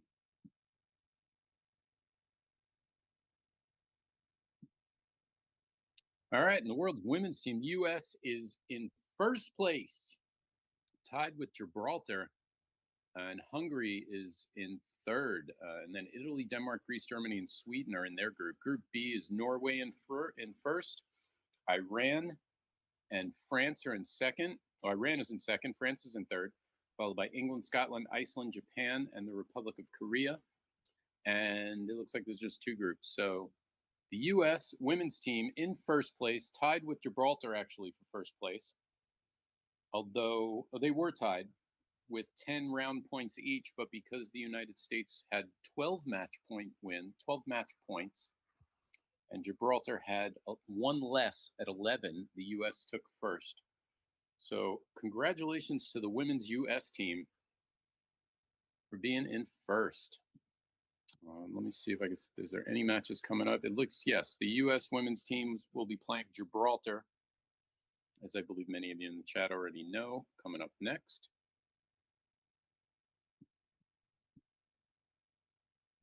And I'm glad my mic was not muted for all of that, which I just checked. So there you have it.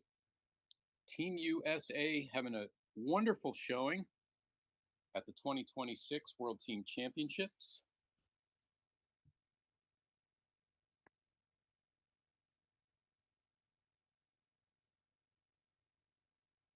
Oh, someone said Romania beat France, so US can't win the group. Yeah, they can't win the group, but they do qualify for the playoffs, which is okay. That means they're moving on.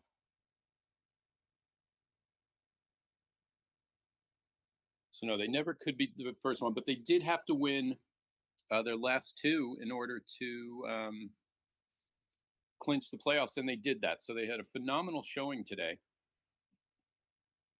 which they absolutely needed. And they when the tough got going, when the going got tough, I was going to say when the shit hit the fan, but no, I'm not going to say that. When the going got tough, the tough got going.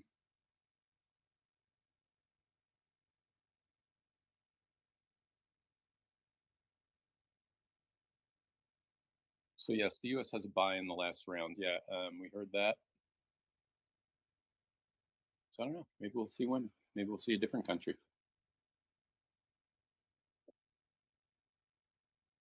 Maybe it'll be ice hockey.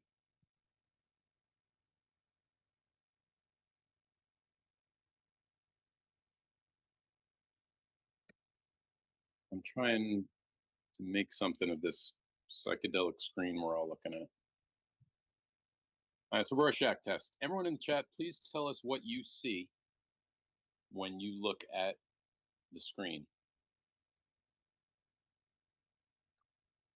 To me, it looks like you passed out at the company Christmas party, and you're staring up at the neon lights, not neon, the whatever LED, the fluorescent lights above.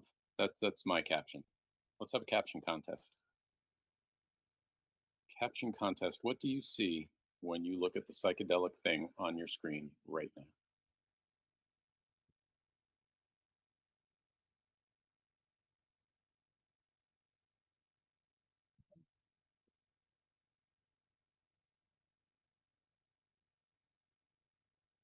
I don't know what the prize is, but we'll think of something cool.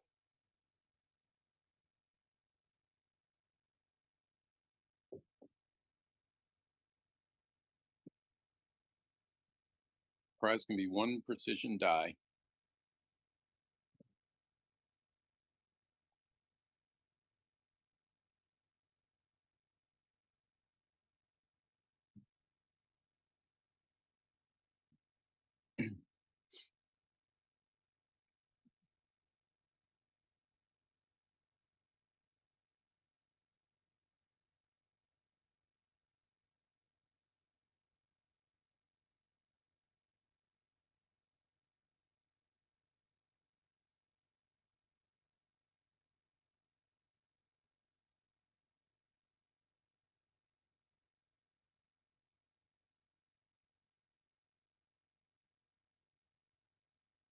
Oh, that's a good quote from Charlie from the adaptation of Flowers for Algernon.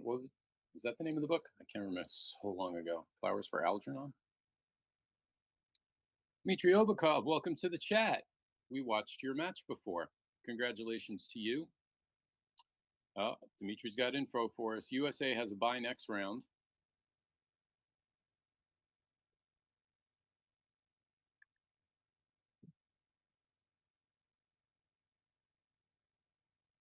All right, Marty, what do you see from the ink blot contest, everybody?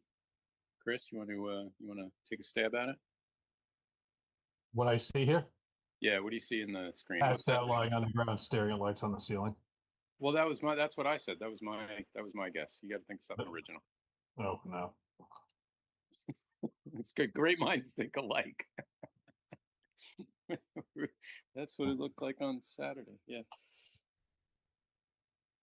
You know, I learned something fun the other day. Is that saying "great minds think alike" is actually it's only half the saying, and it has kind of the opposite intention of the original saying. The original saying is, do you know what the original saying was? The original saying was "great minds think alike, but fools seldom differ." And the whole meaning was just because two people agree doesn't mean they're right. But the saying has changed to mean that, oh, you think like I do, we must be smart. Yeah, well, people are always looking to be self-congratulatory, so it's useful for that. So yeah, great minds think alike, but fools seldom differ. Marty says the screen is a buzzing, blooming confusion. Yeah, all right, I'll go with that.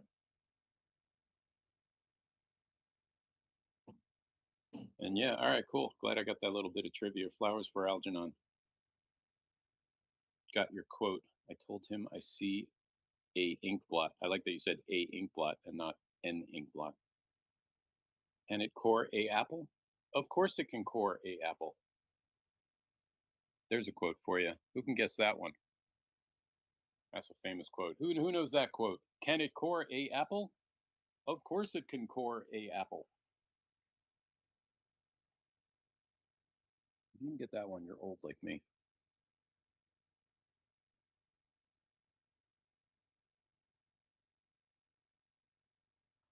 So yes, U.S. confirmed. U.S. has a bye next round. So we are currently trying to find out who we will be watching for the next round. But it doesn't matter who we're watching. I am excited to see it, to talk about it, and to hear Chris talk about it with his amazing insight.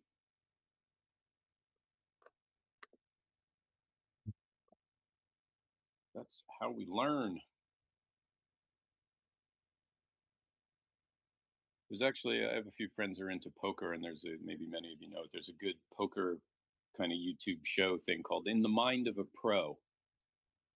And they show a poker player throughout whatever, a tournament, a match. And then later he goes in, she goes in, they go in and describe what they're thinking throughout the hand. And that's what I always really enjoy about watching tournament matches. A inkblot is directly quoted from the book. All right, cool. That would make sense.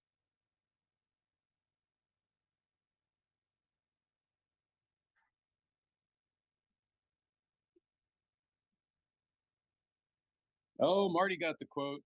Hamina, hamina, hamina. Yeah, you got the quote. Very, very good. That is a quote from the Honeymooners. And hamina, hamina, hamina is what Ralph Cramden also used to say.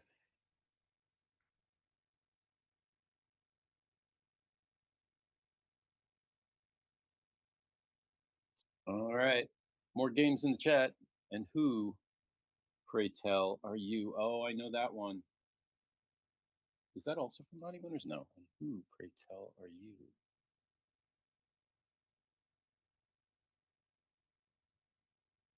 I don't know that one off the top of my head.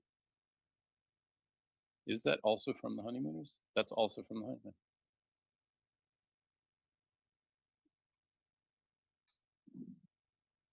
Chef of the Future. Okay. I don't remember that episode. Sorry. I've seen them all.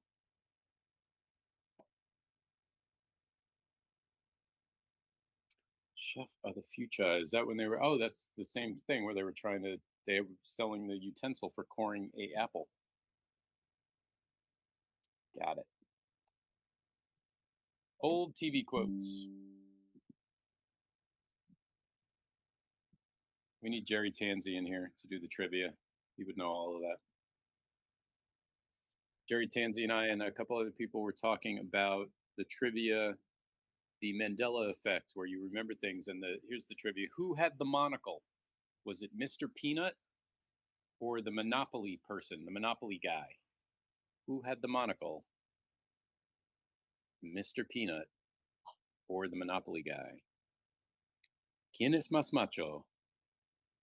¿Fernando Lamas o Ricardo Montalban? ¿Quién es más macho?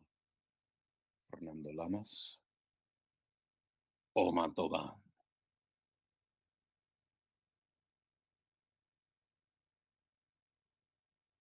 Mr. Peanut or the Monopoly guy? Who had the monocle? No fair using the internet.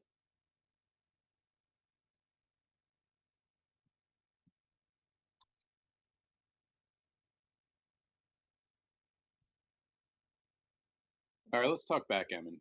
Chris, you got any good books you would recommend to the people wanting to learn at different levels? And have you written a book?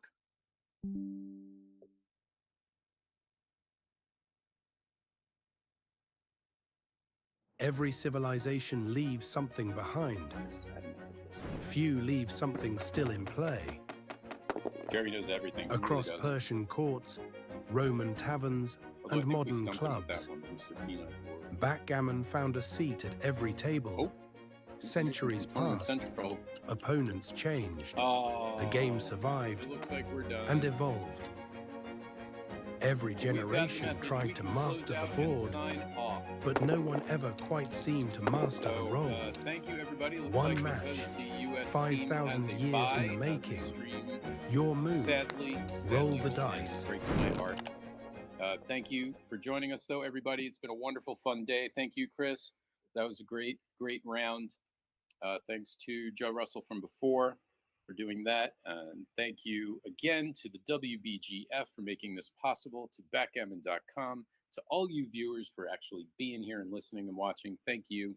And if I've forgotten anyone, I apologize. Thank you to the entire planet Earth. And that way I haven't forgotten anybody. And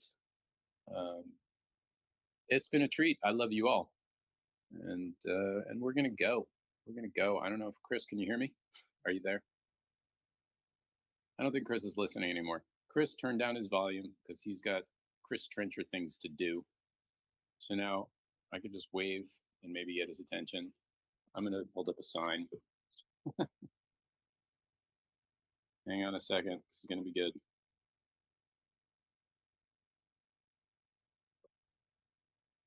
Let's see if he sees this.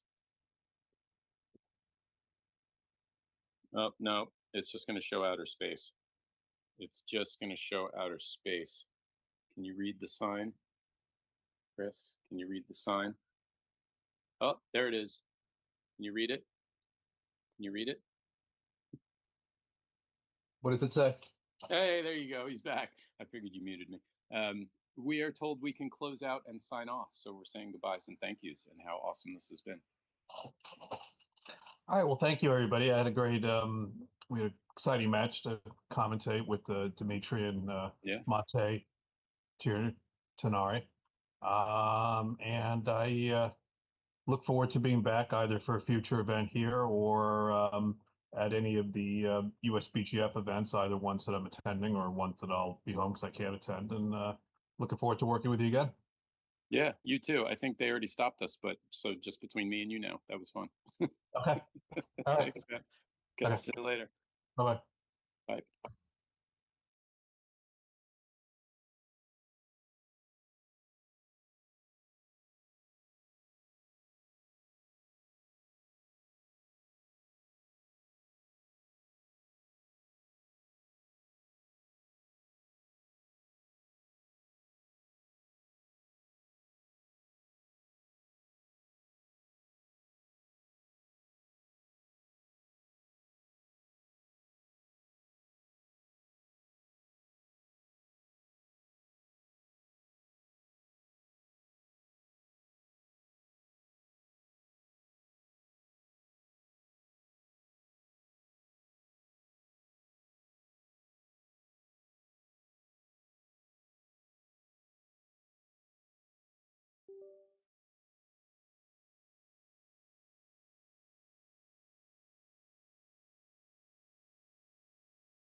you.